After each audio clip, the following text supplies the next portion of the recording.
Toy boys.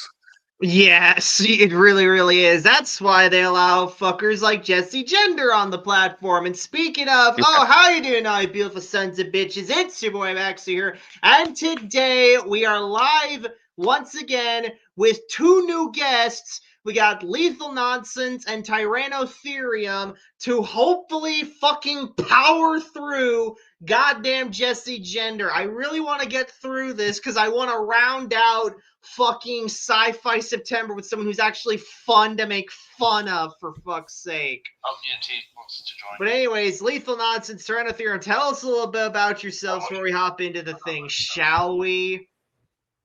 Do you want me to go first, or? Yeah, I don't care. You guys figure Go it first. out. Okay, so I'm Tyrannotherium. I study prehistory, like dinosaurs and prehistoric mammals. I am also a big fan of the Dragon Ball franchise, Godzilla, and other kaiju. I also talk about modern animals and even use National Geographic documentary clips from time to time. But yeah, and I also talk about scenarios on documentaries of dinosaurs and stuff like that. Sorry about that for the dog. And Lethal Nonsense, what are you up to? So I am Tristan from the Lethal Nonsense channel.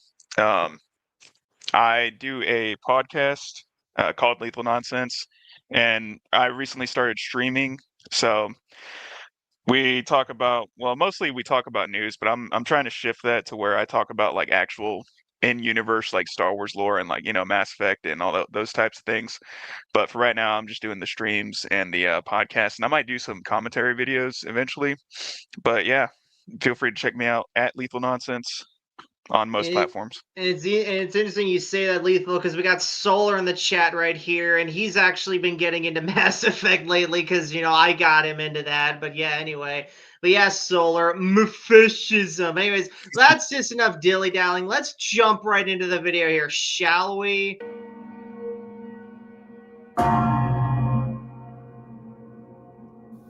Obedience to law is the dry husk of loyalty and good faith.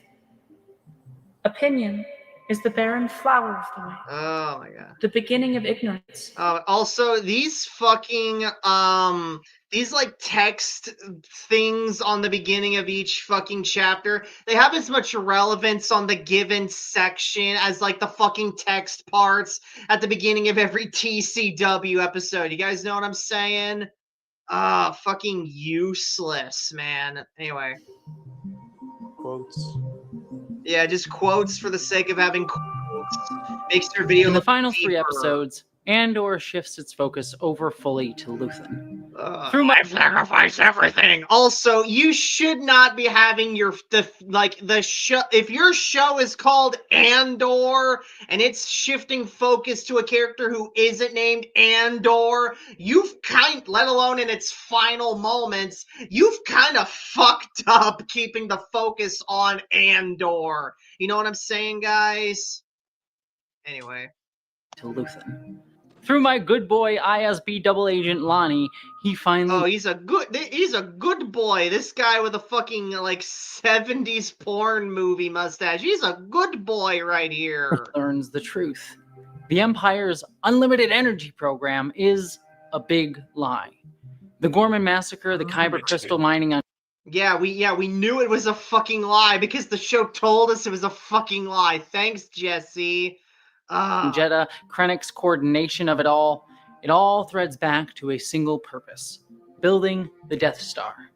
It's a chilling echo of Hitler's propaganda strategy, the big lie, outlined explicitly in Mein Kampf. The idea that people are more likely to believe a colossal falsehood than a small one. Okay, sorry.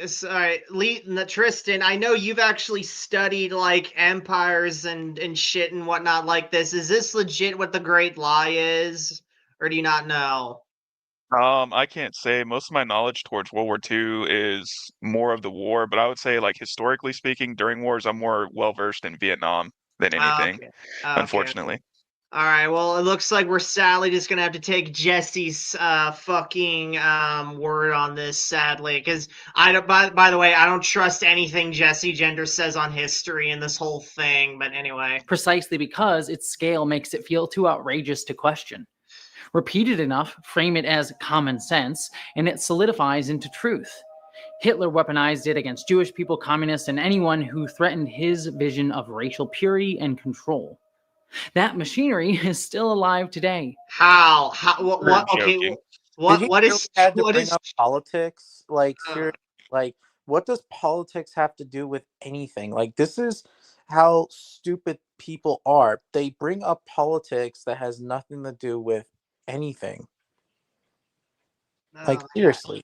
Jesus And what? Christ, man. And what great and oh, tell us, oh wise Jesse Gender, what great lie is the orange man pushing here? What? Trans and queer people are framed as threats to children. Well, I mean, they kind of are. Let's be real here. Immigrants are branded as criminals. Entire Only if they enter in illegally, because then they would be criminals. Yes, Jesse. Also, hail Briscoe. communities are dehumanized through relentless repetition and fear. How? one's Examples, dehumanized. please. Oh my God! It's like how? If you're gonna say they are, back them up, bro. It's the same logic the Empire uses. Manufacture consent by inventing danger, then promising protection, so long as we stay isolated, disconnected, and afraid to care. That's the real purpose of the big lie. Not just control, but disconnection. Wrong. Also, is Jesse Gender trying to do a goddamn Han Solo cosplay in this? What's with those weird glasses?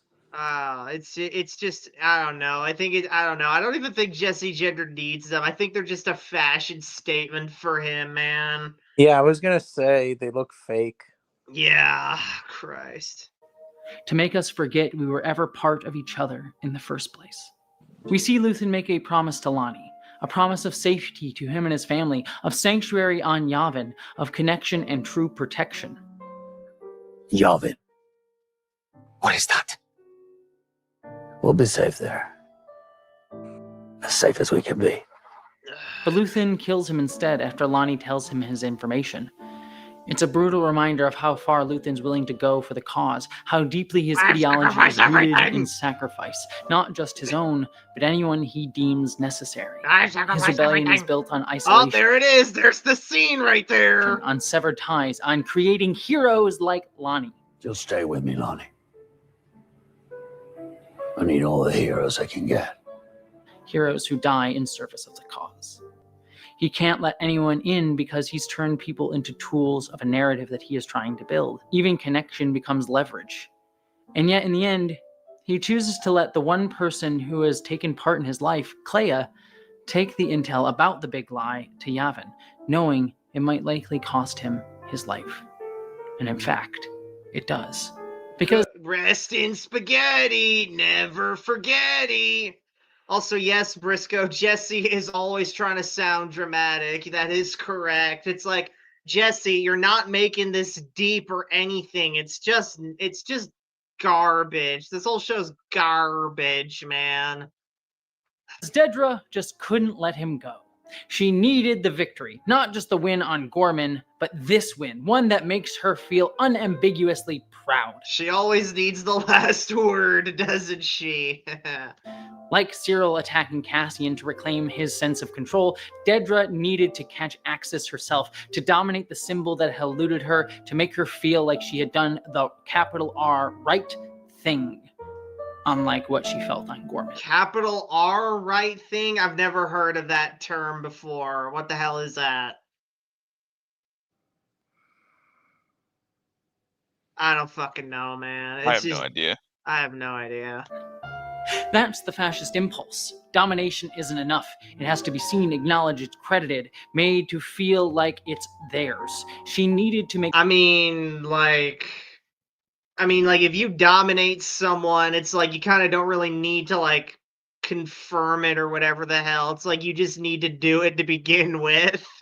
So I don't fucking know what he's getting at here. It's like oh my god. Luthen hers. Their confrontation in his shop is one of my favorite scenes in the show. When he Jessie really likes the member berries scene in this whole fucking show. Okay, I'm willing to bet you good money that Jessie likes this scene because that way it's like, oh, I know all this stuff. I'm a real Star Wars fan. Briscoe says, I think Jessie's trying to emphasize the R in right. Yeah, well, it's like, what? Why do you need to capitalize it? What the hell, Jessie? Come on. jokes about having Only 2 pieces of questionable provenance in the gallery. Any guesses? it's a sly acknowledgement. They're both wearing masks, both playing roles that consume identity. But when the mask Yes, that is what subterfuge and deception entails, Jessie. Good to know you caught up to that. Way to go. Oh my god. drops, the ideology of both is laid bare. Dedra insists Luthen just wants chaos, because that's the only way she can comprehend rebellion. She believes in the machine, in control, in the She thinks Luthen's a heretic. order that violence brings. You want chaos. Chaos for everyone but you. Luthen, instead, sees it clearly. She doesn't hate chaos. She hates freedom. Do you imagine, like if the I think Jesse's legit forgetting that like he's talking about Star Wars and thinks he's talking about Warhammer 40K here now. Known you all along. But it seems fair. You disgust me. Do you want to know why? Everything you stand for. Freedom scares you. And maybe Because to you're a her and white many man. fascists, those two things are indistinguishable. All Dedra has is an identity rooted entirely in the order of the Empire because any other identity was ripped away from her. Earlier, Dedra mentioned she never knew her parents who were arrested as criminals. My parents were criminals. They were arrested when I was 3. Even though we never learned what their crime was, they could have just been political prisoners. But as a result, she was raised in the Imperial Kinderblock. I was raised in an Imperial Kinderblock. Oh my! See that right there, like just screams that like this whole fucking show isn't real. Also, hi, Cryjax. This is Jesse. Goddamn gender is a fucking retard. Anyways, it's like so. So yeah, so like that just shows you that this show is just so un-Star Wars like, because Kinder is like the way they're using it is a fucking German fucking word, you know, for children or groups of children, right? Like, why the hell would Star Wars, that's always tried to eschew fucking like being set like Earth influences and whatnot, basically use the word Kinderblock? Like, come on, this is just retarded. Oh man. Facilities designed to produce total loyalty to the Empire. According to The Rise and Fall of the Galactic Empire, Hang on. Is this a Disney book? Hang on. I gotta look this up. Hang on. Pretty sure it is. Fall of the Empire. If it doesn't have that Legends banner on it, it probably is. Well, at least Empire book. I am so glad I'm not in the Star Wars community. Yeah. One. Yeah, it's kind of terrible. Yeah. No, I heard. At least the Wait overall a fan base. minute. Wait. Okay. Yep, 2024. It's fake. It's Disney Star Wars book. Fake. All right. So Jesse, you've already failed now because you're not supposed to cite Disney books for fucking Star Wars. So you've already lost on this front here. which is an excellent book, by the way, also written. I am willing to bet good fucking money it is not. We got Milog Maltarian. Is Kinderblock like Kinderjoy? What's the surprise inside? And is it also banned in a lot of countries? Maybe Milog. Maybe it is. Who knows? Written by Chris Kemshall. These weren't just schools, but housing and educational compounds where the Empire could raise a new generation of loyalists. Oh my god, that is one nasally ass narrator Jesse got for this part right here. these Kinderblocks functioned as tools of ideological Oh, is this Bad Batch? Oh, fuck you, Jesse. You're not supposed to bring up Bad Batch either. Fuck you. conditioning. Like that, like also, before I forget, Omega! Anyway. Anyway. Biological conditioning. Dedra was molded by them, trained to worship structure and stability, and to fear anything that deviates from it, anything that she sees as other, including other cultures and ideals. She gives everything to the Empire because it's all she knows. She has no other tie to self. It's chillingly close to how conservatives today seek to remake American education. You really have to bring up What? Seek politics to remake American again? education. Like, seriously, why are you bringing politics over pop culture? I don't know. Keep politics out of pop culture, dumbass. What the fuck is Jessie saying when it's like, oh, this is what conservatives want to do to kids in schools? What? Like, seriously, someone should smack them. Yeah. I mean, it just sounds like propaganda to try and make, like, somehow link Star Wars to real world history in order to make conservatives look bad, which I wouldn't be surprised if that's what Disney's trying to do, because they have shoehorned modern day political references in there, like that. Who was it? That Imperial officer that was like a pink haired woman, feminist. Yeah, I'm trying to remember her name. It's Laura Dern's character. Evan, help me out here. Fucking Disney's Holdo, yeah. Yeah, fucking Holdo. Anyways, moving on. Transforming schools into for-profit nationalism factories that teach indoctrinated values of America over critical thinking. What? No. What? No. What are you talking about? Like, are you on heroin or some shit? Yeah. Also, I'm not fucking concerned about American schools doing that shit to kids. I'm more concerned about American schools making them fucking trans and shit. Jesse, where the fuck have you been? Cut off the head of the snake. The U.S. Department of Education. And framing other histories as the past or primitive, rather than a living and breathing part of the now, of our identity, culture, and self, and what it means to be human. What? I'm sorry, Jesse, but when I see this fucking, like place right here that you have right here, I'm gonna look at it. And I'm gonna go, yeah, that's pretty fucking backwards. It doesn't look like up to date at all. What, Tarana? What did you have to say? Why is he using an AI photo or clip or whatever? Wait, this is AI? I mean, I don't know. It looks AI. Can you guys imagine how fucking hilarious it would be if this was AI? Oh my god, anyway. Be human. Like Luthen's shop, where culture is displayed as inert apolitical decoration, these systems treat art and identity and culture as relics, stripped of meaning, separated from the present only as the past, as something to be utilized if necessary and tossed away as some dalliance otherwise. Would Luthen's shop not also fall under that criteria? Because, I mean, he's kind of doing the same thing, if for different reasons, so... Kind of food for thought, Jesse. Anyway. Dedra views other cultures not as people to understand, but as tools to be used or threats to be neutralized. There's even a quiet moment early in Season 2 when she listens to Gorman music alone in her apartment, studying the culture she's about to destroy. It reminds me a lot of Timothy Zahn's original Thrawn characters. Fuck you! Keep his name out your whore mouth, Jesse! From Legends, not fuck you! And fuck you for bringing up this show! Fuck you! Damn. The bumbling version that we met in Ahsoka, but the cold tactician who studied art to understand his... Okay, so the bumbling version of Ahsoka. So, okay, also, fuck you for showing Rebels. So, you know Thrawn is supposed to be this way, yet you still call it Legends! Yes, Briscoe, it is fucking ridiculous. This video's not making me mad! Fucking mad! Anyway.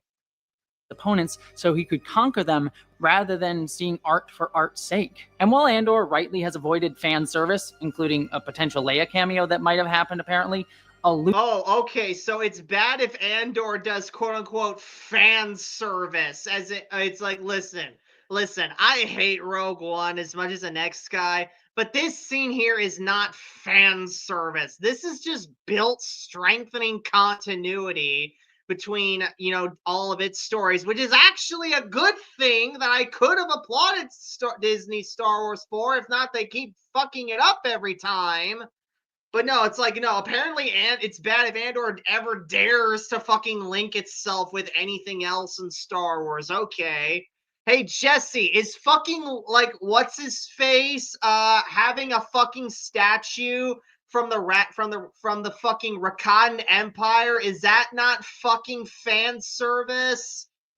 Oh my god, fuck you. A Luthen Thrawn conversation about art would have been fantastic. No, it fucking wasn't. Because then it just would have been a fucking blue-skinned dope and a white-skinned dope fucking having having art fetish in it.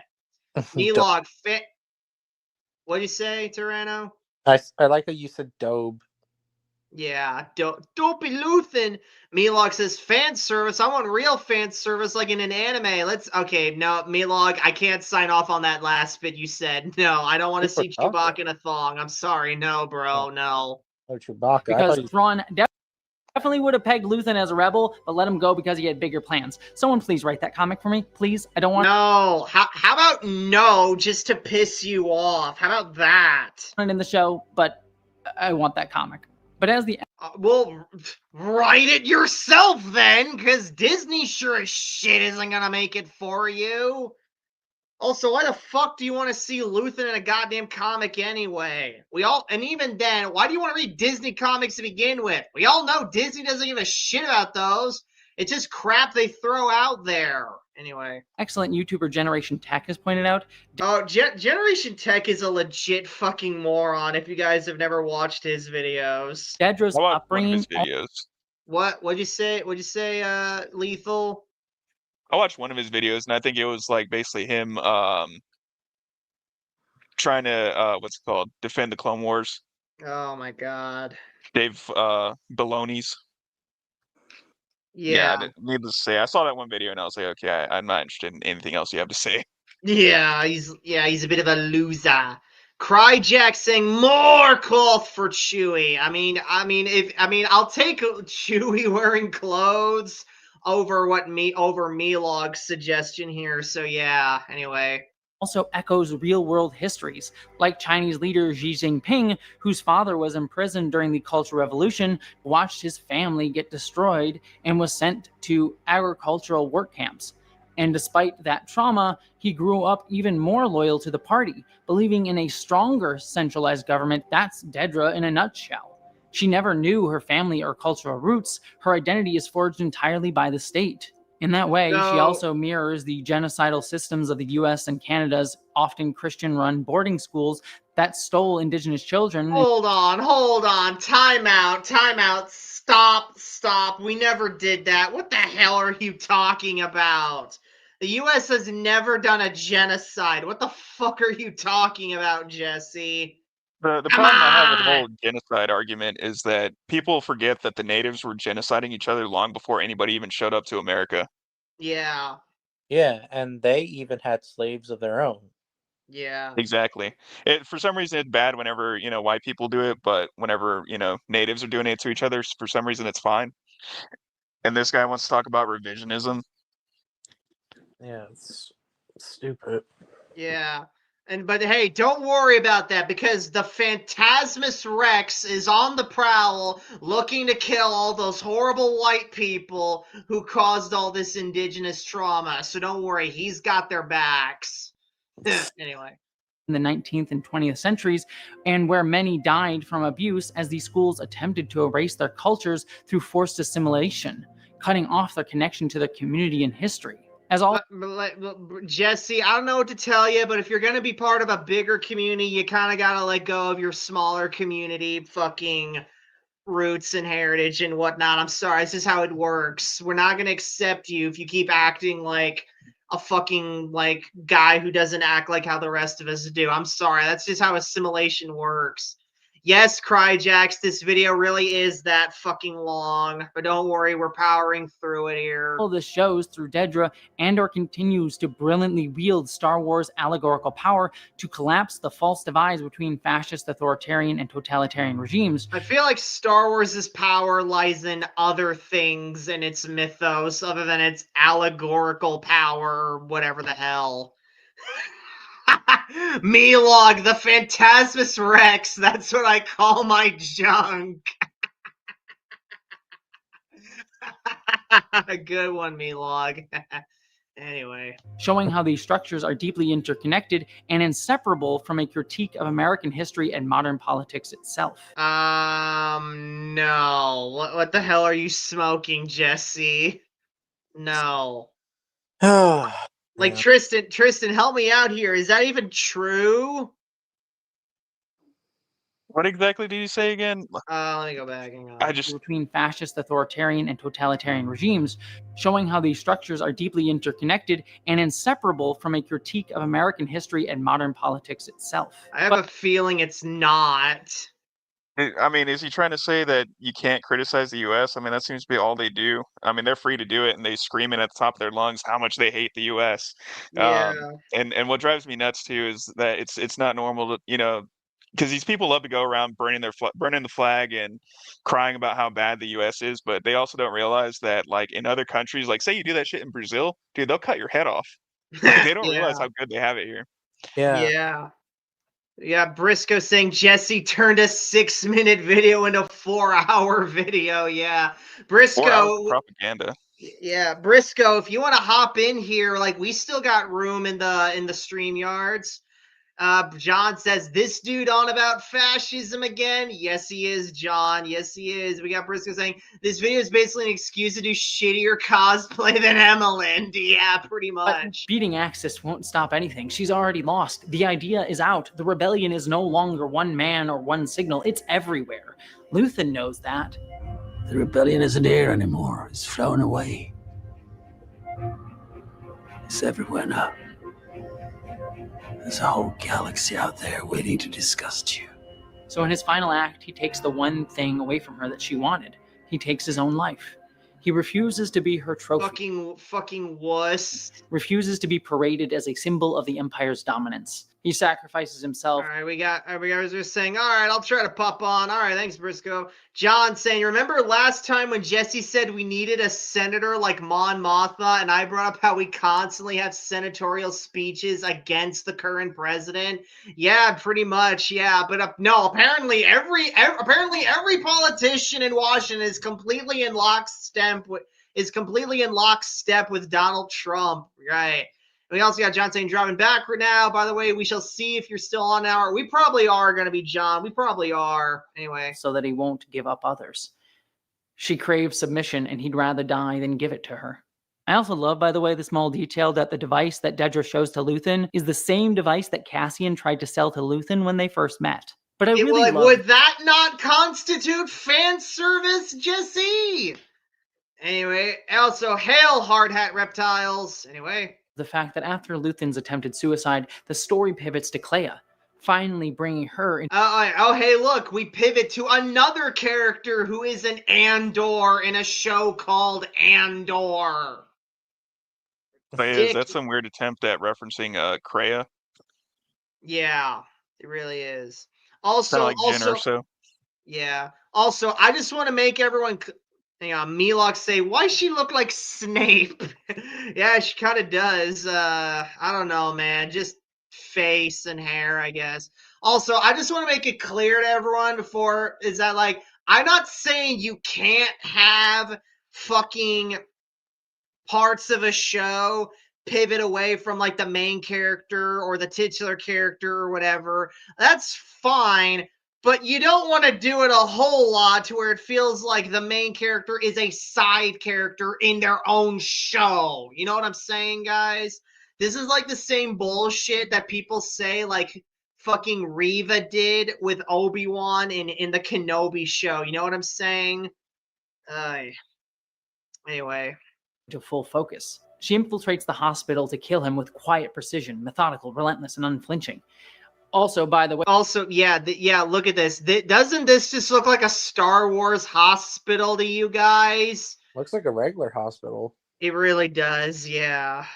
Apparently this set was built on the cheap because they had ran out of a lot of their budget, but it's ended up being one of my favorites in the entire series. Oh my god, bro. If that's not glazing this show, I don't know what is. hang on. Cryjack says that Snape still be better than the new one. Yeah, pretty much. Milok says Andor and Friends. Hey, yeah, there you go. They should have called the show Andor and Friends. Yeah, exactly, Milok. The problem would have been solved there and then. Hard Hat Reptile says the creativity died. Yeah, the creativity died hard in this show. Hard Hat. We got Milok saying, did it in Mandalorian as well. It's called The Mandalorian, not a Mandalorian, so it can follow all of them. Yeah, pretty much, Milok. Yeah. It's like, why? It's like, and then again, just reiterate my point. It's fine to give focus to the side characters every now and then, but it should not be an ongoing priority of the writers. If you do that, you make your story look unfocused and you make your protagonist look unimportant. I will say, yeah. a show that did it well was Better Call Saul with like Nacho Varga, for instance, or Gus, or what's his name, Mike Ehrmantraut, where they didn't Yeah. like overshadow the main character's story, but they felt like they were properly like weaved in. Yeah, and not only that, but they also contributed to the narrative. Yeah, pretty much. Anyway, just the way the sight lines and the way everything is blocked is simply just fucking masterful. Also, the oh, hang on, yeah, you see it right here, folks. Fucking masterful set design right here. Fucking gray everywhere. Is simply just fucking masterful. Also, the old lady alien who Claire uses to help her infiltrate. As much as I love dissecting the political weight of Andor, sometimes Star Wars hits best when it's a little weird and a little fucking silly. I mean, look at her. Looks fucking ridiculous. Kind of a shit design if you ask me, but sure. It's like a bad ET ripoff. Yeah, pretty much, yeah. What? Iconic. But what really no, it isn't. Shut up, Jessie. Really makes this episode shine is how it threads Clea and Luthen's backstory into the present. It opens on a flashback that we don't initially realize is Clea's point of view. Oh, so apparently giving Clea an entire focus episode wasn't enough. Now she needs a goddamn flashback. Milok says E.T. phone home after drunk driving.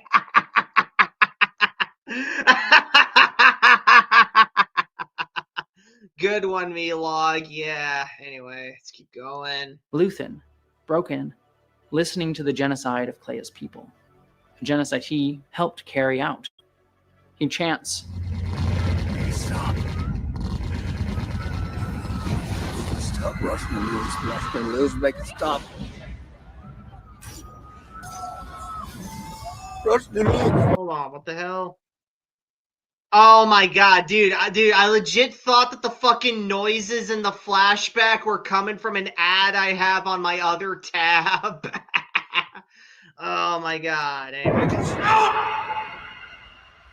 Yes, Hard Hat, is he crapping himself? The machine yeah. Grinding forward. But then he sees her. I wouldn't be surprised if Luthen has poor control of his bowels. He's like, I sacrificed everything! Even like the ability to stop myself from shitting myself. I sacrifice everything. You're not sacrificing enough. Andor, you need to sacrifice your ability to hold your shit in. Us. A child hiding. He doesn't turn her in.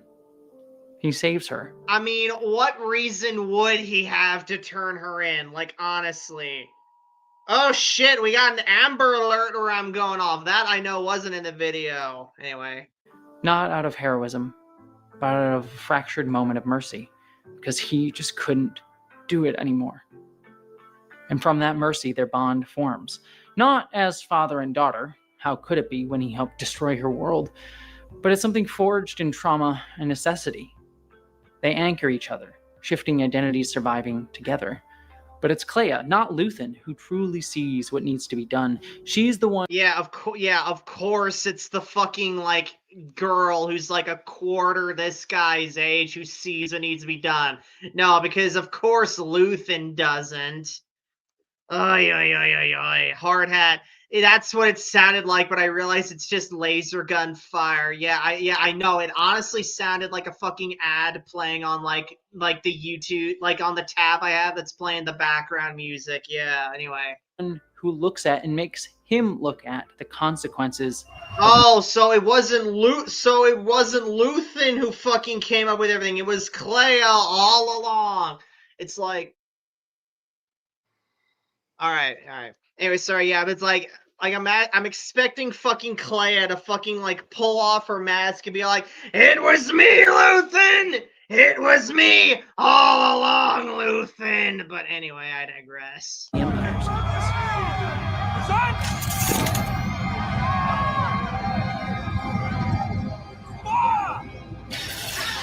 Oh, what a pussy-ass show. Like, come on. They didn't even have the balls to let us see the goddamn people die by firing squad. Come on. Which is funny because they wanted to put a worse scene in there. Yeah. If you get what I'm saying. Yeah. One who still remembers what it's all for. To do the math to come to the conclusion he speaks to Lonnie of in season 1. To burn himself for a sunrise he'll never see. I wake up every day to an equation I wrote 15 years ago from which there's only one conclusion. I'm damned for what I do. She's actually been in charge of the thing from day one, from the moment they met. Clea's been in charge of everything. Yeah. You heard it here from Tony Gilroy here first. The little girl that's in charge of everything and shit. Like, is anyone fucking tired of this stupid ass trope where the kids are somehow wiser than the adults? Like, can we just have a kid who's like really stupid and needs guidance from an adult for fuck's sake? I mean, Zane Carrick's how old in the comics, and he's like not really your most competent Jedi. Sorry, who, Tristan? Zane Carrick from the Knights of the Old Republic comics. Let me see here. Sorry, folks, I got to do some Googling here. So Zane was born in I actually gotta go, guys, because all right. See you, Tyrannotherapy. Thanks for showing up. Yeah. See you. Okay. So Zane was born in 3982 BBY. Okay, Tristan, help me remember that. It says here he's 19 years old. He was 19. All right, I just want to be absolutely sure here. Comic series, no. 3964. Okay, so 3982 minus 3964. That would make him about 18 or so. Yeah. So yeah. Anyways, so he was about 18 or 19. What was your point, Tristan? Well, he's not exactly like the most wise Jedi or competent. Actually, I think the whole premise of it was that he wasn't competent. He wasn't a badass Jedi, but yet somehow a 4-year-old. Well, how old is she? She's like 7 or some shit like that in there. I don't know. 7-year-old is somehow more wise than a 50-year-old or however the hell. A grown ass man, yeah, apparently. Yeah. She really has been the boss. He's afraid of her all the way through. If you go back and look at the whole show, she really is the navigator all the way through from the time they met. And that's a really cool thing to play with. All right, well then why wasn't Clea the one who had to sacrifice everything for this damned rebellion? Why wasn't she the one who did everything, Tony? Also, hail Briscoe. And we got Jacob saying, "What are we doing? We're trying to power through this shit, man. We're trying to power through this crap, man." Anyway, Briscoe, what's up with you lately, bro? Can you hear me? Yep, we can hear you pretty good, bro. I don't know how much help I'll be on this one. I don't watch this Disney fucking Star Wars shit. Anyway, here we go. For Clea, though, the genocide of her people was the line, the one atrocity too many. Just like Nemec says, all it takes is one too many. It's not Luthen's cynicism that sparks hope in the galaxy. It's Clea's refusal to forget, to let go of the people that were taken from her, the culture, the identity that were stolen from her, and the lives that were taken from all of us. And Luthen knows it. He knows the sunrise he dreams of might also cost her her soul. I need to know you're making a choice. I lived most of my life without ever realizing that was a possibility. That's why he makes her watch, where he blows up a beautiful bridge. Look at me.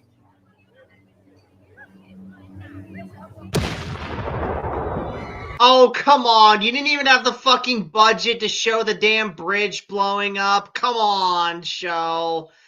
Yes, Jacob, Jessie Jewless. Yeah, apparently Jessie Gender really doesn't like Jews. Yeah. Because apparently fucking Israel is a Nazi state or some shit like that. Anyway.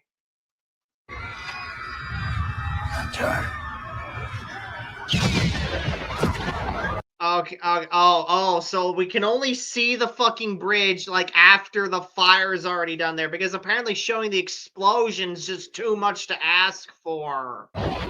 Luthen never let himself look at what came after the price. He only saw what must be paid, what must be burned, to make room for it.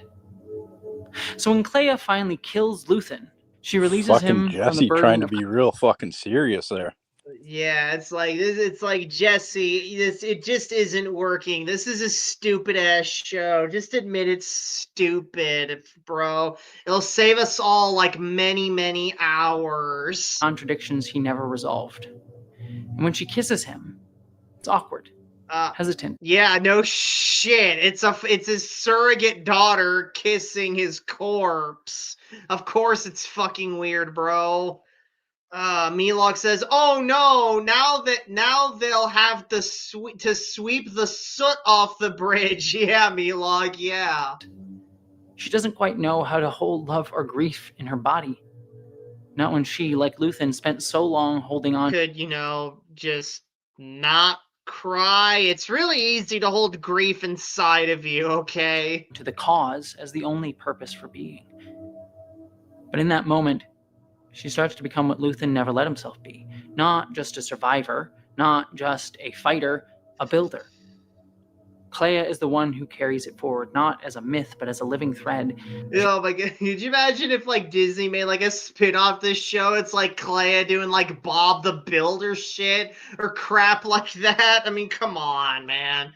But yeah, oh yeah, she's pounding a fucking hammer on a wall. Clearly she's building shit, yeah. She's the sunrise made flesh. Someone still alive, still burning, still building the world they swore could be. But I also love that Clea is only able to kill Luthen and keep his secrets out of Imperial hands because of ISB infighting. Dedra, so desperate to be the one to catch access, would have stood guard at his hospital bed until the moment he woke up. Clea wouldn't have had a chance to get to him. But Agent Oh Hurt, my god, bro, hang on. Can we just look at this one fucking guard? All right, so hang on. So she's coming down the hallway. He sees her instead of he sees her holding the gun at him. He doesn't fucking raise his own, and then he gets fucking murked. It's like, bruh, you had one job. Come on, bro. Yeah, Milok, she's building a hole. Yeah, she's doing real good at that building job. Yeah, right there, yeah. had a chance to get to him. But Agent Hurt arrests Dedra for overstepping her orders, and just like that, the door opens. It's a perfect example of how fascism's obsession with personal glory and internal mistrust makes it vulnerable. Dedra's hunger to claim victory for herself. Do these creates fucking the people exact- see anything other than fucking fascism and things? I mean, Jesus Christ. No, it's all fascism. It's all of that. Just nothing else. It's like nothing else in Star Wars matters other than its allegory or whatever the fuck. gap that Clea needs. It's not even in And Star Wars, it's everything. Yes, well, yes, they see it and everything. Yeah, yes, Jacob. Shut the fuck up, Jessie. Yeah, pretty much. Well, the thing Jacob. I don't like is that he's what gender is he? Whatever. He, Jessie she. Gender's a guy. For the record, when I say Jessie's name, I'm spelling it Jesse. For the record. Anyway, what Tristan? He, she, whatever. So he's talking about how they don't like the whole idea of the individual whenever these lefties are the ones that are actually like the collectivist types that don't like the idea of the individual, which is very ironic because they want everybody to be like classless and on like the same equal footing and have no like rich or poor people, no measure of status. But then he's criticizing the quote unquote fascist. Oh yeah, there is no individual. It's Yeah. hypocritical. Yeah, Tristan, before you joined in the earlier parts, like around here or so, Jessie was going straight up like, oh yeah, we should totally be like the fucking Gormans or that fucking farm planet where all the illegals were on. Yeah, we should totally be like them, where we're just a fucking communist collective or whatever the hell. Yeah, totally. Anyway, moving on. Leads also to Krennic confronting Dedra, revealing to her that Lonnie stole. Hang on. Jacob says no because they're miserable fucks. Indeed, Jacob. Jessie Gender is a miserable fuck. Her password, and that in her trying to steal from Krennic information in order to catch Luthen, she handed Luthen everything he needed to uncover the Death Star. Supervisor Young spent 3 hours last night logged into your... This is peak Star Wars right here. A guy like putting his finger on someone's head, and then he's gonna spin around. Yeah, this is peak Star Wars right here, folks. The best misogynist. The best Star Wars since Empire Strikes Back, y'all. Anyway. Count. Now, shall we take a guess at what he might have told? The whole scene, by the way, is just a masterclass in acting and directing. No, it isn't. It's like Krennic looming behind her, taunting her with his disdain, belittling her competence while putting his finger on the back of her head. Like, you can't take that shit seriously, man. Come on. Mocking her failure. How does one balance such passionate competency with the mindless decision to confront Luthen Rail on your own? Okay, that was a pretty clunky reason you suck speech, if I may say so. Come on, Krennic. I thought you were supposed to be better than this. What the fuck, bro? This is Andor, right?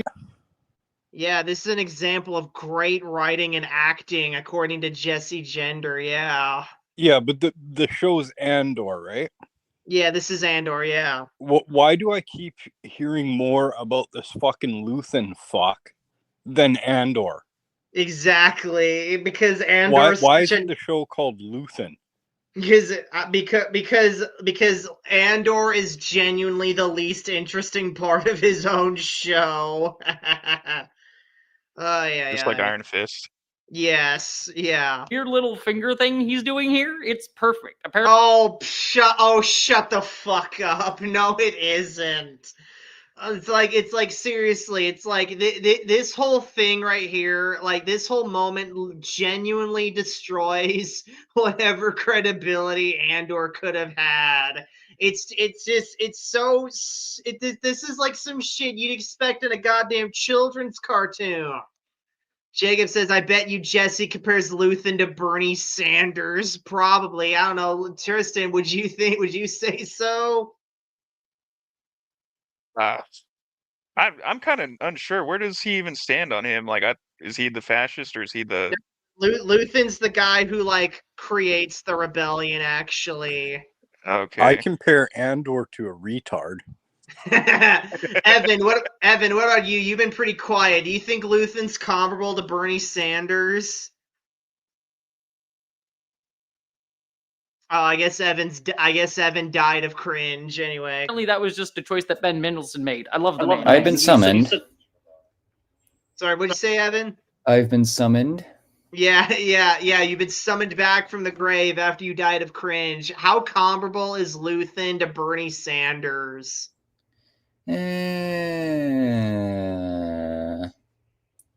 Dealer's choice. Yeah, I think either way, they're both retards. Anyway. Such a fucking good actor. I adore him. Yeah, he's such a good actor. Yeah, right here, this face he's making means he's a good actor. Yeah, apparently, yeah. But this moment isn't just personal. Scripts. Yeah, and he knows it's gonna drag on, so he's just phoning it in for the paycheck. This really does feel like a paycheck roll. I haven't seen season 2. I don't plan to anytime soon. But yeah, like from what I've seen of season 1, this was a paycheck roll for him. Yeah. Humiliation for Dedra. It's the system revealing itself. Fascism runs on ego and paranoia. No one trusts anyone. Sigourney Weaver's doing with the Mandalorian and Grogu. Yeah, pretty much. Everyone else, everyone's just climbing over each other for a scrap of credit. leopards eating their own faces because the only loyalty they have is to power. And with that, Dedra's out. From the Empire's golden child to traitor overnight, thrown into the same Narkina 5-style prison as Cassian. I mean, wouldn't they fucking do some investigation and realize that, fucking she isn't the traitor? But whatever, I guess. The very man she once hunted. She'll likely end up making cogs just like him for yet another Death Star over Andor, destined to die from overwork or by her own hand, tossed away and forgotten. Good, sucks to be you, Dedra. Unless she's saved by the rebellion. That broad looks like a fucking knockoff of Katie Sackhoff or whatever the fuck her name is. Yeah, pretty much, yeah. But that's the cycle. Dedra used Jessie Jenner apparently really likes Dedra's actor because she's fucking like the hell because she's like, I don't know, because like she's pro-Palestine or some shit like that. Yeah, that's all it takes, being pro-Palestine. Eventually discarded him when he was no longer of use. Krennic used Dedra, and he tossed her aside. Tarkin will eventually do the same to Krennic, and the Emperor will do the same to Vader. Fascism has no loyalty, not to its believers, not to its foot soldiers, only... Okay, well, the last example is just the Sith betraying each other because they get off on that shit, not because fascism. I would say that the Sith are more Darwinistic than like straight up fascist, because it's all about like the self and like you being like better than everybody else around you. It's about like really kind of survival while crushing your opponents. It's all about trying to get like to the top of it, to be like king of the hill, basically. Yeah. Anyway. To power, and it devours everyone to preserve it. But then again, Jessie Gender doesn't realize that because Jessie Gender is not a fucking Star Wars fan, despite this 4-hour video here. And I don't mean like he's not a real Star Wars fan. He's not even really a Disney fan. He's a fucking Trekkie first and foremost. And as I always fucking say, Trekkies are really bad when it comes to analyzing Star Wars. Well, he really just sounds... Oh. No, go ahead. Well, he just sounds like a left-wing propagandist that's doing mental gymnastics to link Star Wars to current-day Star Wars to real-world history. Like, that's most of this video. Jacob says Jessie compares Bix to AOC. Oh, son of a Bix! And she looks like she would have a trans kid. Yeah, Jessie would definitely have a trans kid, yeah. That's why it always fails. Because it's built on the rot of its own ambition.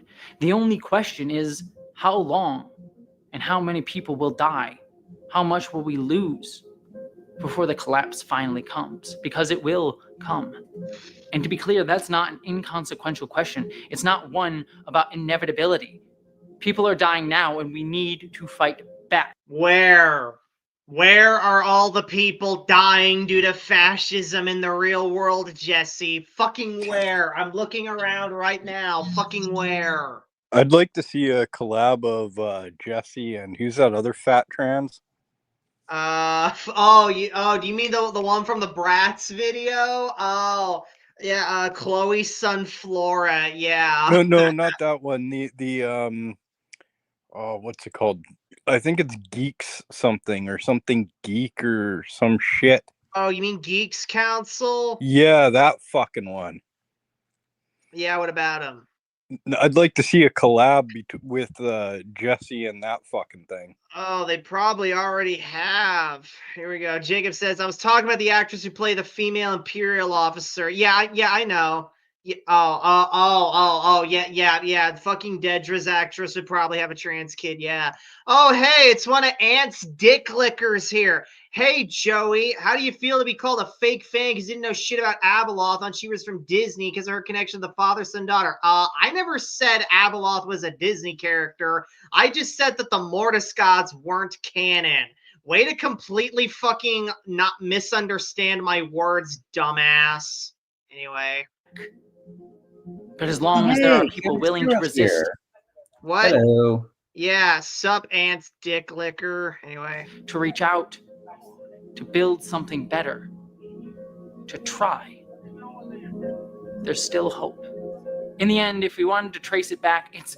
right, hang on. First of all, Chaotic Zero, no, it's not Legends. It's the expanded universe. 2, they're in Filoni's show, meaning they're not canon. And I've already... They're called the One. Come on, dude. Thought you read the wiki. Listen, the Mortiscots can easily be taken out of canon. Just say Anakin and Obi-Wan, no Ahsoka, just Anakin and Obi-Wan had a vision. They didn't understand what it meant. They reported it to fucking Yoda. Yoda made a file, a document all about it, and then Compnor corrupted the crap out of it. And then we can finalize that if and when we ever make the Sword of the Jedi trilogy. Done. Yes, Jacob. Does Ant have the auto comb? Yeah, pretty much. Dedra's petty need for control that dooms the Empire, that gives the rebellion their first victory over the Death Star. Or maybe it started even earlier with those two. Hang on. Chaotic Zero says Abeloth fought the strongest Force sensitives of Luke era. That is correct. You are correct there, Chaotic Zero. I'll give you that. Guards on Ferrix trying to flex their power over Cassian. Or maybe it goes... Hang on, the Chaotic Zero. This has nothing to do with Anakin and Obi-Wan. It kind of does. So, yeah. Fancy seeing one of Ant's dick lickers here, indeed. Anyway. Even further back. The 1,000 tiny acts of cruelty feeding the machine. You can't trace the exact moment because control isn't natural. It has to be enforced. Freedom, on the other hand, is spontaneous. It springs up unbidden, defiant, impossible to contain. It's why there'll always be queer and trans people no matter what you do in any group. Jessie, I'm sorry, but there's actually not very many queer and trans people in Star Wars. I mean, queer people, like, if we were to narrow this, first of all, queer is just a way too fucking big of a fucking, like, umbrella term. So let me just narrow it down to just gay, lesbian, and bisexuals. There you go. There's not very many of them in Star Wars, for one. There's only, like, 5, like, total. And second of all, there's no trans in Star Wars to begin with, okay? So no, there will never always be there in Star Wars. And in the real world, yes, there will always be gay, lesbian, and bisexuals, yes, but they'll always be the minority. Sorry to burst your bubble there. And for trans, like, trans people are just mentally ill like yourself, so deal with it, okay? Because there will always be people that just don't fit. Who will choose themselves, even in small ways. Well, then they can either learn to fit or fucking bounce. And that's what Partagaz realizes in his final moments. Remember that the frontier of the rebellion is everywhere. Some have said that he took his life after being moved by listening to Nemec's manifesto. That he was inspired by... What a little bitch. Oh, he killed himself because he got moved to fucking tears over a fucking manifesto? What a little bitch. ...its words and realized the wrongness of his ways. But that misses the point. His question... Who do you think it is? ...isn't about beauty or authorship. It's about realizing that rebellion isn't one person. It's an idea. Eternal. Irrepressible. Just keep spreading. Yeah, no shit, Jesse. Thanks for spelling shit out to us. We hold each other in that knowledge. We are all... I mean, I don't hold anyone in that knowledge, so I don't know what the hell you're on about. Nemec's words, and he lives on in those who carry them forward.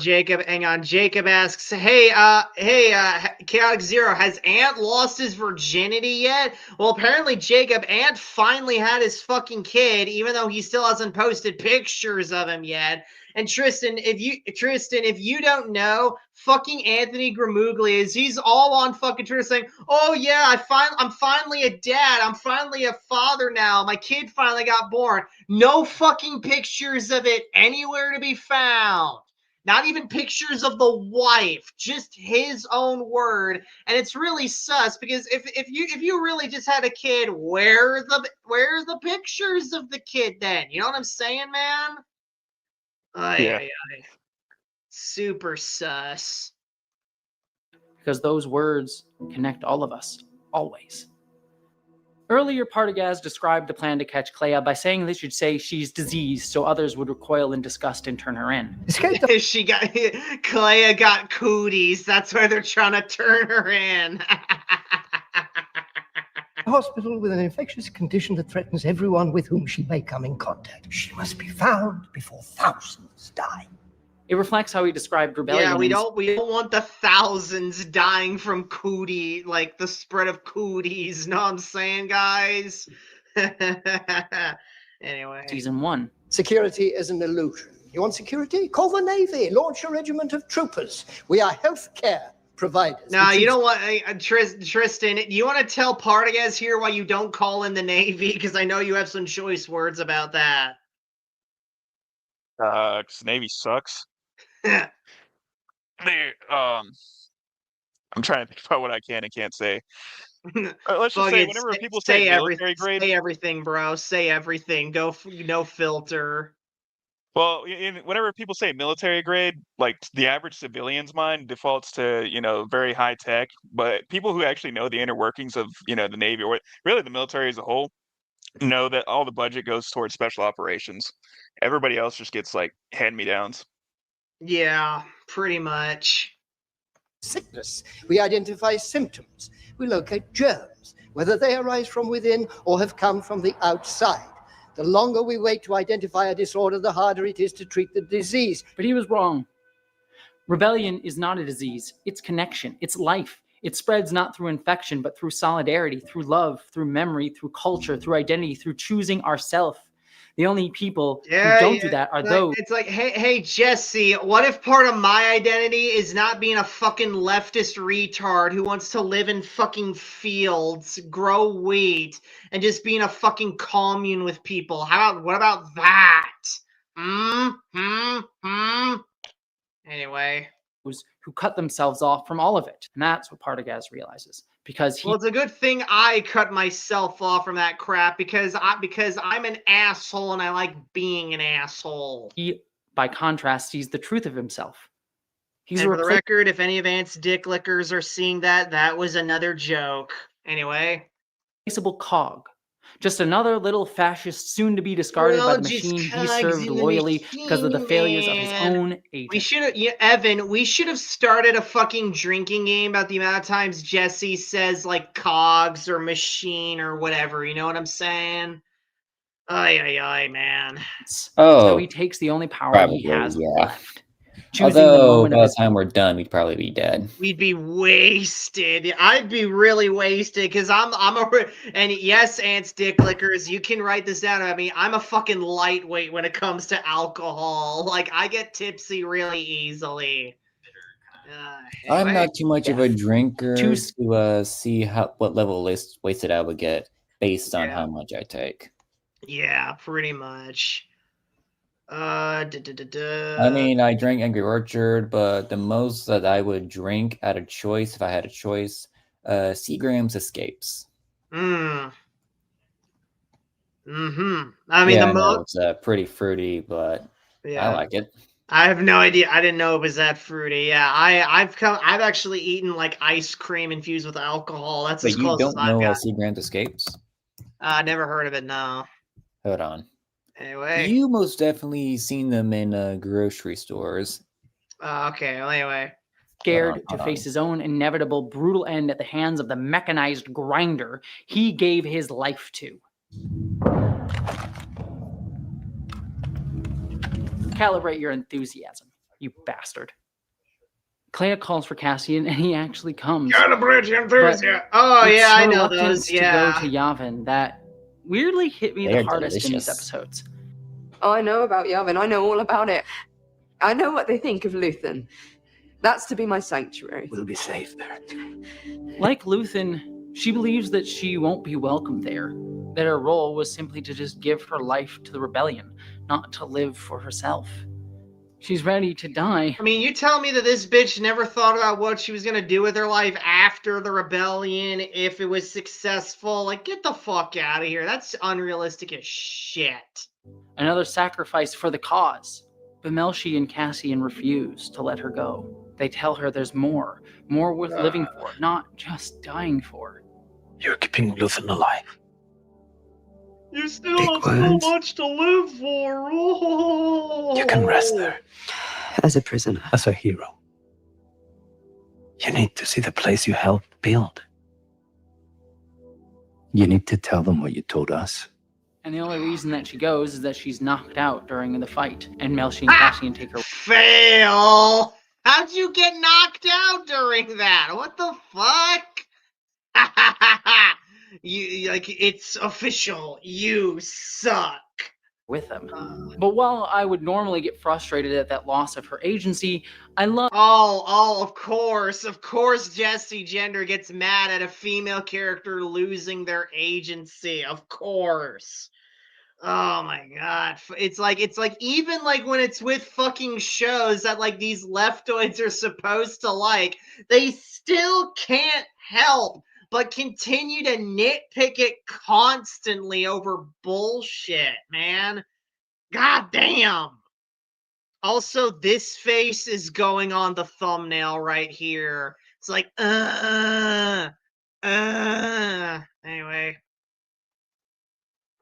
At the end of the series, she tries to walk into the forest, convinced solitude and possibly dying out there alone is all she deserves.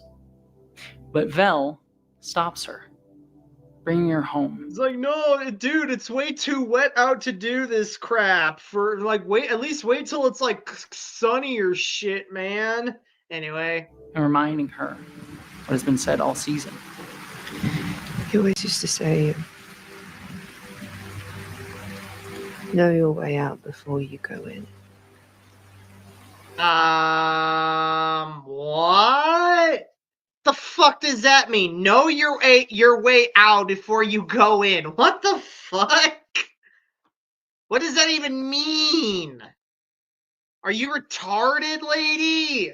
Bad writing. Yeah, bad fucking writing, exactly. I don't even really know where I am. It's like you think you know me. I have friends everywhere. You're here with friends. Because she does. That's what rebellion is. What? What'd you say, Power Tristan? of friendship. Yeah, the power. Yeah, the power of friendship. What a mature fucking lesson to teach in a show for adults, and not just that, but the best Star Wars since Empire Strikes Back, folks. Ay. Not resistance, but connection. Not just sabotage, but solidarity. Luthen never fully understood that. He saw rebellion as sacrifice without solace, as fire without warmth. Yeah, no shit, because he kept saying all the goddamn time, I've sacrificed everything, you're not sacrificing enough! But Clea also, your music is too fucking loud! learns the truth. Rebellion isn't just about what you destroy. It's about what you build. Luthen burned for a sunrise he'd never see. Clea fights to live in its light. And what I love about these final few moments in the series is how they force a reckoning with Luthen's legacy, especially for the senators running the rebellion. These are those people who continually clung to caution and civility, but Cassian won't. Not in real Star Wars. Nope, because in real Star Wars they actually got off their asses and did something. And speaking of real Star Wars, so we got, where the fuck is Garm Bel Iblis and all this? You know what? Scratch it. I'm happy he's not in this show. I don't want him getting ruined. Hang on, Jacob says, Luthen screams like Bernie Sanders. Yeah. I am once again asking for your financial report, Cassian. Yeah, pretty much. Or support. Yeah, anyway, moving on. Won't let them. He walks in carrying Luthen's death and the truth about the Death Star, and he forces them to face what rebellion really costs. I'm just reporting what he was told. It sounds like a paranoid fantasy. Luthen Rail died for this. And how has that been verified? They can debate strategy and morality all they want, but Cassian is the proof.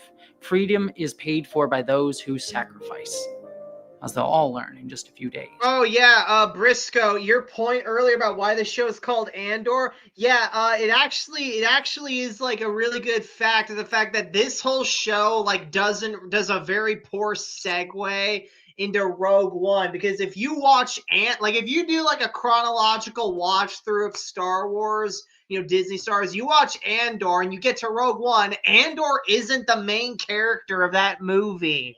So he was even less of a reason to make him the main character, let alone give him his own entire show. Yeah, well, I noticed we just got a glimpse here of Andor. Yeah. Finally. It's about time in his own show, yeah. Anyway. Does anyone in this room... Also, hang on. Hold on. Akbar has seen better days. Oh my Holy god. shit, that's Akbar? No, I'm joking around, but yeah. What kind of design is this? It's like, hey, we have a Mon Calamari. Let's make him all black on the top, but like fucking about as brown as a roasted marshmallow for the nose and mouth and whatnot. Yeah, great design there, folks. Great Does value anyone in ET this and room, great value Akbar. Yeah. besides Senator Mothma, have any idea how much that was Kmart bargain bin Akbar right there? Yeah. you owe him? Oh, please. Also, who the fuck is this bitch? You weren't in the OT. You weren't in the OT. Where the fuck did you come from? Anyway. When I say I know Luthen, I mean I know the good and the bad. I know what was wrong with him. I had a front row seat on that. Also, hashtag not my bail, not my bail, not my bail Organa. Anyway. And I made my choice 2 years ago to join here and be part of this. Also, we get a glimpse of Mon Pelosi here, of course. Anyway. But none of that can take away what he did and how hard it was. I don't know if what he was told is true or not, but it's insulting to hear him run down by people who have given that a black fraction. chick reminds me of that what's her name? That fucking freak that just played Jesus in Jesus Christ Superstar. Oh, isn't that Cynthia Erivo? I think that's her name. That one. Oh my god, yeah, you're right. Also, where the fuck is John? This show isn't fun to riff on without him here, because he actually suffered through all 2 seasons, and he's like smarter about this show than I am. It's like, John, where are you? Anyway. Of his sacrifice to this rebellion. Enough. He sacrificed everything. And also, I forgot, Cassian's like little rant there. He's like, I knew Luthen for all the good and the bad, because he wanted me to drop my pants and let him rape me. Anyway. I give John a lot of credit for sitting through this shit. Yeah. I would have fucking swallowed battery acid by now. Oh my god, everyone, if you're drinking a beverage while watching this, please give a fucking toast to John. He did what no one else was willing to do. Anyway. But that's the real start of the rebellion. Not the high-minded speeches. I really don't get how motherfuckers like Jessie Gender or Zuma Fan can fucking watch this crap. It's really fucking boring, man. They're lit in the dark by those who didn't need their names remembered to make the future possible. And that's why we fight to remember them anyways. Tell that to the tomb of the unknown soldier, where no one remembers who's in that tomb. I'll be honest, it frustrates me that Clea isn't mentioned in these scenes. She was there. Yeah, of course you're frustrated. The strong whammon isn't mentioned in any of the scenes. For every decision, every risk, every coded message. But this leads me to the thing I genuinely hate most at the very end of Star Wars Andor. Oh, really? Okay, here we go, guys. This is it. This is what fucking Jessie Gender hates the most about Andor. Not the bury your gaze shit, not the sidelining of Clea, like not anything else. Like, this is it. This is the big thing Jessie Gender hates about fucking Andor. What do we all think it is? Let's go. Evan, what do you think it is? Okay, Evan fell asleep again. Tristan, what do you think I've it been is? summoned. Okay, sorry, Evan. Evan, come on, Evan. We Sorry, can't keep. I'll be honest. I'm on 2 streams. I'm on this one and I'm on another one. Oh, okay, Evan. Anyways, Evan, basically, what do you think Jessie hates most about Andor here? Probably absolutely nothing. All right, good guess. Tristan, what do you think Jessie hates most about Andor? I don't know. Maybe that there's no blue-haired freaks in it. Yeah, Briscoe, what do you think? No Palestinians? Probably. All right. I am gonna guess that I'm trying to think of like some related issue Jessie hasn't touched on yet. I don't know. I'm gonna get. I don't know. I'm gonna guess. I'm gonna go out on a limb and say that he doesn't like the fact that Bix had Cassian's kid, and now Bix has to raise the fucking kid as a single mom. I'm just gonna go out on a limb and guess that. Or maybe In the middle of the it's season. because Bix hasn't kissed any females. Oh yeah, probably. Cassian begins to talk about again and again about wanting out of the rebellion. I'm not coming back. I'm done after this. He wants a life, something Spoiler, that belongs he is to him. really done after this. Yeah. Not just endless sacrifice. And he has every right to want that, to have that. He's given more than most, and he deserves to thrive, to be whole, to be a person again.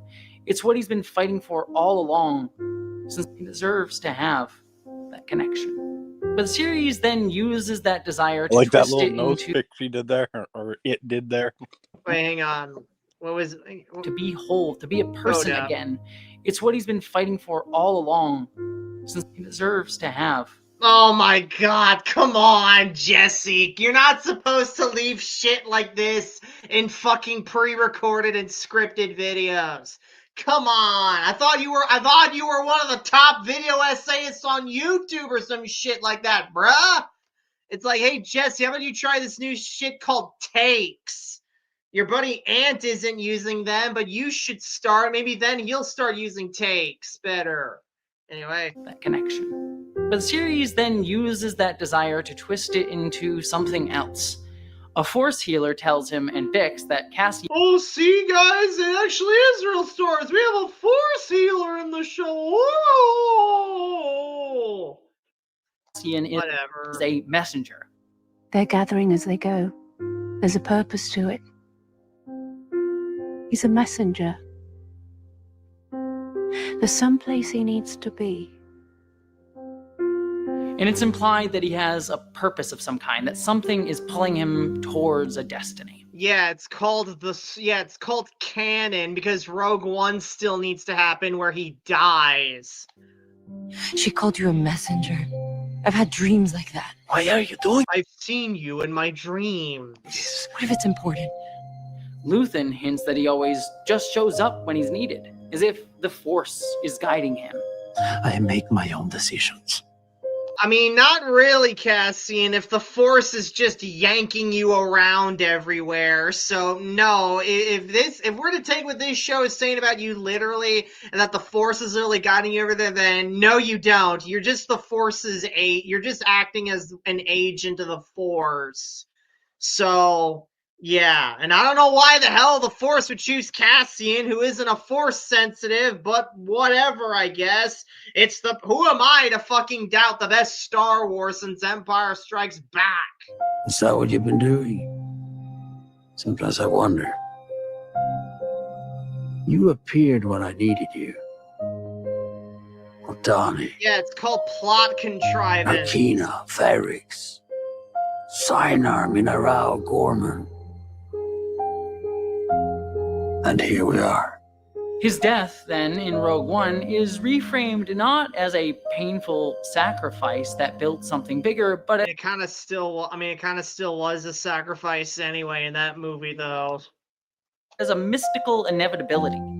It stops just... So Cassian literally doesn't have the control of his own fate. Good to know. What an inspiring message. Your actions were all predetermined. Short of calling him a chosen one of sorts, but it plants that same seed. No, it doesn't. It just means it's like, hey, you're gonna do my fucking. This is like some would you kindly bullshit from BioShock. You guys know what I'm talking about? Oh my god. All of this ties into the Joseph Campbell-inspired monomyth. No, it doesn't. In the monomyth, the hero is not fucking yanked around by the forces that be. In the monomyth, the hero does everything on their own volition. That underpins both Star Wars and much of America's myth-making. That salvation comes when a singular hero rises from the crowd, chosen not by consensus, but by destiny, by some mystical... Yeah, you say that, but you have Luke on the screen, and Luke was not the chosen one. Anakin was, and Anakin is objectively the main character of the film, so I don't know why the hell you have Luke here. But anyway, I mean, yes, he's the main protagonist of the OT, but overall, it's Anakin. Some mystical current like the Force or the will of the people. That communities don't save themselves. Well, the will of the people doesn't exist in Star Wars, so I don't know why the hell you brought it up here. The hero's journey becomes a stand-in for collective action then. No. It's, look, Jessie, I know that you're a very big communist, so it's really hard for you to fucking grapple with the fact that certain individuals are better than entire groups, okay? But it's spelt the hero's journey, HERO''S,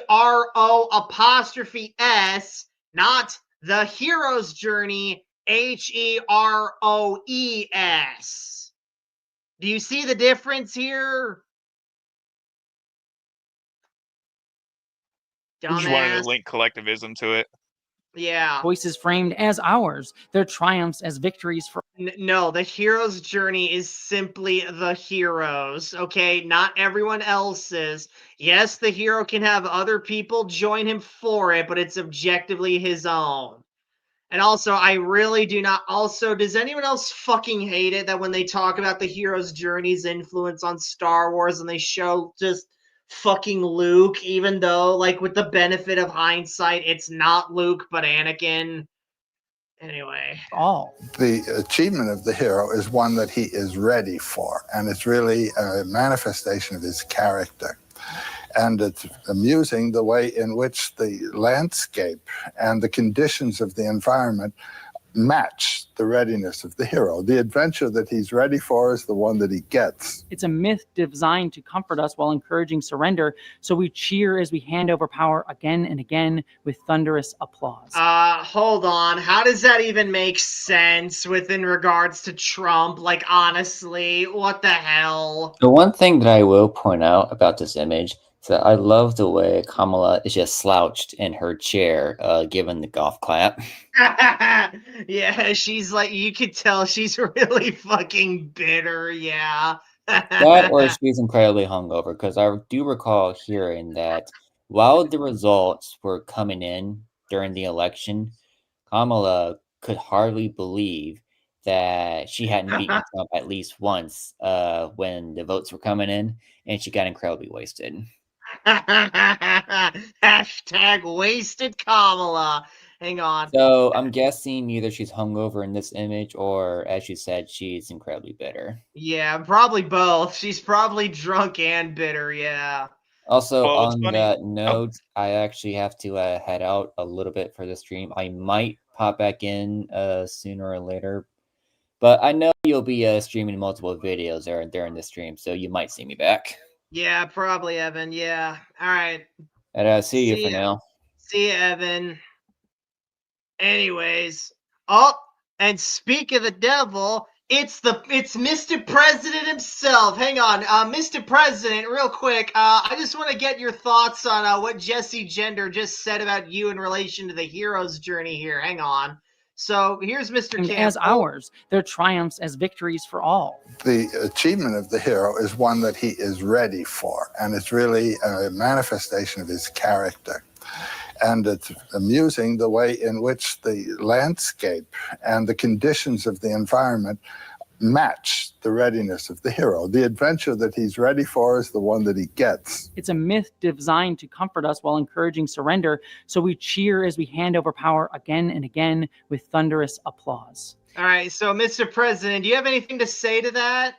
Well, I noticed that Jessie didn't have any problems with Obunga getting. He was quite, it was all change and we can believe in everything. And Jessie didn't want to show that one. But, maybe if they'd stop, we tried talking, we tried being very nice. And look what happens. We're not the ones who go shooting people in the neck whenever they go trying to be heroes. So maybe stop acting like villains and people won't think of us as heroes. I don't know, maybe. Yeah. So basically, Jesse Gender brings it all himself. Also, how you doing, John? Hello. John, we went over a fuck ton while you were away, and we're not going back over it. I was listening for the most part. I was commenting whenever I started my drive, and then I listened while I was driving. Yeah. Anyway, moving on. And it's infuriating. Jesse hates the hero's journey. Yeah, apparently. Jesse hates everything if it's not related to collectivism. Yeah, because, they want everybody to be the same, and there can't be like an individual standout who's more important than somebody else. So you have to have, it's all about, the collective, and you can't have somebody who's more powerful than another, which is why everybody has the fucking Force in Disney Star Wars. Yeah, pretty much. Anyway, Cassian and Andor as a series so compelling is that it's about ordinary people fighting back. Not Skywalkers, not Palpatines, just regular people refusing to be erased. Is Han Solo not an everyday person, though, by your fucking logic or whatever the fuck? There were always regular people. Like, they have a whole rebellion. I like how she doesn't call out, like, Leia or Mon Mothma or anybody else in the original trilogy who's in there. It's only like the white dudes that are bad to have stand up above others. Yeah, pretty much. Christ on a bike, bro. Anyway. There's a darkness to this myth that Andor touches upon that I do like, though. Oh, really? In season 1, Cassian spends most of the story trying to escape the myth entirely, to not join the rebellion, to not heed the call, to just have his own life. People are standing up. Yeah, and getting killed for it. But there's work that will need doing. Yeah? What is that? Whatever it takes. I've been lying around waiting to die long enough. You can't be That thing looks like fucking Not Gene if- Wilder or fucking rose from the fucking grave. The fuck is that thing? Classic flowery nothing language too. It's like, doing what? Oh, whatever needs done. It's like, that's a non-answer, ma. Maybe say something actual substantive. Yeah, great. I run away. Stuck in that constant refusal of the call of the monomyth. He doesn't want to be a hero. He's dragged into the fight by the weight of oppression again and again, by realizing he links up to a greater communal struggle with others. That tension between... I mean, no, he's not refusing the call. What he's doing is that he doesn't want to fucking be a fucking rebel, and he just wants to fucking settle down after all this crap, dude. He's like, Come Mom, on. I have a girlfriend with a great ass. I can just find her and fuck her ass for the rest of my life. Well, until she gets old. It's very big. It's about this big. It's like one giant peach-shaped thingamabob. Survival and resistance isn't unique to him. It's all of us. He doesn't want to be seen as special. He just wants to live his life. The only special thing about me. Yeah, apparently now it's bad if you just want to live a normal life now, apparently. Great. I also love how Jesse's like, we just want to live our lives. It's like, yeah, while telling everybody else to address you differently than how they naturally would, while asking for us to pay for your drugs and surgeries and shit. Just live your life and then call people bigoted if they don't go along with you. Yeah, that's really you're just not being invasive at all. Great person. Yeah. It's luck. And I've overplayed my hand already. Even though the show drags him into being seen as special. I just wish the show hadn't framed him as a destined hero who was forced to sacrifice for us all. He's kind of at all these. Well, we have one guy to blame for that, and there he is right there on screen. So, way to go, Gilroy. You just fucked your own show over. So places when all Jesse these loves epic the plot of this show, but seems to hate all the characters because he was saying before with Bix how, like, I don't know, he had all these problems with Bix in the previous part where he was like, "Oh, Bix is like just they just have trauma," and then it's this whole storyline with Bix is all about resolving her trauma and stuff, and that's just stereotypical for women and stuff. I'm like, so Yeah. those are like two of the main characters, and you just don't even like their entire journey. Right. Yeah. He's at Aldani and he's here and he survives this and that and the other. There is some element of destiny that I shouldn't ignore. Not destiny. And Also, Tony, you don't have to acknowledge it. If you want to ignore it, you're free to do that. Your show is like really fucking disconnected from the mythological aspects of Star Wars. So just go all the fucking way and make it super down to earth. I don't recommend you do that, but if you don't want to like interact with the mystical shit, you're not obligated to, man. and reluctant destiny is really cool. I mean, there's a really major religion that's based on it. But kept the focus on that shared collective struggle in the choice to fight together. That's what Star Wars always claims to circle back to, but rarely follows through on. Rian Johnson tried it in The Last Jedi. Did he just say Rian Johnson right there? Rain Johnson. Rian Johnson, man. Rian Johnson. With Rey's backstory and the Force-sensitive kids. They were nobody. They're filthy junk traders who sold you off for drinking money. But the franchise snapped back to legacy bloodlines like a rubber band. You're his grand. You know, Star Wars doesn't really like do that much of legacy bloodlines to begin with. Like, yeah, certain families and lines do get some relevance and importance, the Skywalkers being the big one, but that's only by sheer virtue that they're the main characters, not because like Star Wars is a big bloodline thing or whatever going on. Like, it really, really doesn't. Obi-Wan's not a bloodline. Qui-Gon wasn't a blood. I don't know, like, EU and stuff, but as far as what the movies present, like Mace Windu, Yoda, we never even knew the origins of. It's pretty much almost like nobody other than like the main like Luke and in the EU thus far. It's, you know, like obviously Han and Leia's kids are in there. But that's kind of relating back to the core character. It's the evolution of those characters that now they have to be mothers and fathers and stuff and manage that. Right. Well, another part of that too is that the Jedi didn't allow like romantic relationships in the Old Republic era. Like, it wasn't really until Luke's Jedi Order that they did allow stuff like that. Right. Luke was like, "I want to bang this redhead. We're changing that rule." I got a robot hand, and you would not believe what it can do for her. Yeah. You are a Palpatine.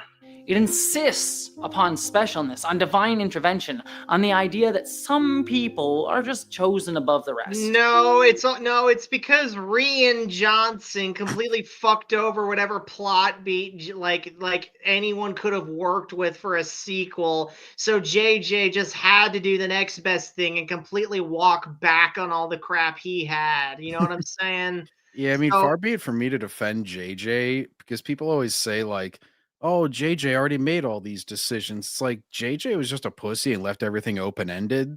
Like, if you were a really smart filmmaker, you could have like salvaged something good because you just would answer the questions in a good way.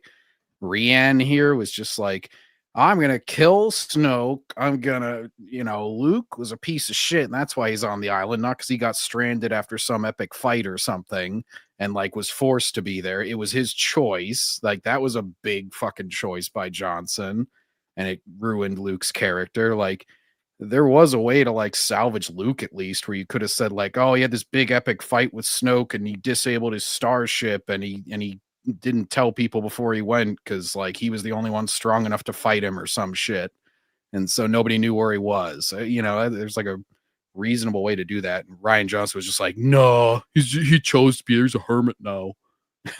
Yeah. Jacob says, did Jessie make any anti-Semitic comments? No, Jacob, not yet. No, apparently part fucking 4 was just the big anti-Semitic part. No. It was anti-Zionist. It's completely different. Yeah, totally, Jesse. Yeah. But that's not the truth. of freedom or rebellion. We are not saved by mystical heroes completing prophecies. We save each other through collective action. But you do have heart leaders, of and you have people that are more important, no matter what. Like, come on, any sort of like rebellion or anything has leaders. Like, Yeah, it's typically not having. It's typically a good thing to have a leader, preferably one, maybe two. But you know, like no, like you don't want to fucking everyone to be a leader in their own right, because as this saying goes, too many cooks spoil the broth. But anyway. Andor's first season, the power of everyday people standing together. But here, that power is siphoned off a little bit and placed into the hands of destiny. And even worse. oh god, the streamer. Oh no, not Destiny. He's like, No, I just took my latest Adderall and I have to lead the rebellion now. Here we go. Fucking jaws working as he's talking to Mon Mothma. He's like, oh, I'm sorry. That gibber jaw fuck. Yeah. Jacob says, "Screw your freedom, Jesse." Yeah, pretty much. It's like someone really needs. What, Briscoe? Go ahead. No, go ahead. I was gonna say I can never take Destiny seriously with his fucking gibbering fucking jaw. Fuck, I just stare at that every time he's talking. Oh, and the fact that he dyed his hair blue and watches some other dude bang his ex-wife now. Yeah, that's like the least surprising thing about that fucking retard. Or watching his wife like dance with some dude in the background. Yeah, as you watch his soul die. We got Double AA saying, "OMG, he's hideous." Yeah, he is. Jacob says, "P Destiny." Yeah. I will say, guys, unfortunately, I gotta go. All right, see you, Tristan. So, it's been fun. See ya. Yeah. See ya. See ya. Oh. Meanwhile, I got real American music playing right now. G.I. Joe. Bix tells Cassian that she has to leave, that her presence Ah. makes it harder for him to become who he's meant to be. We have to beat them. And I believe you have purpose in making that happen. I need to believe that. So I'm choosing for the both of us. It's a beautifully acted thanks, scene. bitch. Yeah. Yes, Choosing for the both of us. That's not a healthy relationship. Yeah. I'm sure this marriage and fucking future kid will totally work out. Yeah. Double A says he got that Jeffrey Dahmer glasses. Yeah. We think they're fake though. I don't think Jesse Jenner really needs glasses. I think he's just wearing them just for the sake of wearing them. You know what I'm saying? They're those Austin Powers like merchandise ones. Yeah. I'm going to adjust them like an anime character when I make a point. Jesse just wears them to look smart. Yeah, I am so smart. And even brings me to tears. Yeah, SMRT. But it's also a painfully familiar and traditional way to write a woman lead. Oh, here we go. Oh, how dare we stick to what works? And I would know something about that. I'm pretending to be a woman right now. Yeah, Jacob. Is Andor the husband or the sperm donor? Yes, Jacob, yes. He's like, Bix, I will watch you scissor with that lesbian chick whose girlfriend died. I want this. Give me the cook chair. Yeah. As needing to step aside for the man's heroic destiny because she's a distraction. Her love and the family that she represents to him become an obstacle, a distraction from his higher... It's never presented that way in the show. What are you talking about, bro? Yeah, that's not really how it's presented at all. She kind of like wants him to be more family oriented, and then Luthen's like the super unemotional, unfamily guy. Yeah. He's not a family guy. Anyways. Yeah, Double A says he should have rephrased the title of How Disney Star Wars and Board Tarnished the Star Wars Mythos. Yeah, pretty much. Purpose. She becomes the one who says, you have to go on. Brisk and Jacob says, just give me a small cup and I'll do my part. Yeah, pretty much. Without me. And outside of one more scene, after this moment, the show doesn't return to her. She disappears. Her sacrifice absorbed into Cassian's pain and narrative. Once she goes to the fortune teller, she just like any good that, woman should disappear. Yeah. It's like, honey, I'm just gonna go out. I'm gonna get some milk at the store. I'll be back. Yeah. God. She kind of might be right that Cassian is destined for more, and that he has everything in his own power to make real difference and to make real change. And when we have that scene where he tells me, I quit. I want to just sort of be with you, and I just want a normal life. I'm done. I think. Oh my God, it's J.K. Rowling. What the hell is she doing here? No, just kidding. Vix really realizes that, Dare you she's gonna compare hold her him to back, J.K. and it's a great Rowling? sacrifice I for someone just to be did. like, What you gonna do, I wish Jessie? I want this for us, but you are destined for the greater good. He's like, I have no idea what this bitch is. I have no idea what Steve said there. What the fuck? He's like, I'll be honest, I was hoping for a sex scene with Ariana here, but all we ever did was that stupid hand tracing shit. That stupid hand tracing shit, resting our foreheads against each other, a kiss here and there, but nothing really good.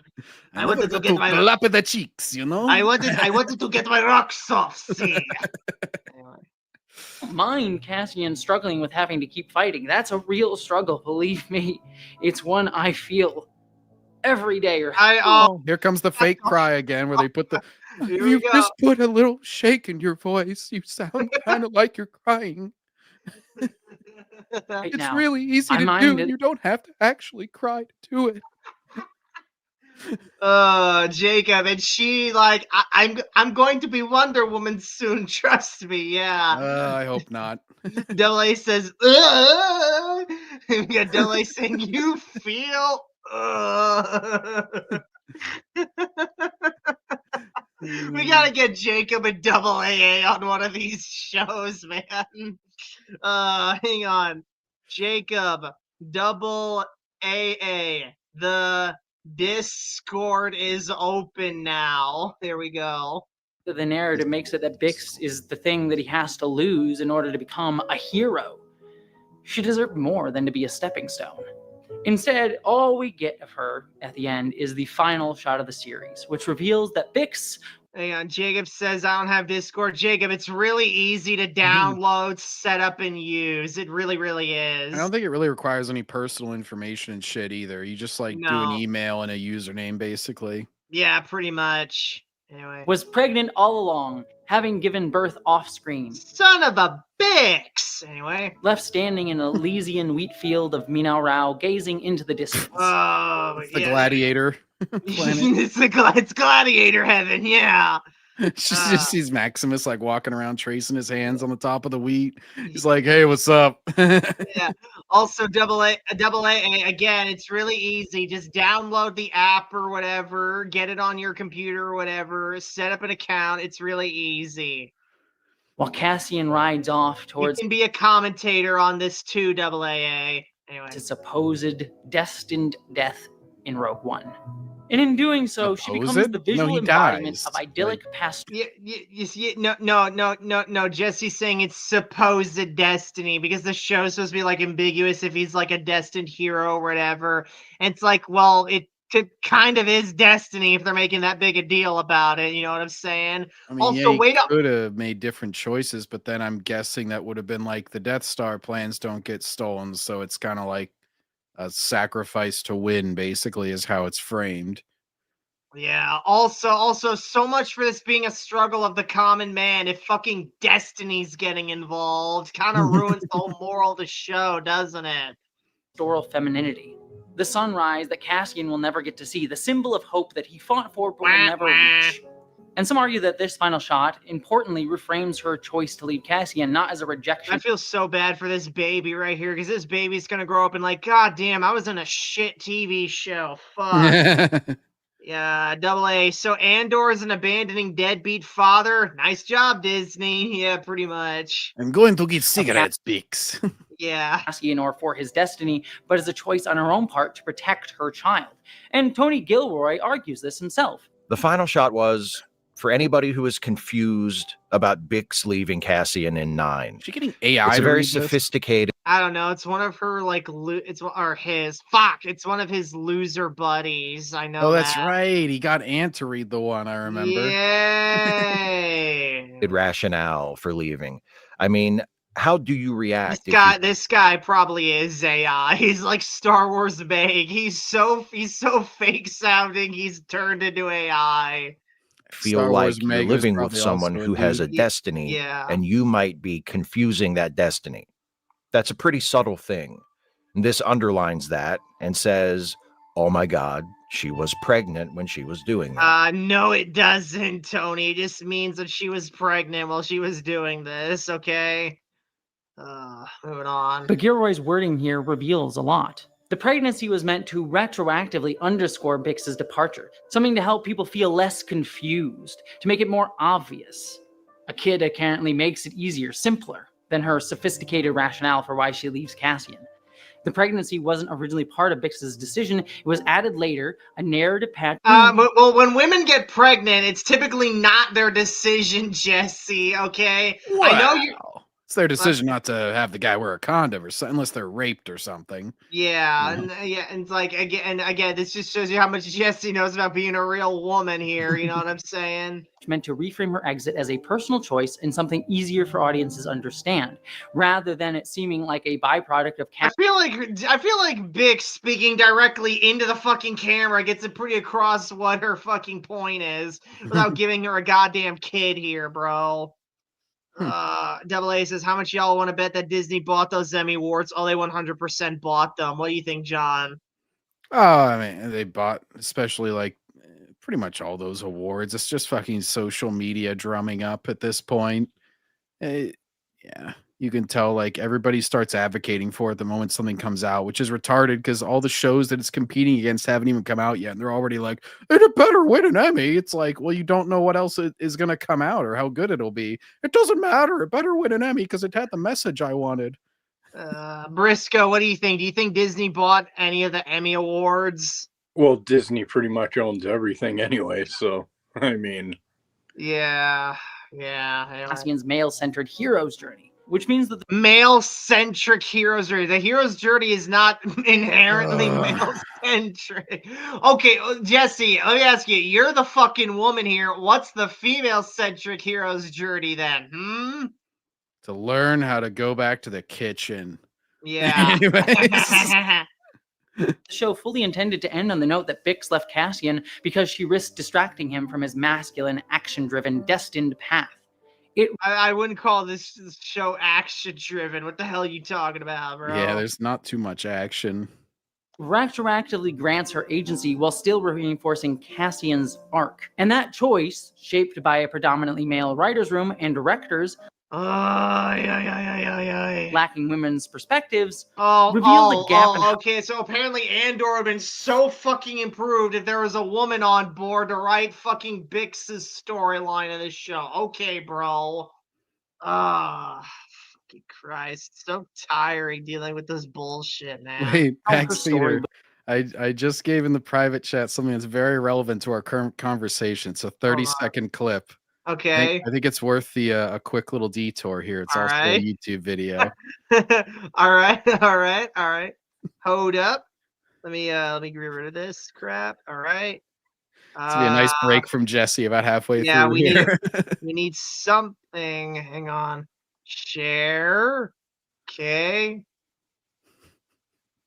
Here we go. Hey, I'm gonna just tell you something. Women be milking that baby thing too. Oh, okay. Let me go back. Hang on. Yeah, you gotta turn the volume up. Sorry, I have the women be milking the volume really dead low. Anyway.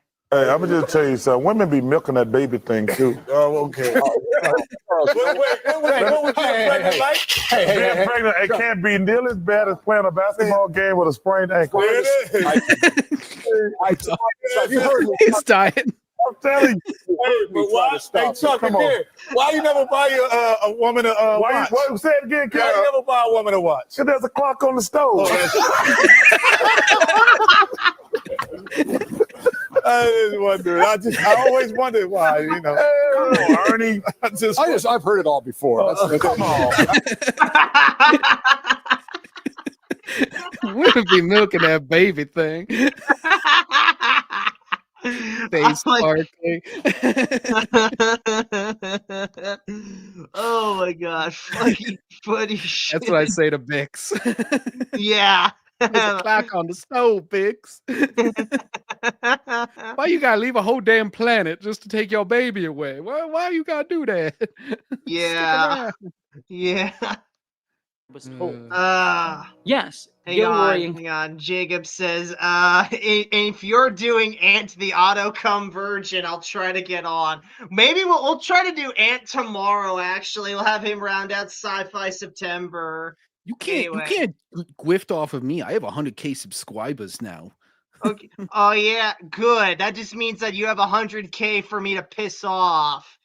Double A, hang on. Double A says, woman? In what reality Andor universe? Yeah, pretty much. Here we go. Included that final scene, but can we really call it Bix's agency when it was constructed just to justify her absence, not to center her voice? The scene. God, it's like, how much screen time do we need and fucking focus in the storyline do we need to give her, Jessie? Come on! This is Look, getting Bix is a baby factory. I hate to break it to you, Jessie. Like, Yeah. get over it. Yeah, fucking Her part in the story is done. She wants to raise her kid in peace. Like, Jesus. Yeah. This is not even on the top 100 things to like criticize about the show. And you're like, wow, a woman having a baby. It's so sexist. It's like, who else is going to have them? Hey, you know what? Yeah, I should probably start calling Jessie James. Yeah, the James gender here. Yeah, It's like anyway. in PA, our Secretary of Health, who, after they got a bunch of people killed during COVID, they got promoted to the White House under old Biden. And it was Rachel Levine, but we call him Ricky Levine because it's very clearly an obese man with a bad wig on. Hang on, let me look that guy up. I'm curious now.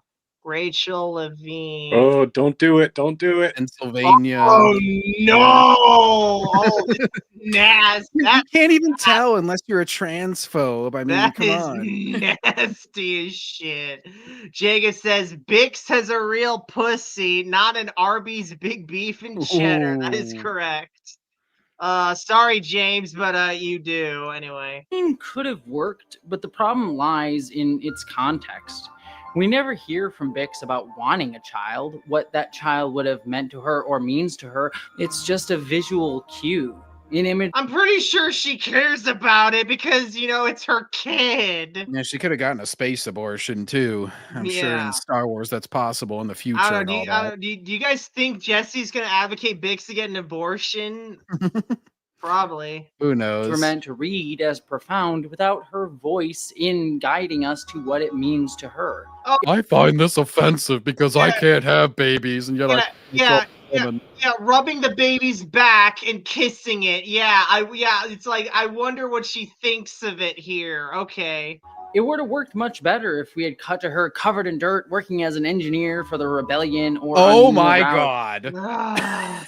We need to have the woman in STEM moment. God forbid she have a baby. And not only that, but we Jesus. need to have her covered in dirt. Yeah, she's gotta be dirty and ugly Yeah. because Yeah. you know we need to subvert the male gaze too. Yeah. Fuck anything traditionally feminine. Yeah, fuck anything. Fuck aesthetics. Fuck looking pretty. Yeah. Oh Jesus. Double AA. I don't know what icon that is right there. What is that? Like a crying person? I can't tell. Oh yeah, he really likes those ugly ones. Anyway. Itself, pregnant or not, with a kid or not. It would have. What else are you gonna be pregnant with? She's I don't know. Pregnant with a pet. How about that? Pregnant with a fully grown man. Like that Will Ferrell skit on Saturday Night Live where he comes out as a 40-year-old man. Yeah, or fucking what's his face from Avengers number 200, where Carol Danvers just births a fully grown man. I just love that phrasing. It's like pregnant, no less, with a kid, no less, as if they're separate things. What the fuck is he gonna be pregnant with? That creepy little thing from the island of Dr. Moreau. Oh no! Yeah. Or the chest burster, I guess, maybe. Yeah. Fuck, bro. Anyway. Speaking of creepy things, are you guys ready for Shadow Hearts this Thursday? Aw, shit. Aw, shit. Hell yeah. Yeah. Yeah, Briscoe's hype. Anyway. Cassian in some sense of continuity and agency and personal choice. Okay, first of all, what does continuity have to do with this? Second of all, I'm pretty sure Bix still has her agency. And 3, it's like all the characters still have their agency and personal choice. What are you talking about? Bix was not raped and forced to take this baby to birth. Like, she had agency the whole time during the creation and carrying of the baby. And then, you know, she could also drop it off at a space orphanage if she really wanted to. So she still has agency even after birth. This whole female agency thing is like some sort of like fascist thing with them, right? Yeah. Oh yeah, because whenever like fascist Italy encouraged people to have babies too, so now you should never encourage people to have babies or families. Well, what about all those you know, fucking Nazi females, like female guards and all that shit? Like they didn't like subject fucking any of the women to like, you know, be like pregnant fucking mothers in the kitchen. I mean, you see all those videos of like the hangings of like Nazi women. Ilsa She-Wolf of I the did. SS. I did not see those. Well, they had like Nazi. I'm joking because I they said had, like, Nazi. Nazi fucking women in their ranks and shit. It's not like they were like subjecting women to like be fucking nothing. Yeah. Yeah. Jacob says Jesse's mad that no one likes his tits. Yeah, James is pretty mad here. Yeah. Dilly says, pow, 7 out of 10. Yeah, anyway. But throughout the season, Bix has been a casualty of the narrative's condensation. Her arc often yielding to the needs of Cassian's or shit the that other gets on the outside of a glass. yeah. Look at it right here. Bix is the victim of this Windows condensation. Oh no. It's also strange that Bix's story ends on Mino Rao, a place that is primarily associated, at least on screen, with her sexual assault. Well, it's definitely likely that Bix... Oh, yeah, because God forbid, like, she not want to go back there. It's like she's acting like this is like fucking Tatooine with Anakin or some shit like there. It really isn't. It's also like known as a place where you can get papers too, so that's probably the reason why she would go there. Is just kind of reading this from someone who barely remembers this fucking boring series, especially the first 3 episodes that's centered around this stupid illegal immigration plot point. Yeah. Has other memories that she made there, the narrative never shows them to us. So tying her potential future as well as her motherhood to that setting feels unsettling. Oh my god, bro. Well, you want a whole episode explaining why she chooses to have a baby on this planet? Like, apparently. It's like maybe Bix is over it by this point. I don't fucking know.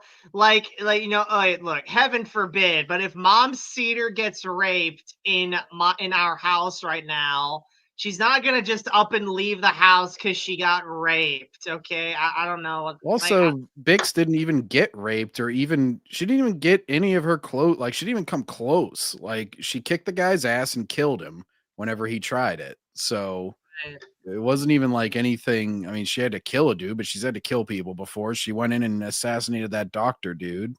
Right. Now all of Ant's dick lickers are gonna think I'm gonna want my mom to get raped now. Oh, he's talking about rape again. What's wrong with him? Right. Anyway. It's like how the ending of The Rise of Skywalker thought it was profound that Rey buried Leia's lightsaber on Tatooine, a planet where her most notable connection was being enslaved on it. No argument here. This fucking whole thing is retarded in Rise of Skywalker, of course. Yeah. It's not like she could go take the lightsaber and bury it on Alderaan. Yeah. She could have gone to Jakku, where we really established her character, don't you know? She traded junk for like 5 minutes at the start of that one movie. Lean on lineage symbolism without considering the trauma those places actually represent for these women within the... I also, Leia was not bothered. Like, she wasn't continuously bothered by being Jabba's fucking pet in that. Pretty sure Jabba like couldn't assault her. He was too fucking fat to even do anything. Yeah, he just wanted to have her on display. Like, he He's distracted by all the other women and his fucking palace anyway. So Where's yeah, Jabba's dick, anyways? Yeah, I don't know. exactly. Some questions don't need answers, if you ask me. Now, if you want to rule 34, I'm sure some people have answered that question. Yeah, there's like this. There's this fucking YouTube channel that does like 24/7 AI live streams of AI Jabba. Yeah, Oh, God. I thought you were going to say Jabba porn. I was like, how do they have get away with that on kind of is YouTube? Jabba porn though. Jacob says, "Did she see his Johnson?" No, thank God. That was like one of those fat guys who hasn't seen his dick in years, like Peter Griffin, where it just hangs over to cover it up. Billy says it was an attempted rape, not sexual assault. Big difference, yeah. Dele says, especially in the cinema genre, yeah. Dele says, Ray Boy confirmed. Hashtag Ray Boy. Oops, I mean girl. Yeah. Jacob says, can Jabba even fuck? Let's not answer that, Jacob. Jacob says, even though Jabba's son is in the Mando movie, yeah, good. I think the Hutts reproduce asexually though. Hey, But look, Leia doesn't want to admit it, but Jabba's tongue, just saying, he had enough time for some things. got a tongue like Gengar, you know what I'm saying? Like, narrative, mainly focusing on what these places meant for the men involved, be it Luke or Cassian. Oh, okay. You have to be completely disconnected from the men. You can't have anything to do with the men, or else it's sexist, apparently. Yeah, Jacob says his breath probably stinks. Yeah, Jabba Yeah, I needs don't think Jabba's big on dental hygiene. I would guess you're probably right.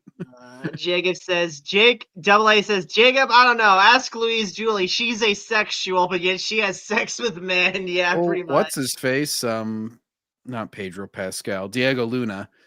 He's obsessed with Jabba. He's always like, Jabba, I want to touch Jabba. Jessie even had fucking clips of it earlier in this thing. Yeah. He's always talking about it in interviews, and he's always saying it like Spanish, like he's like, Jabba. Yabba dabba doo. Instead, she's reduced to a final image of passive idyllic femininity, standing in a wheat field with the camera Oh no, idyllic femininity. How horrible. Like, all y'all ladies watching this, like, feast your eyes on the absolute atrocity here. You gotta love when a fake lady's always talking about femininity. Yeah. Yeah.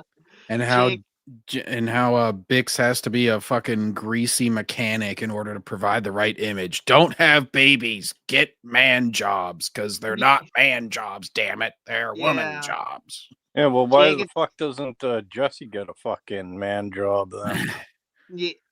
Well, because Jessie's more of a woman than all these biological women, damn it. Jacob says Jabba could just use his tail. Oh, there you go. And Jacob says Diego Luna was once rumored for Reed Richards. Well, thank fuck he didn't get the role then. Why can't Reed be a white guy like he's always been? Yeah. almost fetishistically. A visual fantasy of patriarchal perfection. Fetishistically? A woman with a baby is a fetish now. Motherhood is a fetish. What you described with her having to be this like muscle mommy mechanic bitch, that sounds more like a fetish than the traditional like normal role for women. Yeah, I know I said normal, how terrible, but like biologically women are fulfilled by having families and so are men, by the way. They have a different role in the family, but like they're fulfilled by it too. God, Jessie was saving all the stupid for when John showed up, wasn't he? Oh, Jesus. I've never heard anybody so offended by a woman having a baby before. Yeah. Jacob's a woman softened, naturalized, removed from the violence of resistance, standing in pastoral femininity as a sort of reward. This is underscored by the fact that the final image is both juxtaposed with Cassian leaving Yavin to go to Rogue One, and also visually mirrors Cassian's own death in Rogue One. A woman holding a baby visually mirrors Cassian fucking dying with some other woman. Yeah. There's not even any water in Bix's scene. Like, it doesn't even look the same. No. Like, how the fuck does this mirror anything? A poetic visual inverse where he dies. Anything, this fucking this isn't mirroring. This is contrasting. For the rebellion, while Bix nurtures his biological legacy. Gilroy even admitted this. The scene makes Cassian's sacrifice in Rogue just that much more epically painful. The child he'll never see. I was desperate to end on a hopeful note. Rebellions are built on hope isn't just a t-shirt, it's a legit flame. Didn't they cut out that line in like the actual movie? No, they cut out I'm a rebel, I rebel. I'm sorry. I was thinking of a different line that they cut out from the trailer because everybody hated fair, that line so much. I think the hope that Gilroy intends here is meant to reflect what we saw earlier in Mina Rao, a world of collective care that Cassian and Bix have dreamed of, now made real for her and their child. The kind of community that the rebellion is supposedly fighting to protect. But again, we never hear about what that means to Bix. Her story is framed only as contrast to Cassian's death and his loss. And that framing seems to build upon the assumption that his death is more... Hang on, Jacob says Diego Luna can grow better facial hair than Pedro Pascal. Yeah, facts. Very true, but that's not hard to do. And Pedro has said he hates how he looked in Wonder Woman because he didn't have facial hair. I say, Pedro, you looked slightly less retarded in that movie. You should go ahead and get rid of the facial hair. Yeah. I can grow better facial hair. I just choose not to because I look ugly with it. Anyway. Not because he died for a future, but because he lost the supposed reward, a heterosexual family. A heterosexual family. Jesse, just call it a normal family. You can just call it the default family. Like, fucking Christ. The cisgender family. Yeah. Oh yes, the cishet. Cishet. Well, he's also white passing, so that makes it even worse. How dare he? Yeah, fucking Christ. It's probably because Tony Gilroy is a white cishet man, and he's a fucking closeted bigot in some way. Yeah, AA, the straight family. Yeah, they ought to make that like a fucking TV show, The Straight Family. The Straights this Thursday. Thursday every night on Disney Plus. Anyway. Then becomes that he never got to retire into pastoral Hey, fantasy. honey, want to have some missionary sex? Laugh track. I'll put my penis in your vagina, which we're both what we were born with. Fucking Christ. Logical reproduction becomes the ultimate measure of worth and legacy. Yes, Cassian deserved a life. He deserved love. He deserved a family. He deserved not to die on Scarif. His death was gutting. He deserved not to die, yet destiny was guiding him to do that anyway. Yeah, okay. God, bro. Destiny's a dick, okay? Well, we already knew that, but Yeah, the concept fuck you. of Destiny is also a dick. Yeah, fuck you, Destiny. Yeah, anyway. But it wasn't meaningless without a biological child there. It mattered regardless. But Andor leans on a traditional shorthand to code that. Then what was this fucking spiel you were on where it's like, oh, Cassian had a kid that he'll never meet? What was the point of that then? And also, like, obviously it was meant to, like, have a meaning without this. Like, they made the movie without knowing that this show was going to come out and have this ending. He even said it was a reshoot. So the baby thing wasn't planned until later. So, like, obviously they're, like, they didn't mean for it to be the only meaning behind his death that he made a baby beforehand. Right. AA says, but Disney circus films made him died. Yeah, pretty much. Jacob says, I saw a picture of Pedro Pascal in my school with his quote about daddy being a state of mind. What? He's in your school, Jacob? What? Oh, yeah, his college. Yeah. What? You and Pedro have the same alma mater? Oh, that's that doesn't mean that I think they just idolize him at his school, most likely. Oh my god, that would have been a small world if Jacob went to the same college as fucking Pedro Pascal. Yeah. AA says, what the fuck is he smoking? He's like smoking dick. And we don't know. It's best not to ask. Not through showing us the community he built or the galaxy he helped save, but through the child he never met and the heterosexual family he never seemed to vocalize wanting. Heterosexual that he never vocalized wanting. Okay. Oh my god, bro! Like this is your brain on fucking intersectional crap, folks. Okay. Specific image that he never voiced wanting, yet the show frames it as a natural thing he must have wanted. Yes, he did say he No, wanted it the is a life with natural Bix, but we're thing, never yes.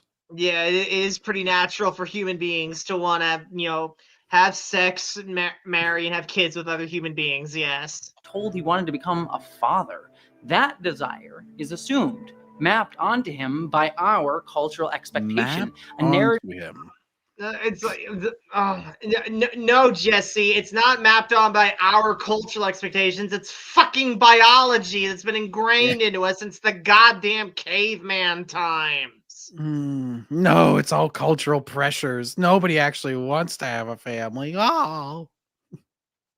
Shortcut built on heterosexual norms of our society Oh, today. Jesus. It's a visual shorthand that our society often uses, rooted in patriarchal imagery for pastoral femininity. There's that fucking gladiator heaven you were talking about, John. Women are just as much warrior, mechanic, and everything naturally as men. That's why we have to make all these programs to push them in that direction to try and get the numbers somewhat even. It's totally natural, guys. And then they never join anyway, so it's all for nothing. Double A says culture expectations. Yeah. Jacob says this is the same school where someone mentioned that David Cornsweat and Rachel Brosnahan are the Clark and Lois for bisexuals. What the fuck? Well, there's a lot of retarded college students. I learned that in college. Double A says it's always these type of people that have to mention any type of sexual orientation, anything that has all with sex. Yeah. And it also gives this subtle implication that because Cassian had a child, it somehow makes it better.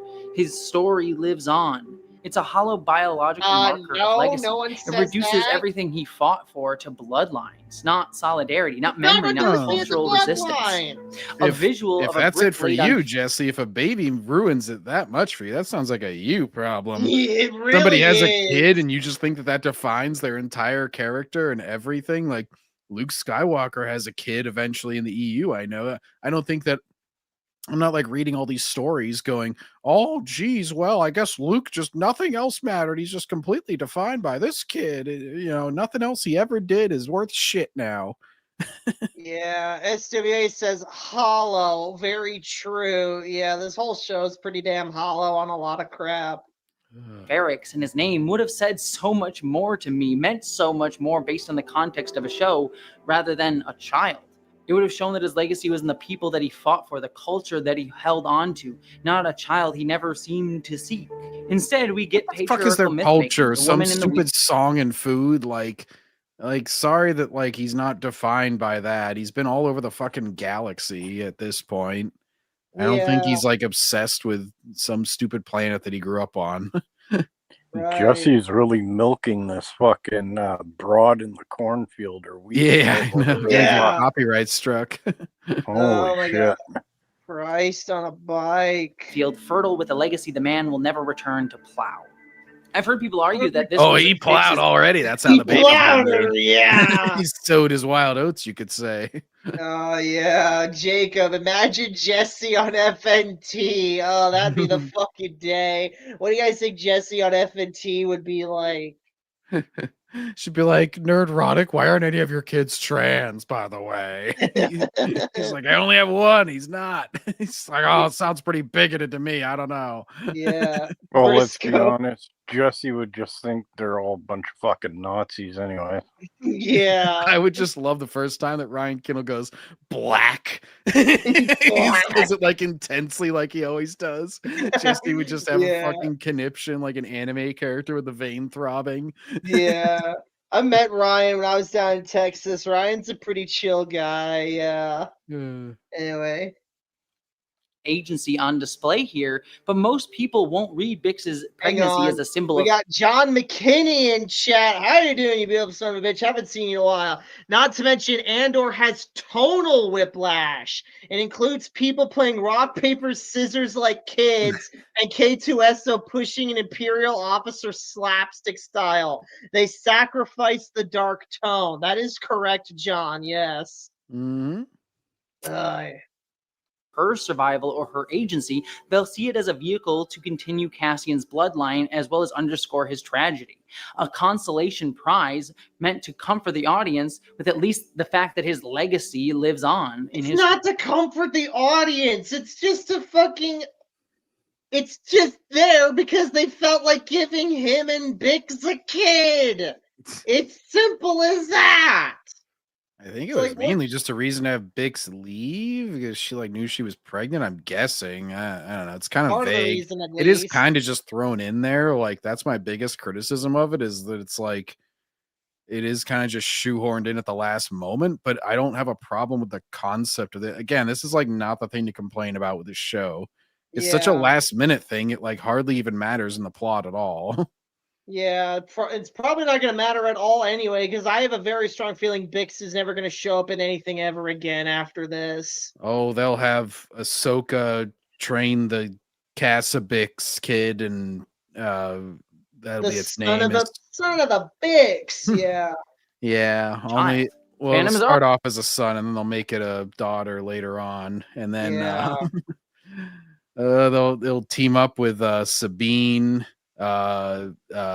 young Ray, who will time travel to be there through the world between worlds, and I don't know whoever else they can fit in to the Ahsoka continuation as she makes the real successful Jedi Order after Luke fails. God Almighty. Phantom has already latched onto that. Theories abound that Cassian's kid might be Poe Dameron or show up in Star Wars Starfighter or whatever spin-off. Oh my God! What are you guys gonna bet? Is the kid gonna show up in either? Is the kid gonna be Poe or is the kid gonna show up in Starfighter? Yes or no? What do you guys think? Show got no ratings. I don't think they're gonna have it feed into other things that they want to be popular. Like it would just be No. a random thing, quite frankly. At most, I think they would vaguely hint at like have it have a mysterious parenthood so that people can theorize and shit, because that's all people can do with these shit movies. Yeah. Jacob says Rey is going to be in Star Wars Starfighter. I don't know. John Briscoe, what do you guys think? Is she going to be in that? I'm on the fence on if she's actually going to be in there. I heard that, but I mean, Daisy Ridley ain't doing anything else, so she may as well. Probably, I think she'll show up like at the very end before the credits roll. That's what I think. Double A says, Backseater, I know you're doing a horror-themed Spooktober thing, but I have to ask, was Jesse part of the Spooktober? Already spooked by his look in his shitty video. I don't know, maybe if Jesse Gender has a horror video, we could look at it. Anyway. Well, I don't. I could make a very easy racial joke talking about spooks right now, but I won't. John, that slang is older than you. What the fuck are you doing using the slang word? Hey, I watched spook? Gran Torino. I learned a lot of words. Spooks and gooks. Clint Eastwood. Hell yeah. Anyway. Disney drums up next. We just broke free of the Skywalker saga, only to race back into venerating bloodlines. Sci-fi franchises keep doing this, doubling down. Venerating bloodlines to have a kid. You're making such a big deal out of somebody having a baby. I wonder if Jesse just goes to like the family Thanksgiving and he's just like sitting there looking at the mom with a new kid, just like, fucking patriarchy. Fucking bloodlines, yeah. It's like, why do you hate me? Yeah. Double A says, LMAO, that's a 40 slang, John. Yeah, see, John, what the fuck are you doing using slang from the goddamn 40? Look, the word spook came up. I didn't just pull it out of nowhere. Jacob, I know Star Wars Starfighter is going to be about a Force-sensitive kid going on an adventure with his uncle who's an X-Wing pilot. Yeah, I'm pretty sure it's going to... I'm theorizing that fucking... Ryan Gosling's character is going to be a ripoff of Corran Horn. Yeah. Anyway. On biological legacy. Cornhole? Star Trek Picard season 3 did the Cornhole, same, yeah. obsessing over children as the final mark of meaning for characters like Picard, a man who never seemed interested in parenthood. and in fact seemed rather relieved that he didn't have to be a parent, as his brother had a child, so he didn't feel responsible for having to keep his family's reproductive biological lineage going on. What? Well, that was like his whole thing, is that he never liked kids. He always told Wesley to shut up, and Yeah, he would shut always up, Wesley. he would always be confronted. Like, that was his whole thing with Beverly Crusher in that show. I mean, I've only watched 3 seasons of it, but I also watched Picard season 3, where like they do have a kid, and you know, he's always awkward around kids, and he's awkward. You know, he's just like not really good at that stuff. So yeah, it probably was a relief. He's like, oh, thank God, I don't have to worry about this shit. Right. Hmm. Let's see here. John says Starfighter's gonna bomb or underperform. It fucking better, but then you got fuckers like Echo Base Network going out to see it anyway. Oh, by the way, suck it, Ant. All your excuses you made for Superman. Oh, you couldn't possibly be more successful than that after COVID. And a fucking $20 million budget anime movie just beat your super quote unquote successful Superman reboot that had fucking $300 million, including marketing behind it. So Dole says, imagine opening the door to this crazy, scary looking fuck on Halloween night. Yeah, pretty much. Everybody goes to like do trick or treat, and they're just like, "Whoa, great costume!" Jesse's like, "It's not a costume." It's like someone needs to make a fucking edit of like the ending. I think it's the Addams Family Values or something, where it's like the kids are trick or treating. They go up to Addams Family's house, they knock at the door, and they're like, "Trick or treat!" And then Lurch answers the door, and they're like, "Ah!" And then they all run away. But like, instead of Lurch, we need to have Jessie Jenner. Someone needs to make a fucking edit of that. You know what I'm saying? We're just gonna copy paste Photoshop Jessie Gender's head on Lurch. Yeah. Jeblay says, your YBB, your banjo boys. Yep. Bow, bow, bow, bow, bow. Jacob says, I think Starfighter's going to make $2.2 billion. Oh, fuck you, Jacob.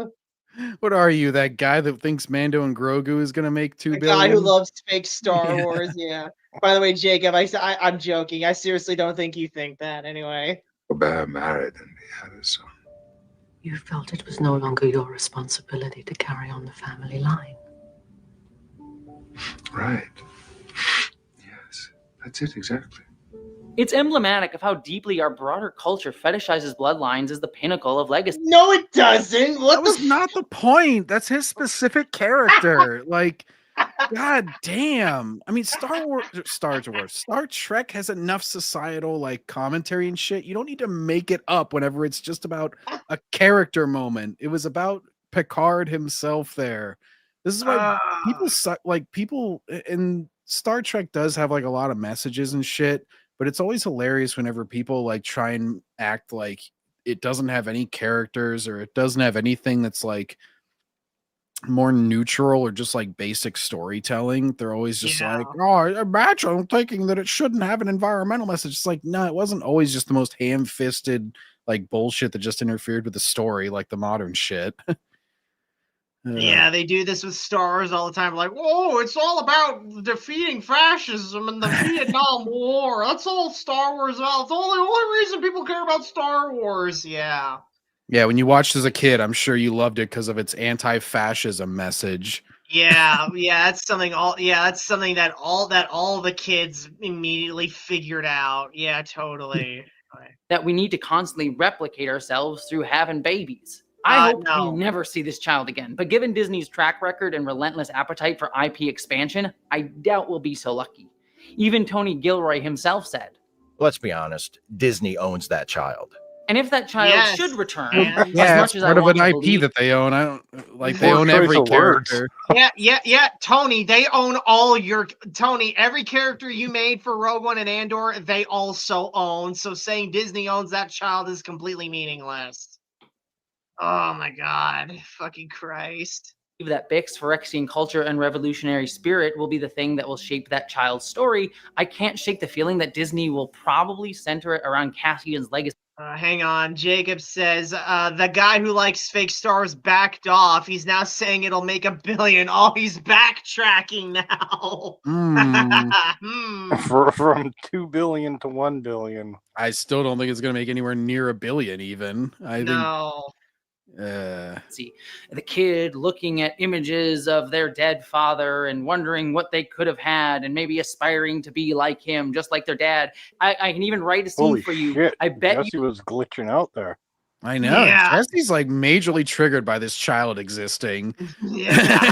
He's just like, I can't believe they had a woman have a kid. I don't think we've ever seen this on Backseat Boys. A person getting triggered by a baby. I don't think Why does Jesse hate babies so much?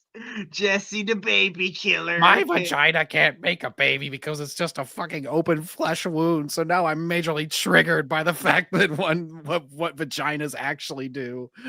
Jesse's just fucking jealous she can't have one. Yeah, pretty much. The kid will be about to run off to adventure but be unsure about it, and Bix will come into their room, sit down next to them and said, you know, your father would have done it. And then the next scene is them flying off to whatever adventure that movie's gonna be. It's not like Star Wars hasn't done this before. Revenge of the Sith reduced my absolute favorite, Padme Amidala, once a queen and also a senator, to mostly a vessel. Pregnant. Yeah, how dare Padme not get into all those action scenes with 2 babies in her belly? Yeah.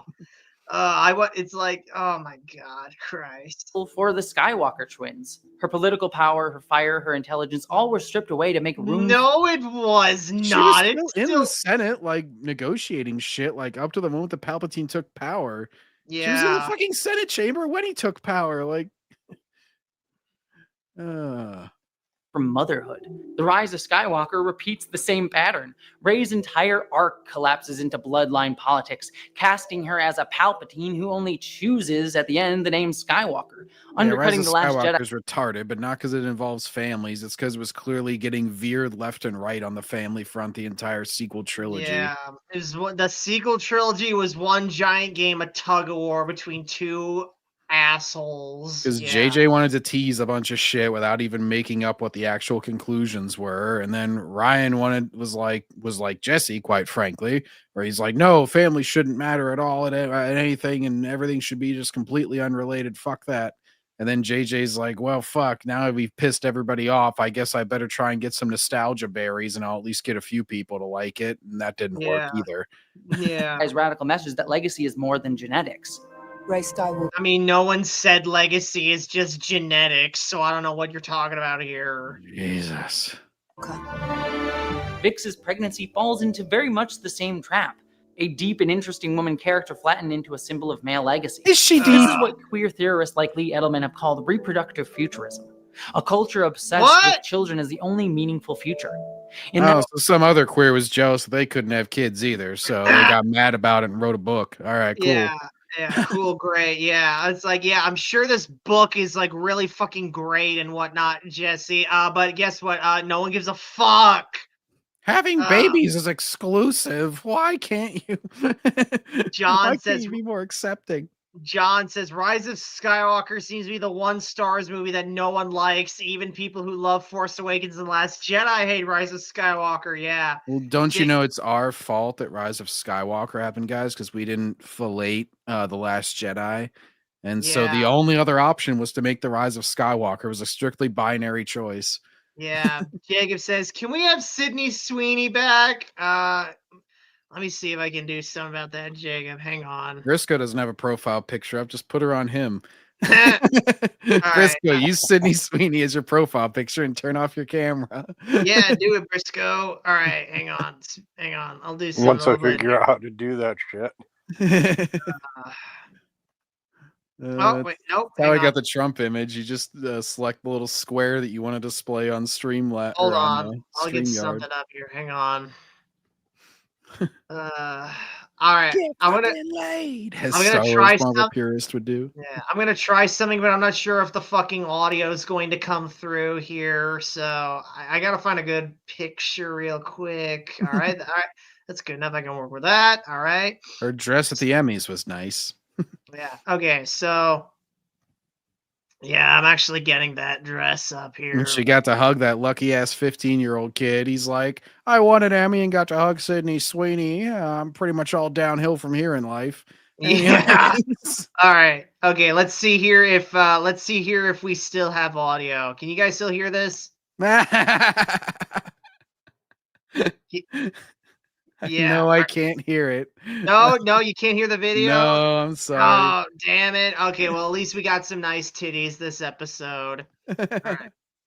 Okay, stop. All right, let me get it back up. That's very heteronormative of you, Backseater. Those tips are no different than Jessie's. Oh, I don't care. Anyway. That framework, everything different, queer bodies, queer politics, radical refusal, is cast as selfish, antisocial, and a threat to continuity. It is on multiple levels. Sorry, Jessie. I don't know what the fuck to tell you. I mean, if you suddenly turned Luke gay or something, that would be like disagreeing with continuity because he's not. Yes. And despite what some theorists might say, curvy folk by little boy. Or no, that was Anakin, but whatever. Mm-hmm. Well, anyway. Choosing not to continually replicate yourself, which many queer people do, They're is not seen cloning as a threat themselves. to social That's the only way queer people can have kids. They need to like fucking clone them from their DNA. Like fuck. You just want everybody to be extinct in a gen, don't you, Jessie? You're just like, kids are evil and heteronormative. Ah.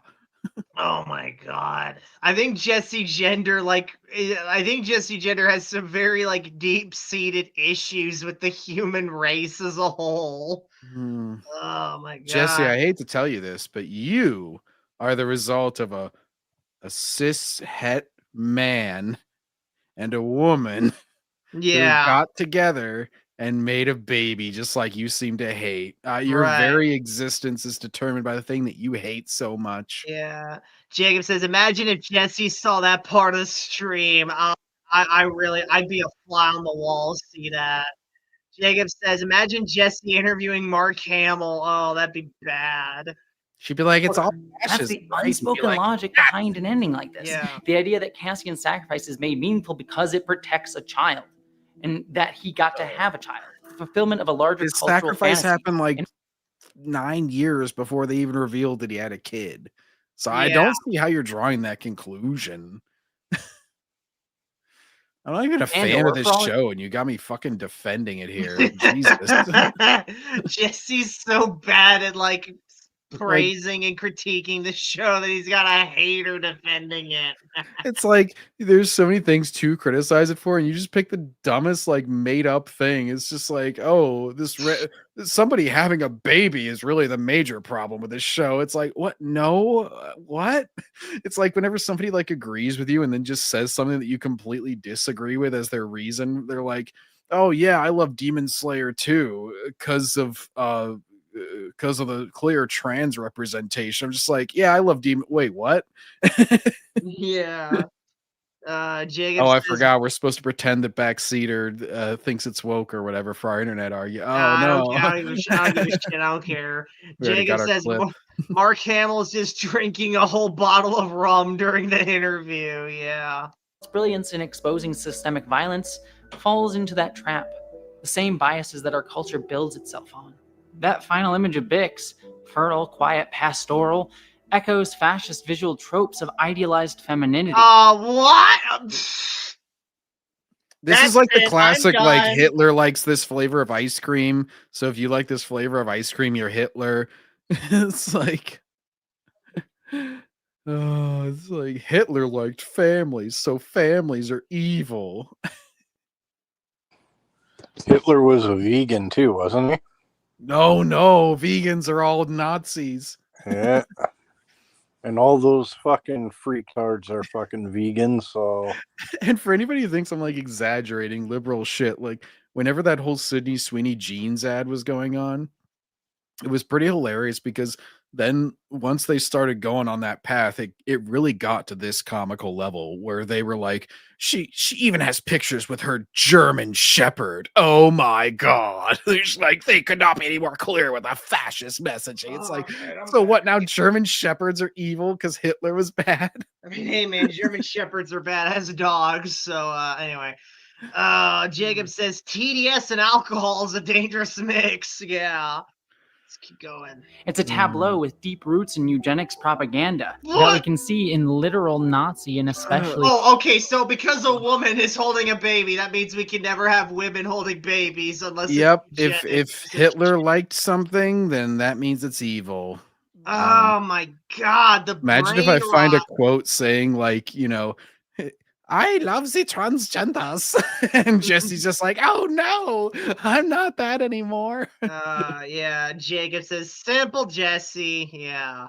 Fascist Italy propaganda that showed women often surrounded in wheat fields, fertile mothers helping fertilize the land and the bearers of the fascist nation's future. Fertile domestic pastoral Who and else mothers. is going to be the bearer of the kids? Like, do you know how Especially kids in are that made? time period. Come on. Has Jessie fucking even seen what the fuck Germany looked like back in those days? Oh, fucking whatever. No. Yeah. It was all a bunch of goose steppers. That's what they were. What are they supposed to have? A bunch of dudes raising kids? Like dudes can't have kids, Jesse. I hate to tell you this. I know you're like a dude who wants to pretend that you're a woman, but like it just can't happen. So obviously they're going to show the women with the kids. Like, this is just like where your little fantasy and like actual reality start butting heads and you just can't accept it. You're just like, nope, it's fascism.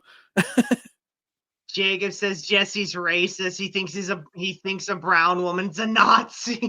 Bix is that's, oh my gosh, that should be your thumbnail for this. Just like fucking like a big arrow pointing to Bix with her kid and just like Nazi question mark. We've really gotten to that. Yeah. We've really gotten to that point in life where like black people are now fucking Nazis. Oh yeah. Don't forget the Jewish Nazis. Yeah. Yeah, the Jewish Nazis, yeah. All right. So I got Bix and I'm saving it to fucking MS Paint here. All right. No joke. Like Nux Taku recently, he's Jewish and he said something about like, oh, I feel safer around somebody called like kill all the Jews 42069 a groiper than I do around a mostly peaceful protester leftist because they obviously hate Jewish people more. And people were like getting on for it. He's like, no, my grandpa's like 100 years old, an actual Holocaust survivor, and he fucking voted for Trump and like hates whenever the media calls him that. And somebody responded like, oh man, I wish he had died during the Holocaust because he was evil and he would have less people. I'm like, so to prove how non-Holocausty you are, you want the Holocaust to be more successful. Do you realize that? You think this would be a moment to reflect and be like, oh shit, well maybe I'm wrong in my belief that like, nope, the Holocaust survivor is wrong. I am right.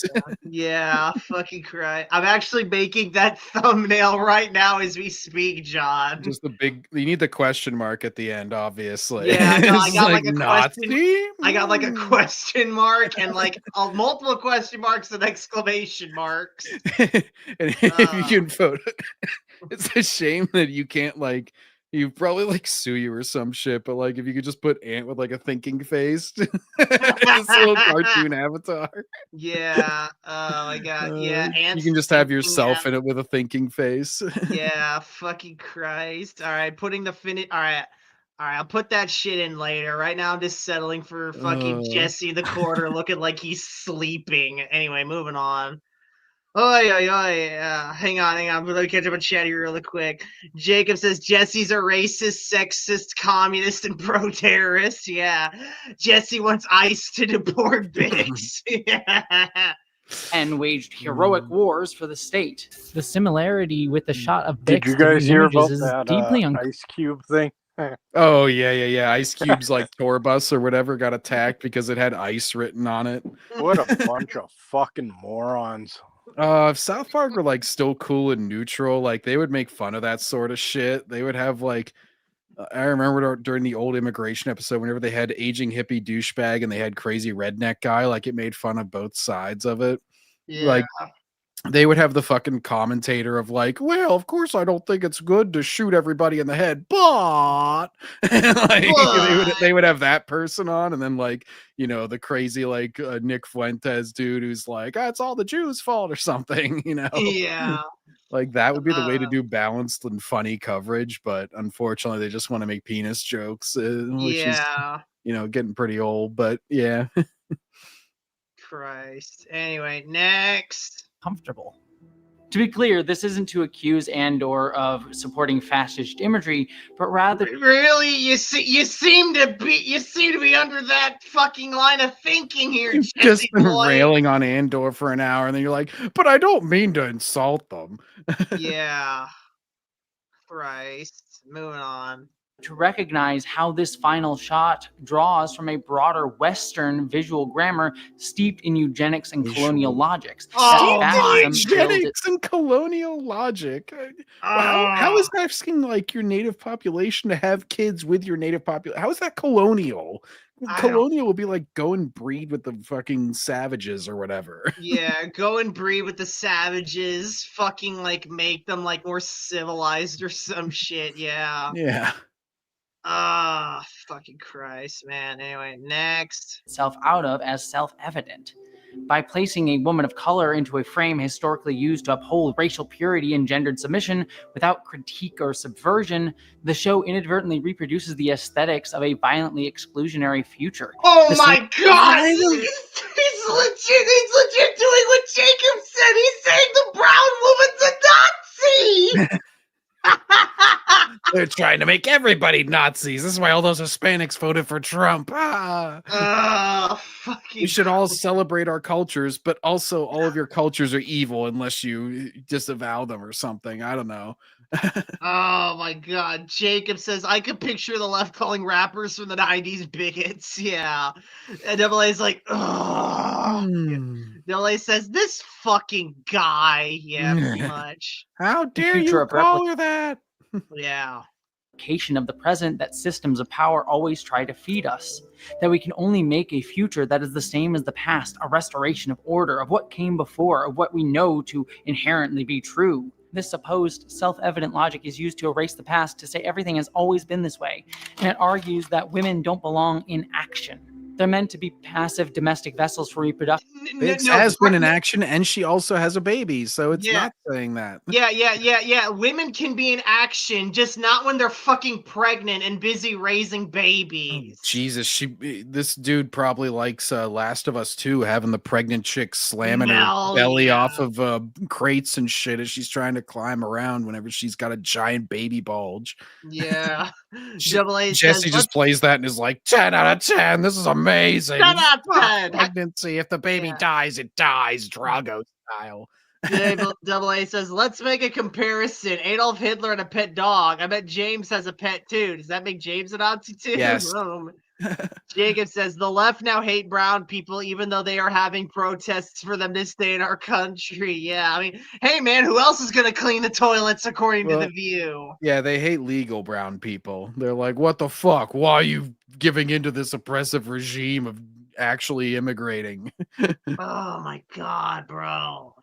In order to continue civilization, or else it will collapse. It's the same fascist logic weaponized today through things like anti-trans propaganda, but ultimately being used to control women and force.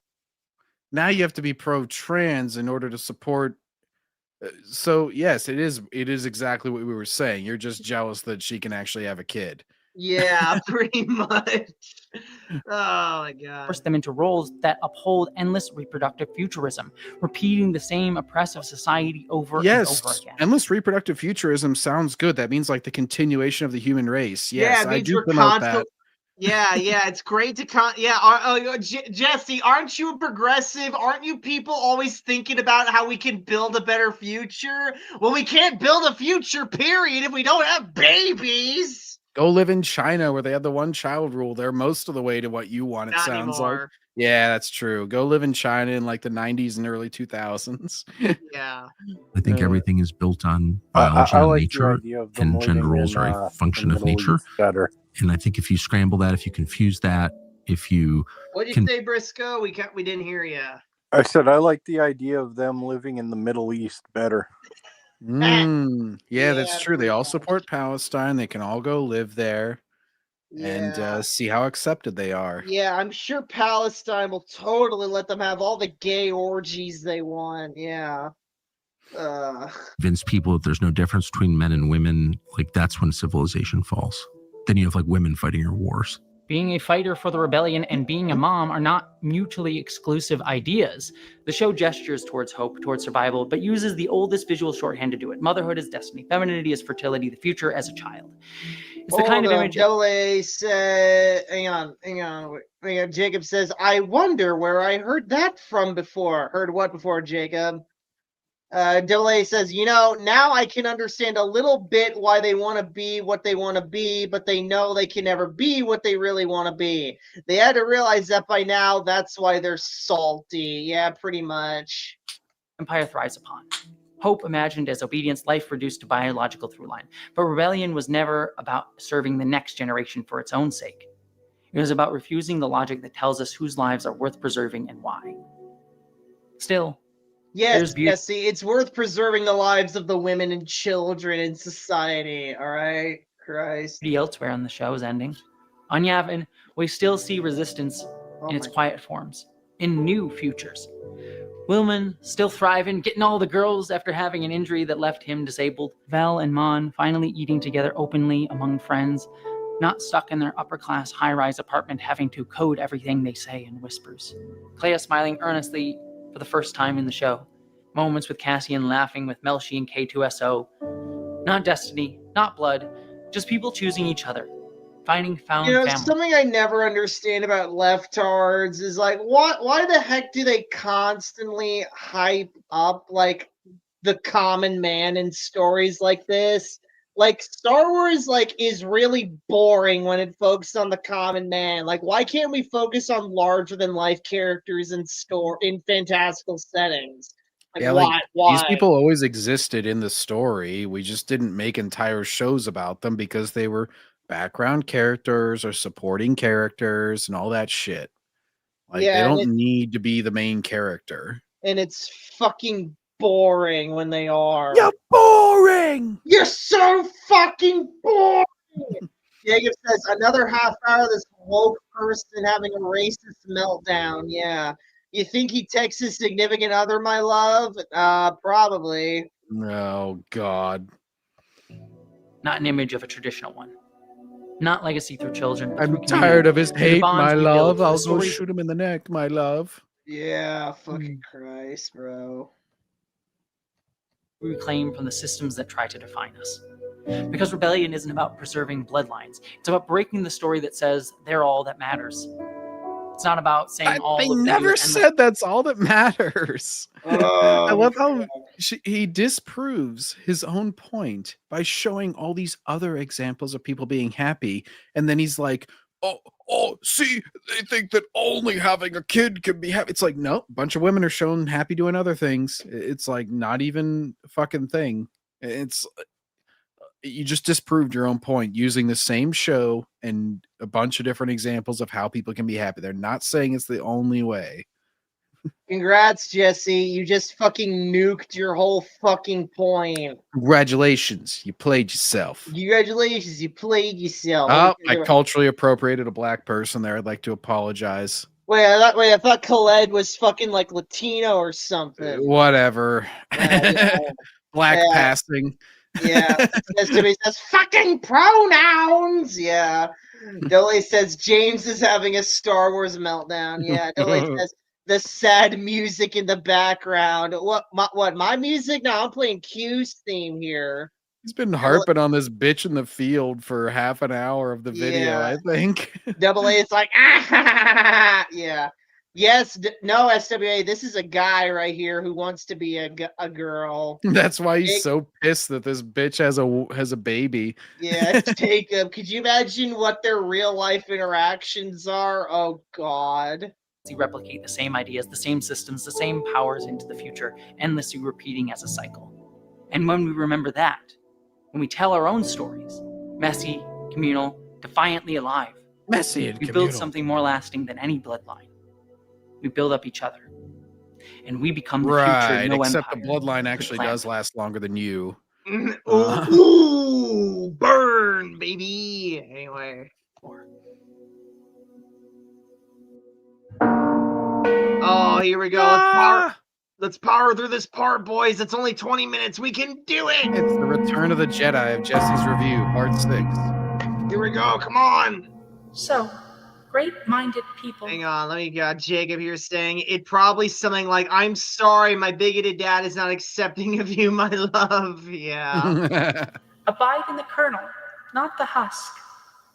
The way is hidden in its namelessness, but only the way begins. Oh God, fucking Ursula K. Le Guin. We can never fucking escape Ursula K. Le Guin on this show, can we? Oh my God. SWA says, Jesse, why are you gay? Yeah, exactly. Good question. Why are you gay? You are Sustains, transgender. fulfills.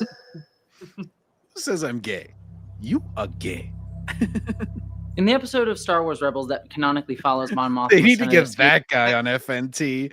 I would think that he Yeah, would what's have his- so much fun. What's his name? Hang on. Why Oh, are you? God. Why I don't are you remember. gay, guy? Because he had that priest on too. They could get him too. They're fucking hilarious. That whole Yeah. interview is the most based thing in the world when they start Yeah. bringing out props and shit and laughing at that freak. Also, Mom Cedar made chicken Alfredo pizza. Thanks, Mom Cedar. Chicken Alfredo pizza. Yeah, So it's sauce instead of tomato sauce, it's Alfredo sauce. Yeah, Mom just said that. Yeah, hang on. I'm looking up what that guy's name was. It was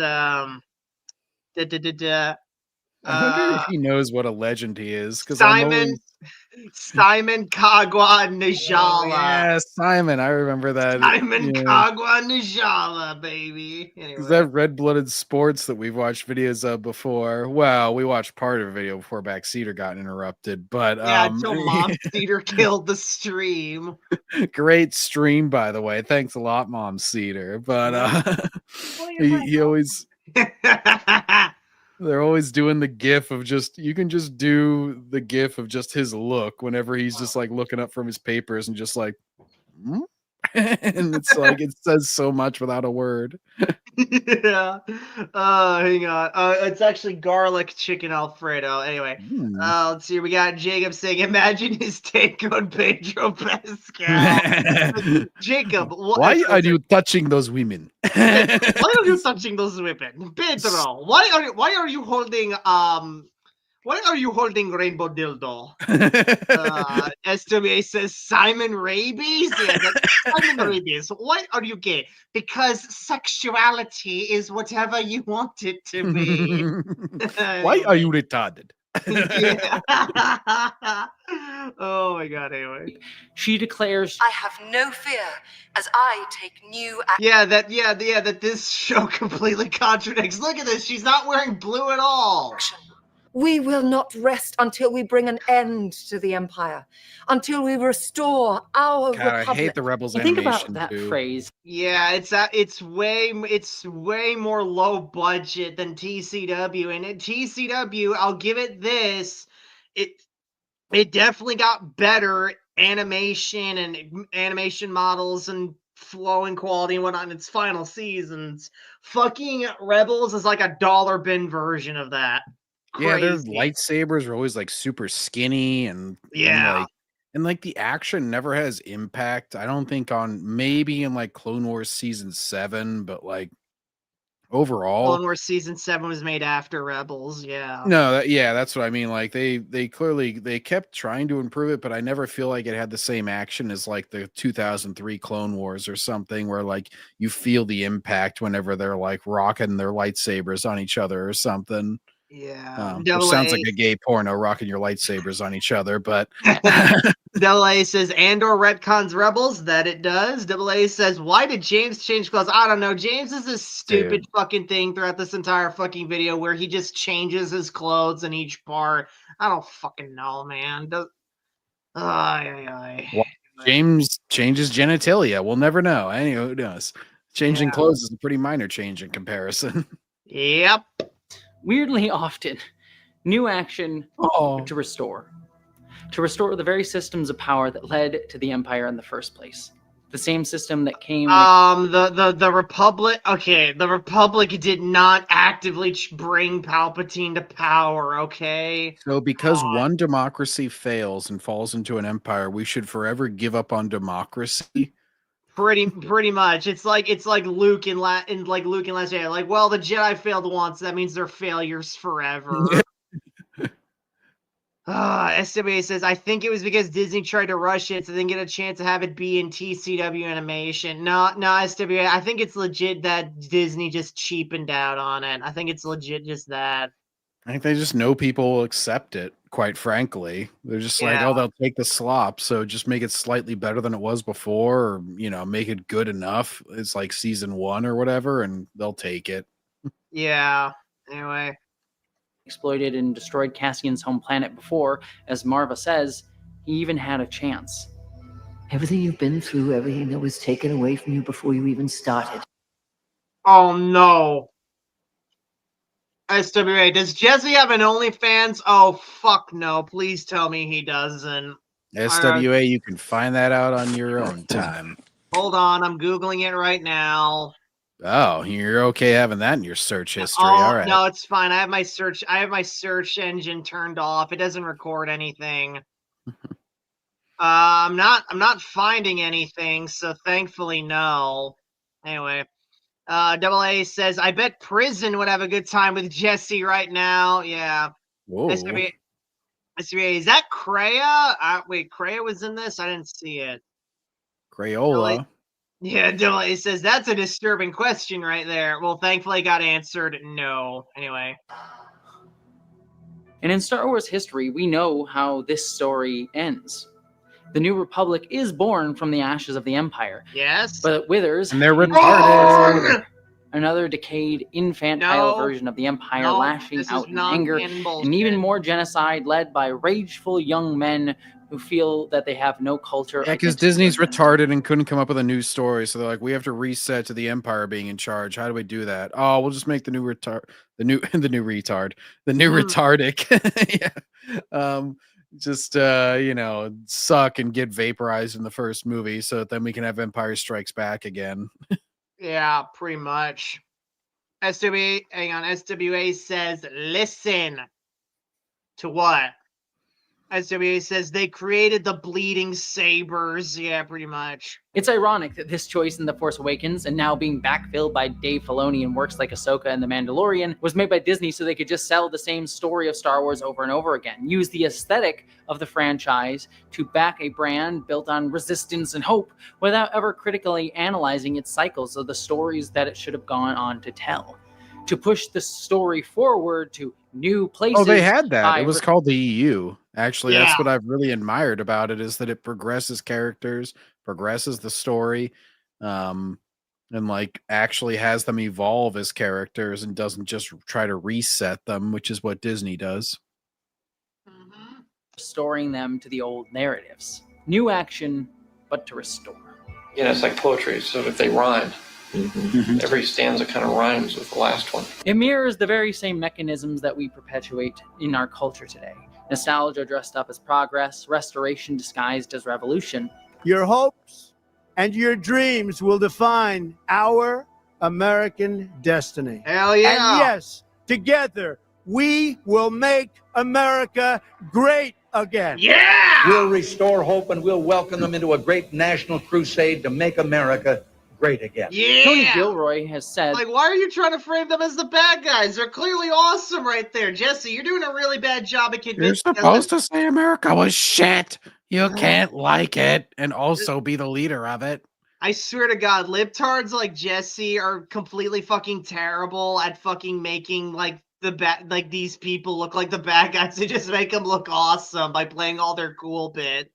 I love how it's like the most generic phrase ever, and yet it's somehow triggering to them. It's like, oh, how dare you talk about the country that you want to be the leader of and making it great. It's like, well, what are they supposed to do? Just be like, make America shit again? Like, what do you want them to say? Make America shittier, yeah. Make America fucking Africa. Yeah, Fuck. it's just like, well, America was always evil. Well, okay, if you hate America that much, I guess you can leave.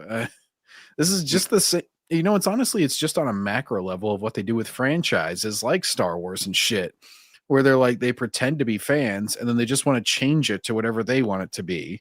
So it's just like whether it's politics or culture or media or whatever, they do the same shit where they're just like, oh, we have to change it. We have because it's always been shit. It's always been evil, even though I apparently love it. They're trying to do the same thing with anime now, where they're just like, oh no, if you like fan service in anime, you're not a real anime fan. It's like, well, it's always fucking been there, so I don't know why you're a fan if you hate it so much. SWA says, I'm waiting till he reveals a Grogu doll. He looks like a she. Yeah. That Andor pulls from the cycles of oppression throughout history, and he's right. But what we rarely interrogate is why those cycles persist. Why we keep restoring the systems that made us sick in the first place. Even in a galaxy of infinite imagination, Star Wars struggles to imagine anything other than restoration. We cheer for the rebellion, but it's run by bourgeois senators who want to bring back the Republic, the same Republic that once gave power. Yeah, because it worked. How about that, Jesse? They want to bring it back because it worked. Republic like went for 1,000 years or 1,000 generations or whatever it was. It's just like, hey, that's a pretty good run. I would like another 1,000 generations of fucking peace and prosperity and advancement. Yeah, that's pretty awesome. Oh my god. All right, moving on. To Palpatine. That's why Disney is struggling right now to come up. Yeah, no shit, because they're left with a bunch of characters nobody likes. All the characters we like are dead, and they know for a fact that the audience will absolutely reject this movie if it ever gets made. So of course they're and also they've gone on a thing that's diminishing returns where they're operating completely on member berries to even sustain what they have. And like the only thing that they can get is just like, oh, we referenced this thing that was popular back during Lucas times, and now they've pretty much strip mined all of that. So they're just desperate. They're like, fuck, what else can we reference? Maybe get the wedge actor back. There's just like nothing left. It's an equation that like eventually results in nothing. Yeah. Because you're trying to use shit that's not new anymore, and you're not making anything new that's worth referencing. So you're gonna run out. And even eventually. if they do make something new, it's like and they do in like a genuine play to like attract people. It's like they're not gonna come. You've burnt so much goodwill, and there's so much negative press around this. So yeah, you're basically in more. Even their most popular thing that they would frame as new, they're like, "Oh, Grogu." It's like, no. Grogu is Yoda, but a chibi Yoda. Like, so that's still strip mining the past. Like, Babu Freak, I guess you could say, but Babu Freak is like 2 seconds of like, oh, quirky, cute character. Look at that. There's nothing substantive there. There's nothing deep there. It's just like a little hopium hit. And that's why people freaking latch onto it in the Mando trailer. They're like, oh, Babu Freak. It's just like, but that's all you're ever going to get. You're not like concerned about his great character arc that they developed. No. Well, they don't have the talent to write anything like new either. They got rid of all the talented people. I mean, they tried and just none of it has taken. So yeah, they're not going to reference any of that shit. Not even the actors want to come back for that, except for Daisy Ridley, who has no career. Like John Boyega's like, you're not going to Disney Plus me. Fuck that. Yeah. Know where the story goes because they would have to learn that not all good poetry has to rhyme. Oh. To really look at where the stories goes would have to be to imagine something radically What's this new, radically cosplay different. this idiot's got going on now? I have no idea at this point. I really don't care either. I think that's supposed to be Bix's like early season outfit, because I think that James here did this in like part 1 or 2. Yeah. It would mean they would have to imagine something beyond the same systems that keep corporations like Disney in power in the first place. This is where he pretends to be anti-corpo while fucking praising the entire corpo product and probably wanting it to stay in their hands. Right. By Rain Johnson put that scene in The Last Jedi, showing that despite the Empire having fallen, the capitalist motivations of profit that continually propel endless war still exist, thus helping fuel where he tried to equate the Resistance and the First Order because they both bought shit and therefore they're both evil. And it's like, well, there's a little bit more different. I mean, far be it from me to defend the Resistance because they're retarded too, but like, there's still a difference even if you both buy shit and they're both capitalist. Right. They're just like, wow, you know, like even like EFAP and all them are always making fun of this with The Last Jedi, with this whole casino scene is meant to be this deep thing where they're like, well, you know, they both kind of feed into the system, you know what I mean? And it's just like, okay, but they're clearly using it for evil once they buy the shit. We're not, so like it's a retarded section to throw into a movie. Right. False equivalency, the scene. Same cycles coming back over and over and over again. There's only one business in the galaxy that'll get you this rich. War. The same systems of exploitation that existed even before good the Empire for? and destroyed Cassian's home that extended well beyond Absolutely it. nothing. We see this same struggle and inability to imagine something new playing out today here in real life. In America, for example, we're told to fight the fascism that has crept into all of our institutions by restoring those same institutions to what they were. Instead of an administration... Briscoe, why are you here twice? What the hell? Some retard called. I don't know. Oh, okay, hang on. Let me remove your other guy here. There you go. Anyway, next. Working to advance America's highest ideals, we are witnessing the wholesale... Yeah, Evan was completely right. She has absolutely crashed out after she failed to fucking, like... After she failed to win the election. She looks absolutely, like, rough right here. The bottle. We call her the bottle because she loves her whiskey. I've never had a drink myself. Yeah. Of those ideals. Running for office is as important as ever. So please, everyone here, please keep doing what you are doing, and to everyone. Hey, I agree with Kamala here. Please keep doing what you're doing. You're exposing what freaks you are. Yeah. Let's lock it in.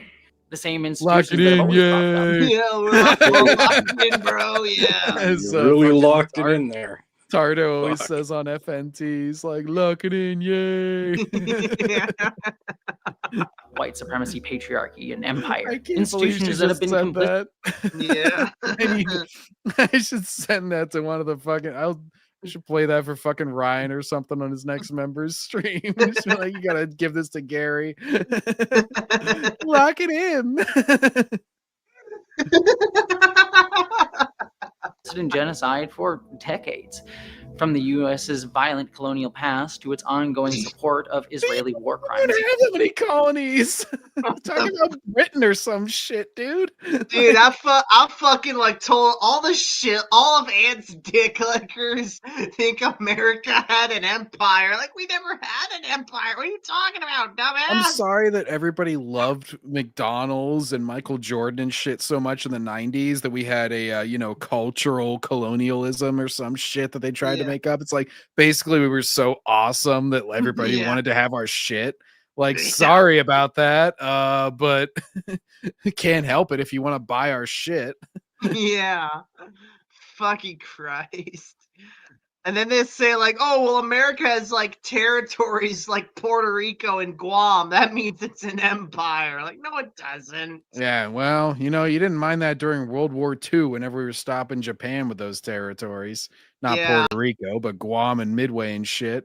Yeah. In Gaza. American presidents and the American people in the future will support all out the survival of Israel if it's attacked. As a trans person, I'm constantly told that my ability to survive is necessitated on restoring the old system.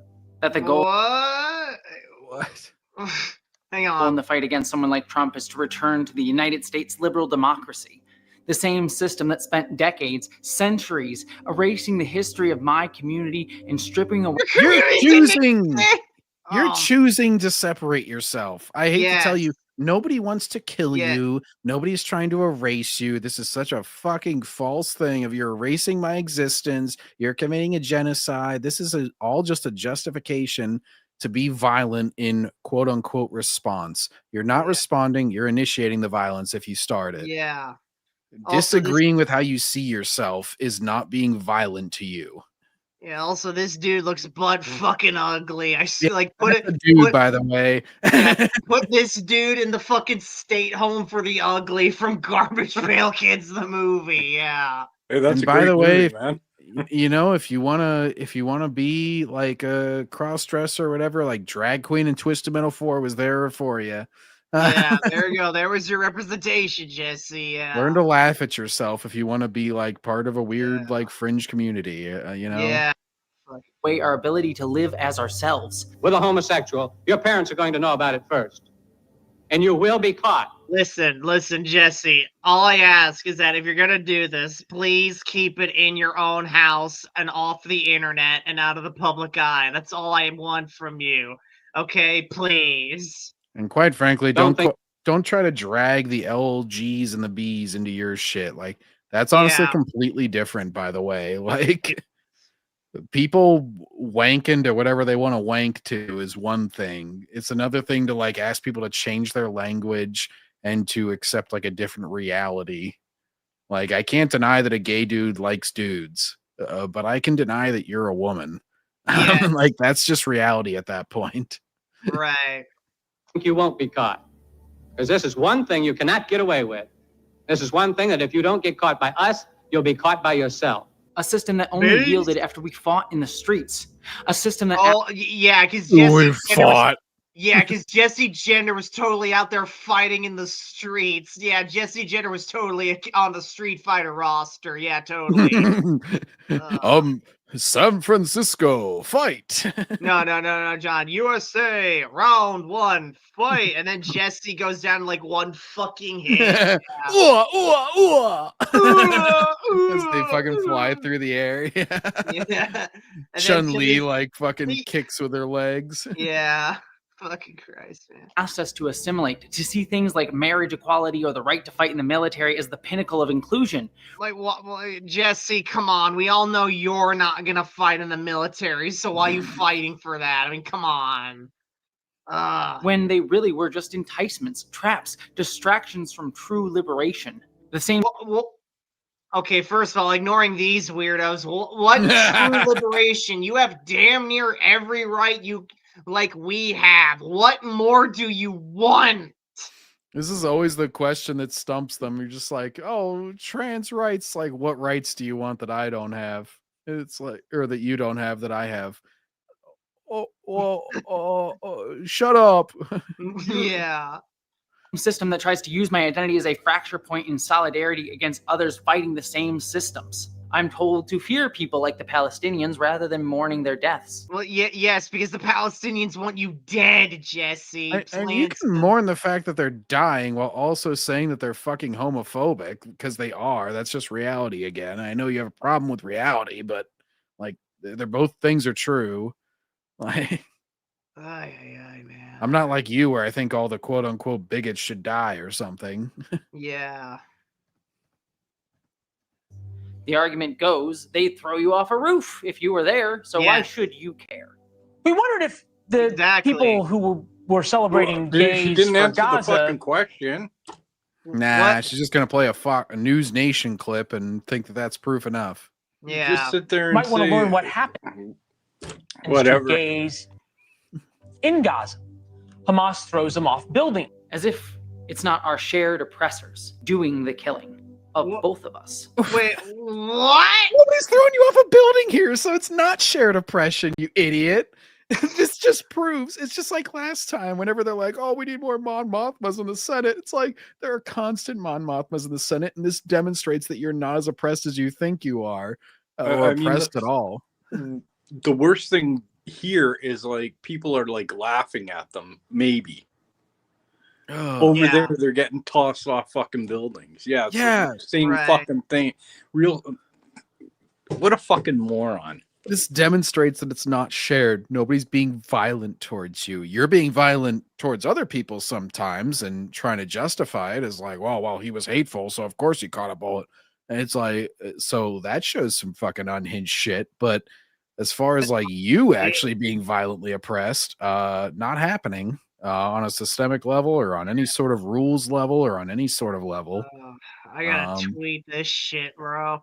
And if anybody does Hashtag- that, like, don't do that. Like, obviously, even the people who vehemently disagree with you, like I do, I don't want you to be thrown off a building, Jesse. Here we go. I just want you to be laughed at. Hashtag Jessie gender is unhinged. Let's get it going on Twitter, folks, or X, whatever. Anyway, As if solidarity has to be deserved.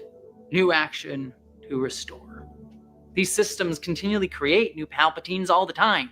Systems like fascism. Jesse, last time you checked, I checked, Donald Trump can't shoot force lightning. Hey, okay? I would love that day though. Like, you know, AOC's up there making some speech and she's like, Mr. President, you will answer to the Senate. She ignites her lightsaber and he's just like, I am the Senate. Power! He just fucking blasts her out of a window or something. I would be like, oh shit, I guess they were right. This is pretty fucking cool though. I'm not gonna lie.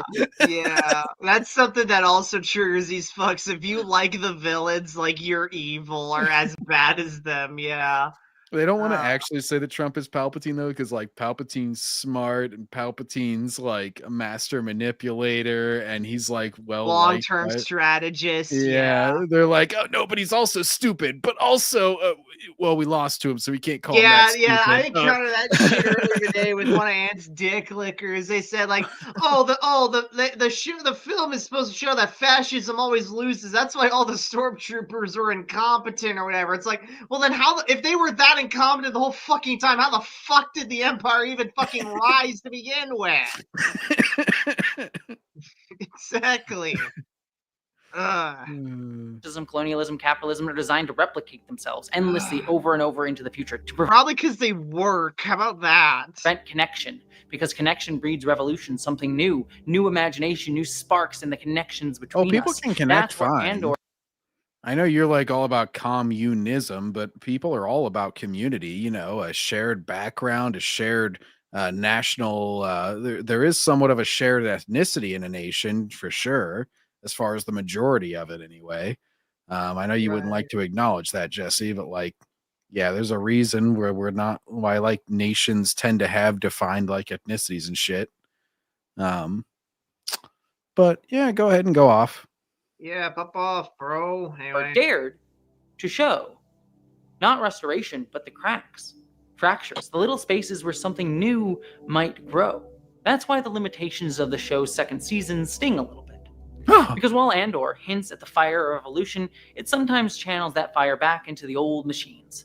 Cinta's death, Bix's sidelining, these aren't just narrative decisions, they're reflections of a creative team that, for all of its brilliance, and believe me, it is fucking brilliant, didn't always really, because you've been reflect the people bitching about it for half of this review. Yeah. most often erased. Andor wasn't progressive enough for Jessie. Fucking Christ. By these same systems they were writing about.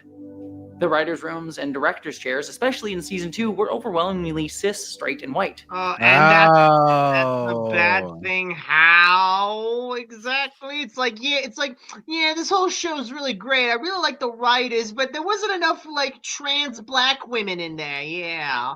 I like how James here has got to say cis, het, and white. Doesn't mention male, because then I'd bring up like, oh, Full Metal Alchemist or some shit had a woman writer. And also had like objectification and all this like traditional shit and all this stuff. Right. That doesn't mean the show wasn't smart, incisive, or powerful, or that the writers are somehow secret racist or whatever. The very fact that I've just been implying it for the last half hour. But it doesn't mean that. Yeah, it's like I really wish that they didn't kill off like Cinta or fucking or gave fucking Bix a baby. I really wish I didn't do that, and I fucking hate the writers did, but it's super brilliant show, guys. Believe me on this. I totally love it. It's one of my favorite things ever. Believe me about it. that I was able to write this long of a video about It all of turned its into tour guide Nixon there for a minute. If you guys, Oh. John Briscoe, if you guys don't know what that is, it was like from two best friends' plays, like walk through or play through of Silent Hill Downpour. They're like venturing down to like the theme park place or whatever underground, and Pat puts on like this like Richard Nixon style voice where it's like, we'll build a theme park and we'll make it all about the devil because the kids really like the devil. It's really funny. It's like tour guide Nixon.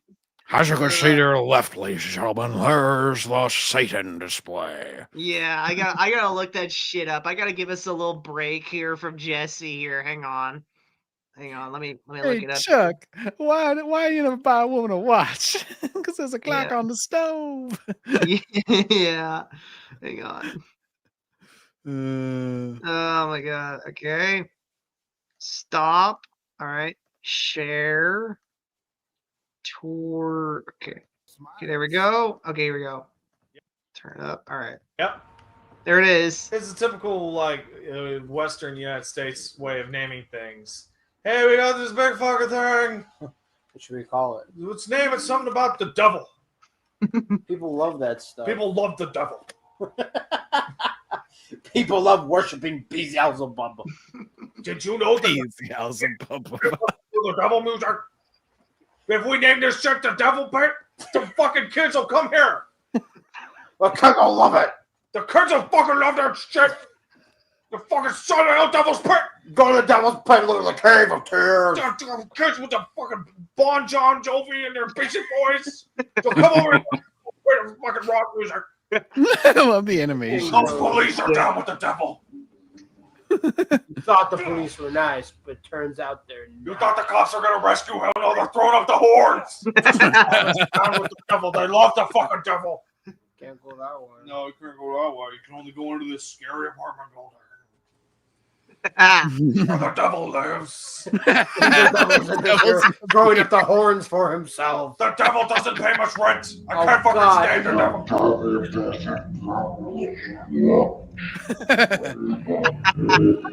Fuck.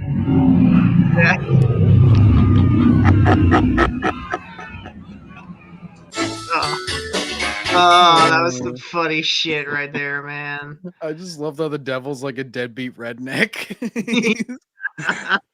I mean, after a few thousand years, I probably would be too. I'd be like, you know what? I've been trying to do this evil thing. It's not working out. I should probably just go and watch movies. Yeah. Anyway. Nuances speaks to how masterful it was and how much I love it so deeply. I'm so glad to finally have in Star Yeah, you love it so. Wait, hang on. Of what in Star Wars? Hang on. Rub you wrong time. So glad to finally have a feast of riches in Star Wars. What is of riches? What does that even mean? You don't eat money. What are you talking about? Something that I've loved for most of my life. Oh, really? You've loved it so much, and yet it's apparently it's been a constant shit fest because now you finally have a feast of riches, whatever that means. Yeah, you've been a Trekkie this whole time, but you've loved Star Wars your whole life. I always love these contradictions. Again, this is like the same thing that's happening now with anime, and why like all the success with Demon Slayer, I'm just like gatekeep the fuck out of this because it's just like. And I'm happy that it's at its end whenever it gets these massive hits because they can't like come in at the last minute and bastardize it. It's just like, if you love something so much, why do you always want to change something about it? It's like, right. Moving on. 2 seasons, it truly is one of the best works of episodic visual science fiction I've ever seen. But the work of revolution in storytelling wasn't complete. Without queer women, without trans people, without Black and Indigenous voices, without the voices of many of the oppressed, too much of the writing defaulted to old frameworks, especially. You're not oppressed, Jesse. Get over it. Get rid of this victim complex you have. Christ. At the end. Queerness is tragedy, womanhood is sacrifice, racial. He's just fucking rehashing crap all throughout the rest of this review. It's like, if that's the case, then cut fucking part 6 out. Oh my god. Suffering. As one queer person dies, they're like, queerness is tragedy. It's like, that's not the nobody took that message from the gay person dying. Like, this is all so made up in your head, and I know you're used to like people honoring whatever's made up in your head, but it's just not gonna happen here. Not gonna happen. Stop trying to make it happen. Yeah. That racialized people get to tell. And by not having people unlike them in the writer's room, the show lost an opportunity, not just for better storytelling, but for growth for all of Better. us.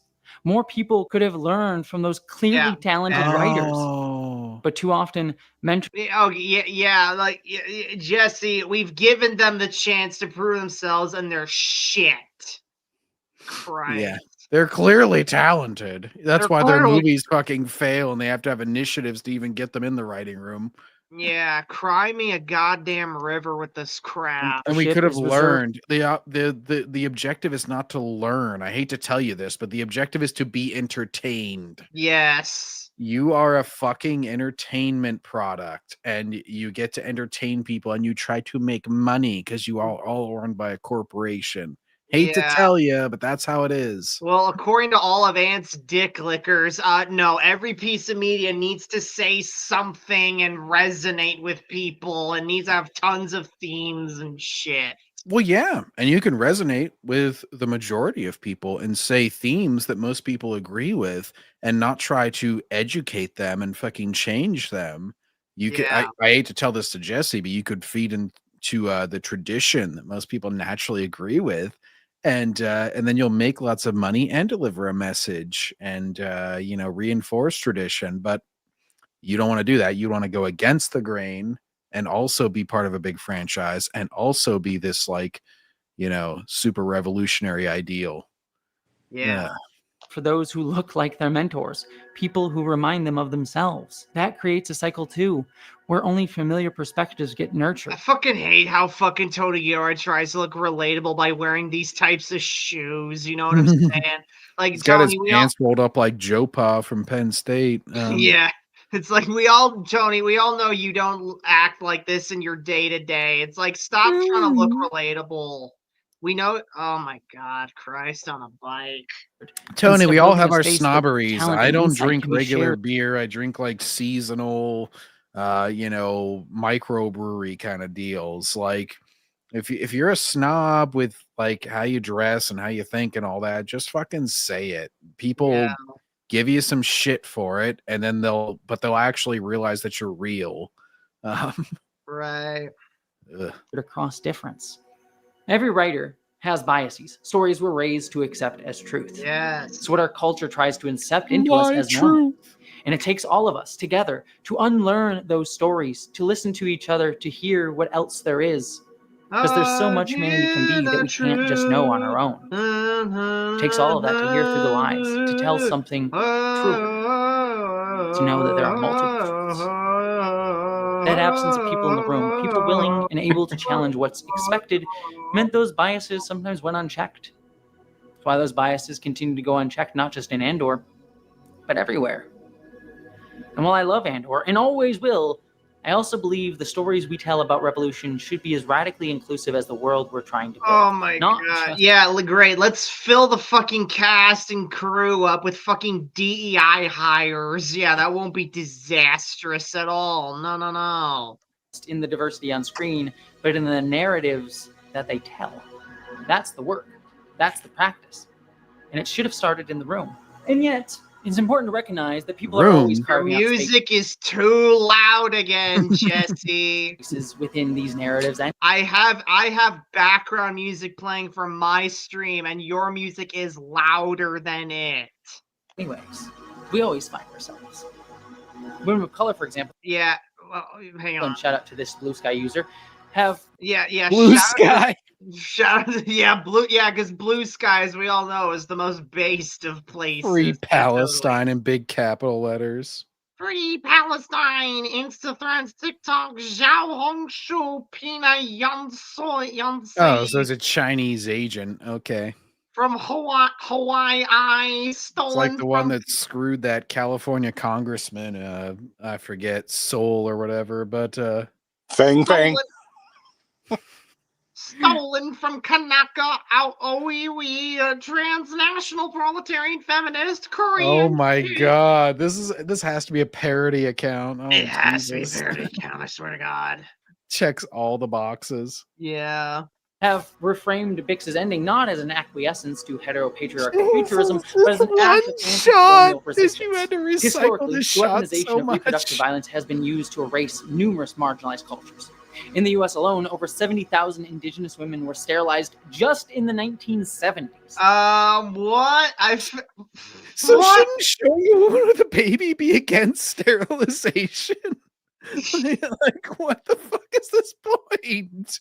Why is the baby so triggering to you? Showing this woman with a baby, clearly it's promoting sterilization. It's like, what?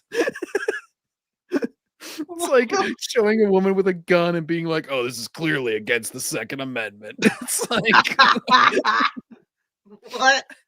How brain broken are you, James? Yes, the brain rot runs deep. The brain rot runs deep. Over 2,000 Mexican-American women in California were sterilized during that same decade as well. Puerto Rican women, like the lineage of Dedra Adrona, who plays Bix, I'm also were sterilized against en masse by the sterilization. U.S. government throughout. These programs directly inspired Nazi Germany's programs, even if many historians often try to hide that connection. Today, in Gaza, 70% of the reported dead are women and children, and thousands of pregnant women are giving birth in unsafe, often lethal conditions. There are multiple eyewitnesses. What the fuck? What does this have to do with a woman having a baby? How are you trying to draw a parallel between sterilization and having babies? Like, those are direct opposites. What the fuck? Accounts of I'm against sterilization too, James. You don't need to convince anyone to be against sterilization, like, especially not right wingers who are pro-life for the most part. Yeah. Killed by Israeli soldiers, including while trying to access healthcare. In that context, raising a child within your culture becomes an act of defiance. Not reproduction as bloodline, but as survival. Not to serve empire, but to defy erasure. In that framing, Bix's choice isn't passive or patriarchal or reproductive futurism, it's revolutionary. It may not be What was the point of getting triggered over having the baby to begin with? Take it as that. Yeah, like, what? I mean, I'm pretty sure, like, they're not trying to breed the rebels out because it's a whole galaxy. That would be impractical. Yeah. Like, so I'm pretty sure this just has no fucking relation to anything the show was even trying to say or anything. I'm pretty sure this is all made up in your head, but it is. Like, even if you wanted to make this up, it even is still contradicted. Like, you're just lost in the sauce here, James. I don't know where you're trying to go with this. Jimmy boy here got them crazy eyes right here. Like, yeah. He's just like, I had to be pissed off about the baby for some reason, so I made up this whole thing, and now I'm gonna say how none of it even applies, but also it's still evil. But also it's revolutionary. Yeah. The show's intention. It may not be what most people will read out of it, but it's a reading we can claim. No, you Reclaiming can't. that image, reclaiming Bix's story, is a refusal to let Empire decide what survival looks like. Oh, now we need to reclaim Bix's story. What the fuck? Imagine watching shows like this, just like everything that happens, you're just like, what does this mean? How can we reclaim this? Oh my gosh, this is problematic. Crap like this is why I'm firmly on the side that themes are optional and entertainment should just be entertainment. Christ, if this is the side the intellectuals are on, I don't want to be on that side. Briscoe, I'd what'd like you to say? see them do analyzing shit like this with movies from like the 80s and 90s. You know, let's have Jessie look at Garbage Pail Kids through this lens. I want Jessie to watch the early episodes of Dragon Ball where Goku goes around patting people on the crotch to see if they're a chick or a dude. And he goes, oh, you're a woman. And Jessie would be like, this is reinforcing heteronormative cis male. Or fucking Volgin and Metal Gear Solid 3 rubbing their crotches. He grabs the crotch. Yeah, to see if they're spies. Yeah. John, I was pissing off all of Ant's dick lickers earlier with Metal Gear and shit. I was saying, like, nobody plays Metal Gear for the plot. People play it for the stealth gameplay. And they got absolutely triggered. And I was like, oh, don't believe me? Ask John. You know what's fucked up? If you look, if you go on YouTube and you look up Metal Gear Solid 3 playthrough or something, it's all fucking broads. It's all these fucking broads. That's funny because I would say Metal Gear Solid 3, oh my gosh, there's a bunch of shit in the story that would piss Jessie off. I mean, the boss has like a C-section and it's like a whole defining part of her character. The fertility, oh no. No, all these broads, they see the boss the first time. Oh, I love her. Girl crush. Yeah. Well, I wonder what happens when they see Eva. Like some fucking slightly badass fucking looking chick, and then all of a sudden it's like their favorite fucking thing. Yeah. No background on the story or on the character. No, nothing. It's just just because she's got short hair and she's like not super sexualized and she's like good at fighting. Yeah. And then they all hate all the other chicks. Yeah, they hate Eva because she's walking around with her tits swaying around because she's being a productive spy lady. Quiet too. They hate quiet. Quiet, yeah. Yeah. Fortune kind of has her tits out from what I remember. They like the Olga. Olga, yeah. Of course, yeah. Anyway, next. As a trans woman, I spend my life finding fragments of myself in other people's stories. Because what? Okay, whatever. Our culture will always find space and empathy for men like Cyril. We'll build. Is Cyril trans now? What the fuck? No, because he's a white male. People find sympathy for him when they shouldn't. You should just shit on. So now the nuance is gone. We should just disregard a character because they're white male and they're evil. It's like selective simplicity, I guess. Christ. Whole arcs around their potential, their almost redemption. We treat their pain as profound. Meanwhile, people like Cinta or Bix, queer, brown, principled from the start, get treated like obstacles or afterthoughts. No, no, that's complete projection on your part. I haven't seen season 2, and even I and John know that the show gives considerable time to mourning them. No. Bro, and they're like, especially for a minor character. I hate to tell you this, but like not everybody's a main character. Like Andor, what would I say are the main characters that are in across both seasons? I would say most important or most hit on is honestly probably Luthen. He's pretty heavily featured. Then probably second is Andor, maybe. He's kind of sidelined for a significant portion, but like, you know, I'll just say main characters in general. You got Luthen, Andor, Bix. Is there a fourth one even? I feel like those. Cyril and Dedra, maybe. Yeah, Cyril and Dedra. Like those. Yeah. So Cyril and Dedra are the main Imperial ones. And then like, you know, tangential ones are like the old Imperial guy that dies. Partagaz, yeah. Yeah. And then there's like Saw Gerrera. He's sort of in like, these are like third degree of separation from like the main characters. Like these characters that lesbian couple is like they disappear for a good portion of the show. They're clearly not the main characters. So the fact that you want like half a season devoted to their fucking sacrifice, like they spend a pretty good amount of time on it. She gives a whole fucking speech about it. They use it for a whole goddamn arc for the dude who lets her die or whatever. Like, what more do you want? Like, you just want this to be a lesbian show. I don't know what apparently Jessie just wants, or James, whatever the fuck we're calling her. Apparently he just wants like 100-episode show, like padded out with fucking filler and lesbian sex, I guess. I don't know. That way James, everyone you would hate One Piece because even the minor character, even in that show, which has like 1,100 episodes or whatever, guess what? They still focus on the main characters, and the other ones are pretty minor. Yeah. And it starts by reframing what legacy we believe we're a part of. Also, John, all of them, of course, they're like, oh, John doesn't understand One Piece. Does he not know that Oda is a fucking Che Guevara stan? And they had like that one panel of like all of them holding up like a poster with like a Che Guevara looking guy on it. Oda barely even shows his personal life. Like he literally puts a fish head over himself, even in interviews and shit, because he doesn't want everybody to be all about his personal shit.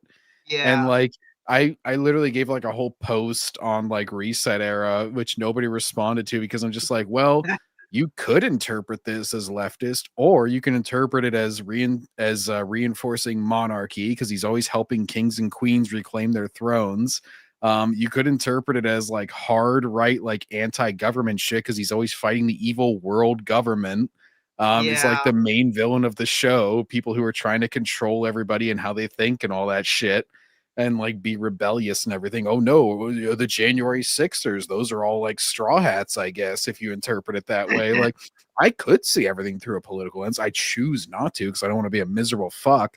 But it's like you can take things either way if you want to play that game. Jacob says, how long are you at in this video? We're almost fucking done, Jacob. We're just trying to power through shit.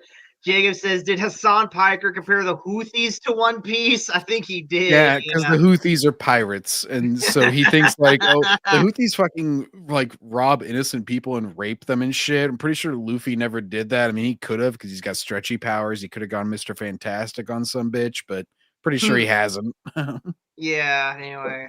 There's a constant discussion that gets brought up about Andor, about how frustrating it is that the show is so good, yet it's quote unquote all for nothing because the New Republic will eventually fall. Yeah. Thanks for pointing out thanks for pointing out that all roads lead to fucking Rey and the sequel trilogy, James. Thanks for that.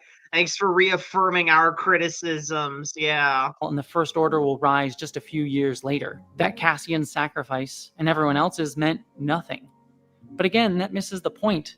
Fascism. Hey, since we're all going to die, you want to suck my dick here while we're on the beach? Yeah. Fucking LG, and I'll just pretend you're Bix or something. Now James here. I'm actually legit trying to call him James now. Now James is all about fucking, now he's trying to spin this as it's a good thing now. Okay, here we go. Will rise just a few years later. That Cassian's sacrifice and everyone else's meant nothing. But again, that misses the point. Everything. Fascism, or more accurately, abuse of power and crystallization of power, always finds new ways to return if we're not vigilant, if we don't fight it at its root. We're watching that. Yeah, the prequel trilogy did this better with the fucking Sith. Okay. Sorry, James, but Star Wars already did that shit and did it better back in the day. Wrigley Sheev, he said that I'm not going to let the Republic fall. It stood for 1,000 years, and he said my negotiations will not fail. He said that, and now we've had a war. It's gone on for 3 years. It never would have happened if I were Chancellor. It should have never happened, and we've had it for 3 years, and billions of lives have been lost. I mean, droids. I mean, you just hit an off switch. I don't understand how this has been such a problem. You just do an EMP, and they should have been gone on day one. They would be gone if I were Chancellor. Yep. Cycle play out again today. But the fact that that cycle wasn't broken doesn't mean the fight was meaningless. People got to live, to hope, to have a new day. It means we are part of a legacy, a lineage of resistance. Andor reminds us that I'm sure you'd like to think that. Yeah. Okay, Jesse, let's put that. Fuck, James, let's put that to the fucking test. Let's see you actually go out onto the fucking streets and actually fight. Let's see how that ends out for you. Fascism resurfaces, so too does rebellion.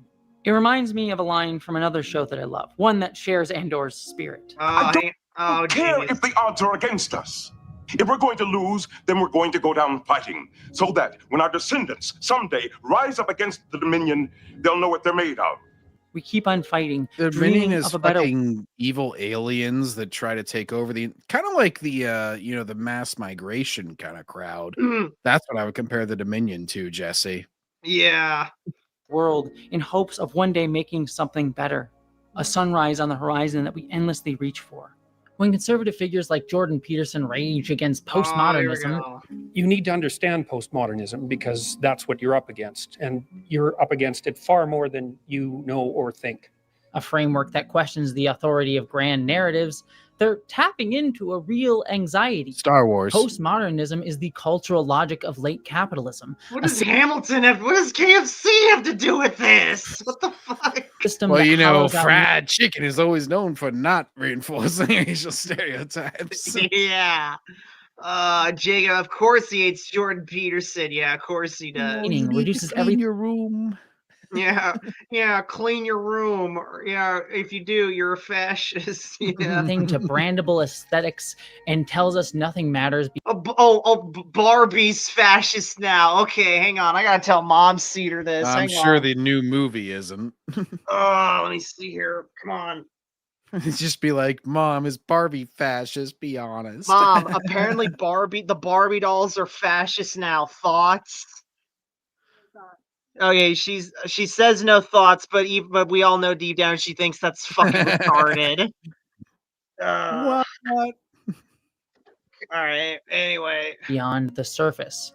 It's Beyond. why so much modern media, like Disney's Star Wars sequels that rely on nostalgia, on echoes of the past that have decayed from their actual meaning, feels so weightless. It's detached from history, from no. Disney relies on Star Wars because it's fucking on nostalgia, because it's creatively bankrupt and they don't know what the fuck they're doing.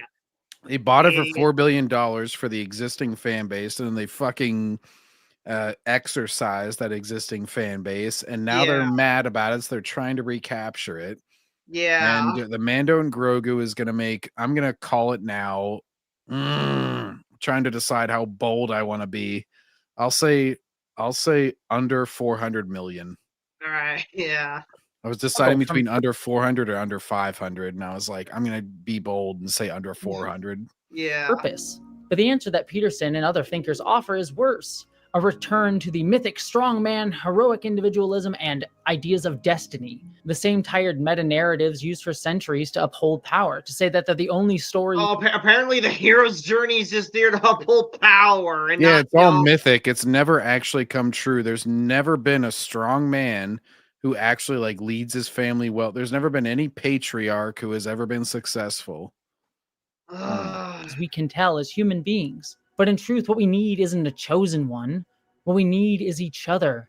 We're already part of a greater story, one written by the marginalized, We the need queer, the inspiring defiant. leaders. Oh my God, Jesse. And all you bitches do and complain, and you've never inspired anybody. Jesse Gender has main character syndrome. Exactly. A story not of dominance, but of solidarity. Not of purity, but of shared humanity. That's why Andor resonates so deeply. Not because it gave us another Jedi savior, but because it grounded Star Wars in the legacy of real resistance. Not prophecy, but praxis. Not myth, but memory. It reminded us that history isn't made by heroes, it's made by people like Cassian. It is made by people heroes. I hate to tell you this. I'm sorry, Jesse, but when Luke Skywalker convinced Vader to turn face and kill Palpatine, that was a pretty fucking big deal. Okay, Luke wasn't being just some guy doing that. He was being he was being one of the main characters. I'm sorry. Star Wars is just wrestling. Vader did a heel turn in episode 3, and then he turned face in episode 6. Yeah. Oh my God. Palpatine's a good heel, though. I must say, he did a good job until he retired. Yeah, that was a pretty epic storyline. That was his final match. Yeah. Oh my God. Oh my God. Could you now I can imagine some bullshit, dumb, fucking smart wrestling fan making a video essay like fucking Palpatine and Vader. Like episode 6 is one giant analogy to the finale of WCW or some shit like that. Oh my God. Anyway, hang on. Jacob says, as to quote as fuck off. Yeah. Each other and fight for the future together. In Rogue One, Cassian has this line. I've been in this fight since I was 6 years old. And he was. And it's important to recognize. Not really. He was hanging out in the jungle. He didn't know what the fuck was going on. Yeah, and does this show not make Cassian a fucking hero? I mean, yeah, he's not as super well known to the rest of the galaxy, but he's still heroic in his own way. He's the hero, he's like the unknown soldier that John and I have mentioned a few times now. No, he's completely different. Shut up. Oh right, of course. Luke was playing on easy mode, wasn't he? He's fighting against the mechanisms of colonialism, of Imperial. Yes, Jacob. Imagine Az and Jessie in a debate. Yeah. Oh my God. Let's keep going. Imperialism, of oppression, of the systemic violence that isolates us from each other. that tears us apart and builds scars into our humanity. Hang on. Oh, this we gotta watch one of these days. Not this week, but one of these. The decaying monomyth of Star Wars. Oh, that'll be a fucking treat. He's been fighting for freedom from that, to fight for our culture, for our identity, for histories of the past that echo forward and help us dream of something new. And at the very end, Cassian dreams of his sister. Yeah, his sister he never fucking found, by the way. So that plot line went absolutely fucking nowhere. Shut up. Oh my god. Christ on a goddamn bike. Oh. I thought you were going to say on a cracker. He carries her with him, just like so many of us from oppressed cultures carry our dead, not as a burden, but as a hope to build a better future. Cassian was never Double A says, why is James using the same clip for a stupid ass video? I don't know. The stupid sister is never found. Exactly. Chosen one. None of us are. You aren't. That's what makes him and us extraordinary. He was all of us. Any of us. Each of us. The potential is inside every Nobody's special. Everybody's special. Oh. Well, and everyone's special. No one really is. He gave everything, not because of prophecy, but because he chose to. Because he kept choosing Luke also chose. Like, he could have just fucked off to Tatooine forever and been a moisture farmer. Like, yep. Just because you have the ability doesn't mean you're going to use it. Right. While Gilroy's quotes and the use of Bix clearly imply the intent is that Cassian is some destined messenger, I never read him that way. He's not a chosen one. Yeah, of course you fucking didn't. We So can you disagree tell. with the showrunner, you disagree with people like us who don't like the show. You're just on your little island trying to like the show for exactly how you envision it. Yeah. Which is why you should never try to please people like you, because you're always going to twist shit. Right. He's an arbiter for something larger. The slow, hard, difficult building of community and uprising. It's why, if you notice, while Cassian is at all these places, Ferrex, Narkina 5, Gorman, he typically isn't one of the lead participants in any of the events. Mostly there to witness. He really He shows is. up not because he is special, but because he understands that the work is Yeah, he shows up not because he's special. Meanwhile, the goddamn force is dragging him everywhere. Okay, sure, Pat. shared. That no one builds a better world alone. Jessie seems to think that, like, if there's a leader, it makes everybody else irrelevant. Like, that's not how it works. No. Like, let's take the person that you hate, Jessie. Like, Trump says, like, oh, I was chosen by God because I was saved by the bullet by like a millimeter or whatnot. And it's like, that doesn't mean that he didn't need any voters and shit. Like, he still attributes it to the general movement. He's not like, oh, I did it all by myself. Like, he's probably one of the most narcissistic people out there, but even he doesn't say, like, oh, I did it all by myself. Like, and it's the same thing with Cassie. And it's like, oh, this dude gave it, Andy Serkis's character gave a speech. Does that make, like, Cassian irrelevant because he was the leader in that scenario? Like, Right. Double AA says, wrong, James, wrong. Yeah. Hang on, Jacob says, hey, Mr. Obama, what do you think about Jesse Julius? Well, Jesse is a very complicated individual, and I truly believe that as Americans, we can all come together and say, fuck this weird, ballless man. Yeah, pretty much. I've decided to be more based Obama here today. Based ma. Anyway. Tell him what to do. It has to be you. Come on, Kino. You do this every day. Tell him what to do. Now, also, Kino wants his name back, bro. You know what I'm saying? That's what I have friends everywhere comes to mean. Not just a code, but a map of connections etched across scars and each other. I think that's what Luthen realizes when he talks to Cassian, that Cassian represented the connections that Luthen could never make, would never make, but needed to if the rebellion Cassian was was going one to of live his on. connections, so Unlike you're Luthen- retarded and you can't even read your own stupid show right. Yeah. Cassian knows that resistance isn't born from sacrifice alone or solitude, Your music is too loud. but from showing up again and again besides others, even when you start to question how much more you can give, even when it's hard, even when it's difficult. He's not the hero above us. Jesus Christ. He's the echo. He's just repeating himself. Like, he's not the hero. He's not a hero. He's not a leader. He's just an ordinary guy. Like, we fucking got it the past 500 times you said this shit. This is just like the baby thing. It's like, how long can you belabor a point? It's like he has to. I think he's trying to hit like a word cap. It's like there are over 500 million words on the essay. Finally complete. Of all of us, present whenever we remember who we are to each other. This makes it worth it. This. Right now. Being with you, being here at the moment you step into the circle. Look at me. Cassian isn't the answer, the destiny. He's the question we all carry. What will you do when you re-find yourself and step into the circle? I'll see you along the road. This is where revolution lies. Not in destiny, but in defiance. Yeah, meanwhile, Cassian had a destiny according to the show. Okay, sure, Jessie. If we want new worlds, we have to tell new stories. Andor couldn't break entirely free. Yes, I agree. Disney should just leave Star Wars alone and create their own crap in their own world. I fully agree with that, yes. Free of every constraint. How could it? But it cracked something open. It gave us something to reclaim. No. I'm not a part of a legacy of a bloodline. I'm part of a legacy of action. A legacy of solidarity. No, a legacy you are not. of collectivity. Stop and in claiming those fucking stories, we make them ours. Stop associating yourself with people who actually did shit.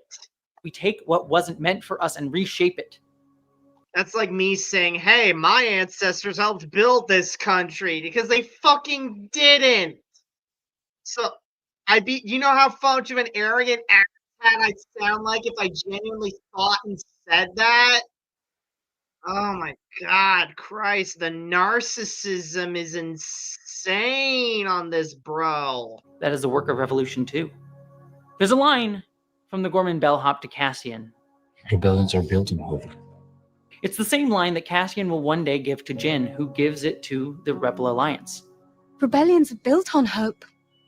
Hope, Pam. No, not really. Rebellions are built on hate because you hate the current system and want a new one. So, sorry, Jin, you're wrong there.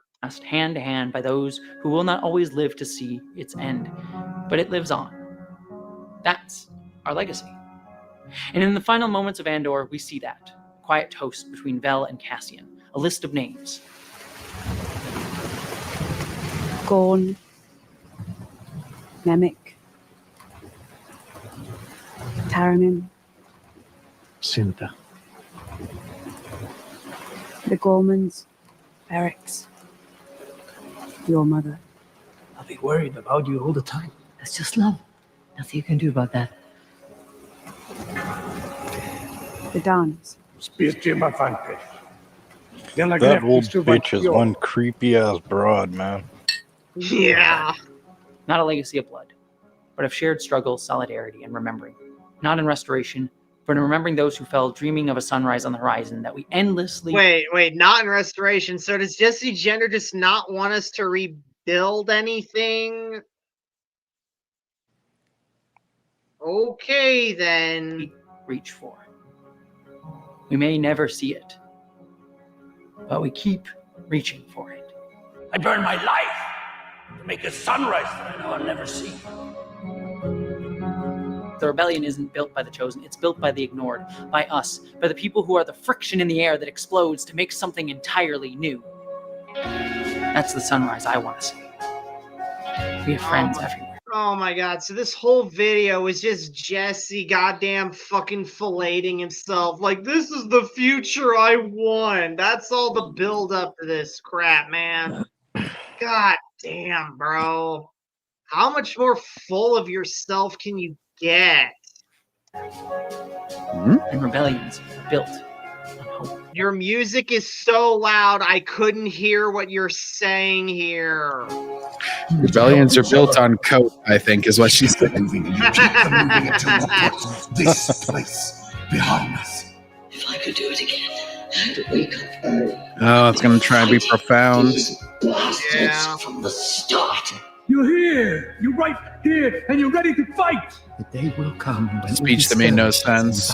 Yeah. Moments of defiance will have flooded the banks of the Empire's authority, and then there will be This is one, like a fucking Christian fucking inspiration video or some shit now. Remember this. Try. I do not think that life will change for the better without an assault on the establishment, which goes on exploiting the wretched of the earth. This belief lies at the heart of the concept. Oh, Jesus, what a quote.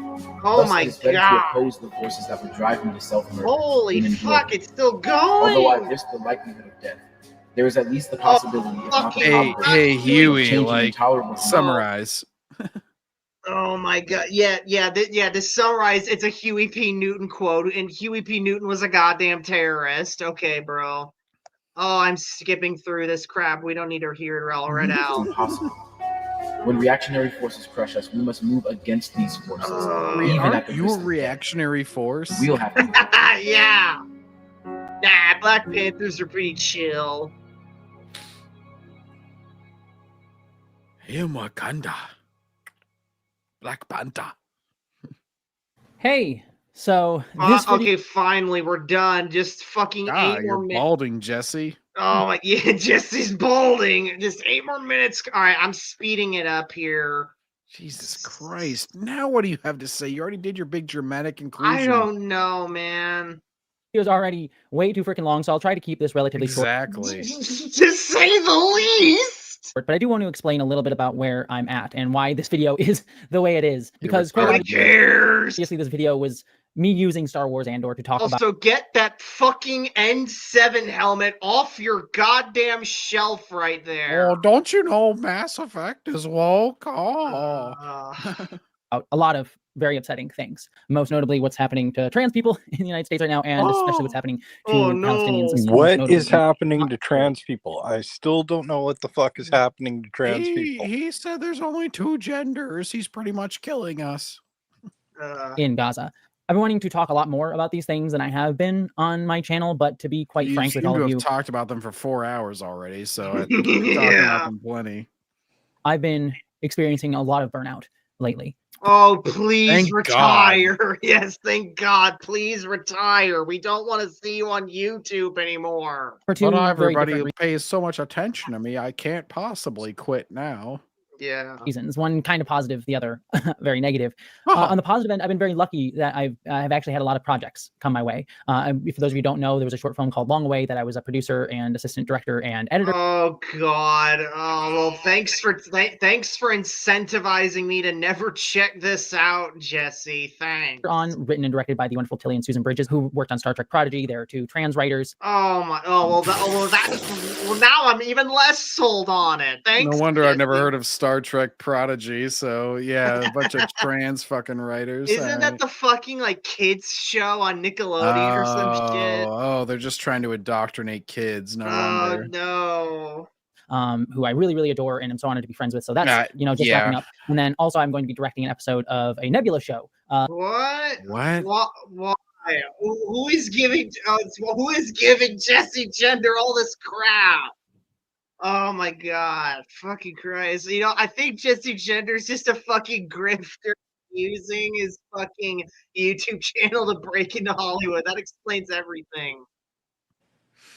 Alright. Well, Later good. You'll this probably month, as of quit this filming YouTube later in soon and June, be an irrelevant 2025. Hollywood writer. So those are like really, really great projects that have been taking up a lot of my energy in a good way, in a very good way. And on top of that, In a good way, yeah. That's why I'm getting burnout. Yeah, totally. I actually had another project that I've talked about over on my Patreon a little bit, but can't officially announce just yet. That was the biggest project that I've been working on since the start of this year. It was honestly a dream project for me that sadly hit a really upsetting roadblock earlier this year. It's kind of the only way I can talk about it just yet without going too deep into it. And I had kind of We needed to investigated actually into make that money, project and we knew we couldn't, so we were fucked. Yeah. because it was distracting me from the other reason that I've been experiencing burnout this past year. which is just everything the going on. fact that my in the- gouge is Oh. closing because it's just an open wound, and so I've been getting some infections and shit. And there's just maggots in there. It's the worst. Yeah, like no, MAGA's getting in there. MAGA is crawling up his pussy. and They're it's honestly ca- it's bigoted causing a great maggots, so I call them pain. maggots because The clearly no maggots, yeah. tolerant maggot would infect my open wound that's closing all the time. world right now. I have not been doing the best mentally. Yeah, we just know being- since I mean, you're a dude who thinks you're a chick. We know. I'm glad you finally admit it. Yeah. Because normally you get mad when we point this out. Yeah. what's happening to the world, seeing what's happening to friends, just disillusioned what's been happening online with everyone just always attacking each other and always insulting each other and not building anything. I just feel so isolated and alone and scared recently. And because of that, I've just been sitting sometimes when I'm trying to What happened, Jesse? What happened to being standing in solidarity and being part of a legacy of resistance? What happened to all that? What happened to all your trans Disappearing buddies? faster than my hairline. Oh no. Yeah. I think Jesse's hairline is disappearing faster than yours, John. My hairline has literally stayed the same. I just have a big ass forehead. People think that I'm Jessie and Emmeline have a similar hairline too. Yeah. Think What about about my hairline, guys? like- Am I losing mine or no? it looks fine to me. Yeah. Okay. Good. Anyway. Thing is, for it Right, to be unable receding, to- it has to be a progression. Like, if it's Yeah. just been the fucking same since you were 16 or whatever, then it ain't changing. Yeah. Anyway. out if I have anything worth saying. And I'm not trying to throw a pity party for myself. What I am saying is this Yeah, video bullshit. there's a lot of things I've been trying to figure out words to Girl say. life is a pity party. It really is. Even though I've been wanting to talk about them so deeply, because it was able to be done through science fiction, a thing that is easier for me to talk about because I am it is what I am passionate about. It's a thing that I would be doing and want to do more if it wasn't for like the world. So Oh my god. The world. Jesse, if you were this passionate about science fiction, you wouldn't let the outside world bother you. What the fuck? I really want to thank Star Wars Andor for that. And it reminded me. Oh my god. Yeah, I'm sure that's what they made it for, is for a Yeah. transgender dude to fucking A glean meaning off of it. transgender dude to help him like cope over his burnout. Yeah. That I can be a good writer, that I can be a good creator. And it just kind of helped me refine that passion in a time that's been really, really I difficult. am a creator, especially considering that Dr. the Chen. I am a creator. Yeah. biggest project that I had, which is a big writing project, again, hit a roadblock is kind of the best way that I can say it. That really devastated me because I've been putting everything aside for it. So all of that to say that this video, I don't expect to do really well in the algorithm. It's way too long. It's way too indulgent. Maybe Hang on, let's check the view count again. So 286 subs, 75,000 views, made 3 months ago, 4.1 thousand likes. Yeah, this video did fucking terribly, man. Christ on a bike. This is bad. Like as soon as this video dropped, I love how it's the pre-made excuses too. It's like, oh well, it's too long, so clearly I don't expect it to do well. Yeah. It's like preemptively fucking trying to prepare people. Christ. maybe it'll do well. Maybe it'll surprise me, but I don't really expect it to. But I needed to make it because it just made me feel good. Maybe not good in a way that like what I'm talking about feels good, but like it feels good to be like I can say something passionately about these things and feel good in writing them. So I just wanted to say that to all of you, just to let you know where I'm at. My goal is, I'm going to try and recover a little bit from burnout. I still have things that I'm working on over the next few months. But then the other thing too is my wife and I, we are going to be trying to. Oh, that poor woman married to this fuck. Is your wife like an actual wife, or is it like another pretend woman? I don't know. Let me look it up here. Jessie, gender, wife. Or is it just two gay dudes like trying to get some hot lesbian action made in their fantasies? Like, dude, just Google porn if you want that, like the rest of us do. That's Jesse Waters. Shit. I'm Waters. This is my world. Yeah. All right. Fucking crap. Personal life. Oh, geez. Jesse also has autism. That explains a lot. Must have taken too much Tylenol. Mary. No. Oh my god. It's like, all right, I'm finding nothing on Wikitubia, and I don't know where the hell. Honestly, Jesse is not big enough to probably have enough internet history. Yeah. Leave the country because of obvious reasons. So Thank that's all very God, scary. please leave. But just know that I am working on stuff. I am going to try to, I think, work on stuff that's not like big, long video essay style stuff, but more personal stuff on this channel. So don't worry, this will be like queer and nerdy stuff on this channel. But it might. God, nobody will give a shit, and you'll lose subscribers. Yeah. Hang on, I just found Jessie Gender's fucking TV tropes page. Jessie announced that he will be writing and directing Identities, a science fiction short film. What? Hold on. Say what? Yeah, Identities is a 2024 sci-fi short film by Jesse Earl of Jessie Gender fame. The short stars several of Earl's fellow LGBT creators such as James Tison, whoever the fuck that is.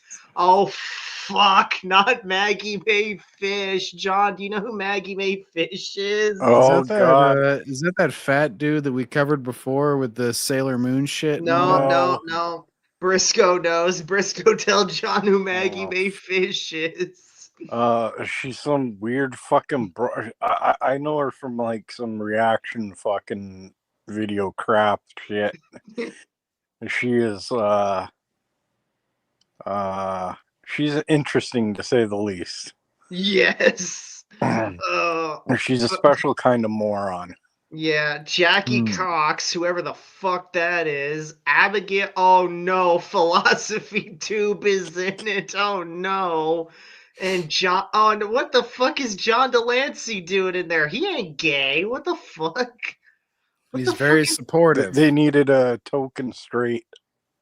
Yeah.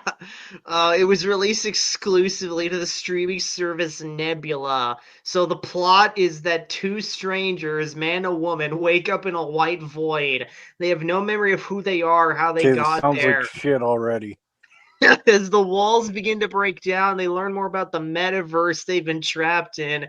They learn that one of them must be the Facebook shit. apparently, they learn that one of them must be sacrificed so the other can escape. But what if there's another way? Okay. Sounds boring. I'm not gonna lie. Anyway, just take a different form in the future. I'm still figuring that out, but I just want to let you all know. But I'm hoping it'll be stuff that I'm really passionate about. So yeah, I just want to let you all know, got exciting stuff that I'm working on both on this channel and elsewhere. But it's just been a little bit of an uphill battle lately. Yeah. And also it's just going to be logistically a little bit weird because I'm going to be trying to move in the near future because this world sucks at the moment. But we can fight to make it better. I'm not going to say I'm so disillusioned that I don't believe that still. All I will say, though, just to wrap this out, is if you do want to support me doing all that stuff, if you want to support me paying my bills, because to be frank with you, the short film and everything else doesn't really pay. I actually lose money usually when I make short films and stuff. Like I lost a lot of money on identities and stuff, which I'm happy to do. It's passion stuff. But if you do want to support me getting to make that stuff, to do stuff, Patreon is what pays my bills. It'll help me try to leave the country as well. So yeah, if any of the stuff that I make, any stuff I do, I'll make Canada pay for me to kill myself, living my life and Yeah. hopefully getting to escape danger. Then consider Danger. beyond all of that. I love y'all. Take care, and I hope you. Yes, I can tell you think you're in such danger by how scared you are to speak against the current administration right now, and it's harder than ever. Don't you fucking Thank you so much, all my patrons who help me do what I do. Oh my god, we still have the credits. An extra special thank you too. What the fuck is this? Lightning Strike Rainbow. Yeah. Yeah. Mock at 80, Carrie Ellen Foss, Veronica Fox, Blue, Mary Mello, Barbie Ann Rounds, Sarah Montgomery, Iron, Stephen Clenard, Christian Hurst, Jazz Miss, Jade Stark, Daniel Prone, Randy Thompson, Alex Miller, Lily Blanley, Samuel Howard, Dark Archon, Auntie Kate, H.O.A., Lindsay Tara Rose, Amada Kaiba, Miranda Ketia, Atheistic Snail, Michael Woolman, Super Desi, Meadow, this is the mighty number 9 fucking Chris like, Showers, Lily Gray, like Angela Hendricks, Rose Conley, David Gemma, all Kim those Stark, people Todd Burling, supported Kate it, Kim, and Chef the Allison, credits Dominic were like Noble, 8 Freeman Fever, hours Anthony Evans, long. James Krivda, Brian Walters, Villager 138, Farengato, Kalarina Bonbon, W. Randy E.D., Patrick Green, Kevin Frotag, Gumunder Stephenson, Sean Silver, Daryl William Sandifer, Flying Conda, Ryan Hunter, He had to Jamie. do a fucking take because he can't get it all out in one go right there. Casey Kyle Hampton, Troy Stull, Elton Tibbetts, At least he wasn't like, Alexa Burris, Erica I, Barrico, and then Claire cut. Casual Observer, Yeah. Sarah, Patrick against- Pumpkin, Chris Mullen, Jason Knott, Stephen Richardson, Hope Jason Tuliana, Sade Zerd, Zach Prax, Ing Marie, it's Craig Lowe, Penal Sparing Vaginoplasty, Grumpy Dragon 75, Stephen Chapman, Vale this Hunkanen, is Damian legit Rice, Sasha M, Pamita Bagchi, bro. Rosalind Bennett, Melinda Walters, Melody Ann, Winters Good, White Lion, Sean Piper, Juliana Rigel, Sarah Leslie Hutchkins, Sarah Feistem, Carrie the Neuroturtle, Tyler Edwards, Sophie You Dead Name Walking, don't Dory need to Richard, mention Richard, every Popsicle, Craig and fucking David, one. Luna, There's Laura a Demro, fucking Celestial Dawn, list Cassie Garrett going. Smithenson, Alec Yeah, you Blake, realize Gary, that like Bruno, whenever Corey you do Perez, this Crit show Tax, to Lev shit, Goodman, it's Diane like Fan, it doesn't Jocelyn even Heathersworth, matter if Dwight you're Barry, mentioning Michael like Weaver, you're in Mira such a G, list Macmillion and Marks, you're in Henry such a Pierce, Tom quick G301, fire and things, Julie like Werner. Adore doesn't y'all. even Thank you. matter Mwah. at this point. Oh my god, thank fuck we did it, boys. We fucking did it. We're done. Yeah. We're done. Hang on. It's gotta be oh fuck, I gotta find it. Uh, Oh my god, is that Natalie Gold at the bottom there? Ooh, hang on. Yes, it Oh, is. that fucking broad. Holy Is shit. she one of the next generation of shills? She's actually she kind of is, because she's like fucking, she's one of those new fucking Star Wars fans. Backseat, look in the private chat. This is where we're at now. This Hold latest video I sent you. Hold up. Yeah, hang on, folks. Hold up. Okay. It's only Stop the 13 screen. seconds, so I don't think we'll get hit for anything. Yeah, I don't think so. Hold up. Wait a minute. We finally finished Jessie Gender's Yes. fucking retarded review. Yeah, we can Oh. finally get onto something fun now. Here we go. It's done. Yes, Mr. Frodo. It's over now. It's literally us. We're now. Oh my I did it god. I think whenever I got the platinum on Assassin's Creed Shadows, I was just like, I played that fucking clip. I was just like, it's done, it's over. Oh my god. Double A says this guy made me cringe badly. I don't blame you, bro. Fuck, bro. Next time you got to do one of those first amender videos. Yeah, Briscoe, just drop them in video suggestions, although we'll probably not be able to get to them until like November, depending on the I subject don't matter. think we'll ever do another 4-hour video again. I hope. I'm not at least I'm not gonna do another 4-hour video for another long ass time at least. I do have another red-blooded sports. He's got the top 40 zesty moments. All right, drop that shit in the fucking suggestions. Anyways, guys, that's gonna be all for today. So if you guys enjoyed this stream, please give a thumbs up, comment those thoughts, stream, subscribe to more streams like this, join the Discord, and we'll see you guys next time in the backseat. Take care. It's over. It's done.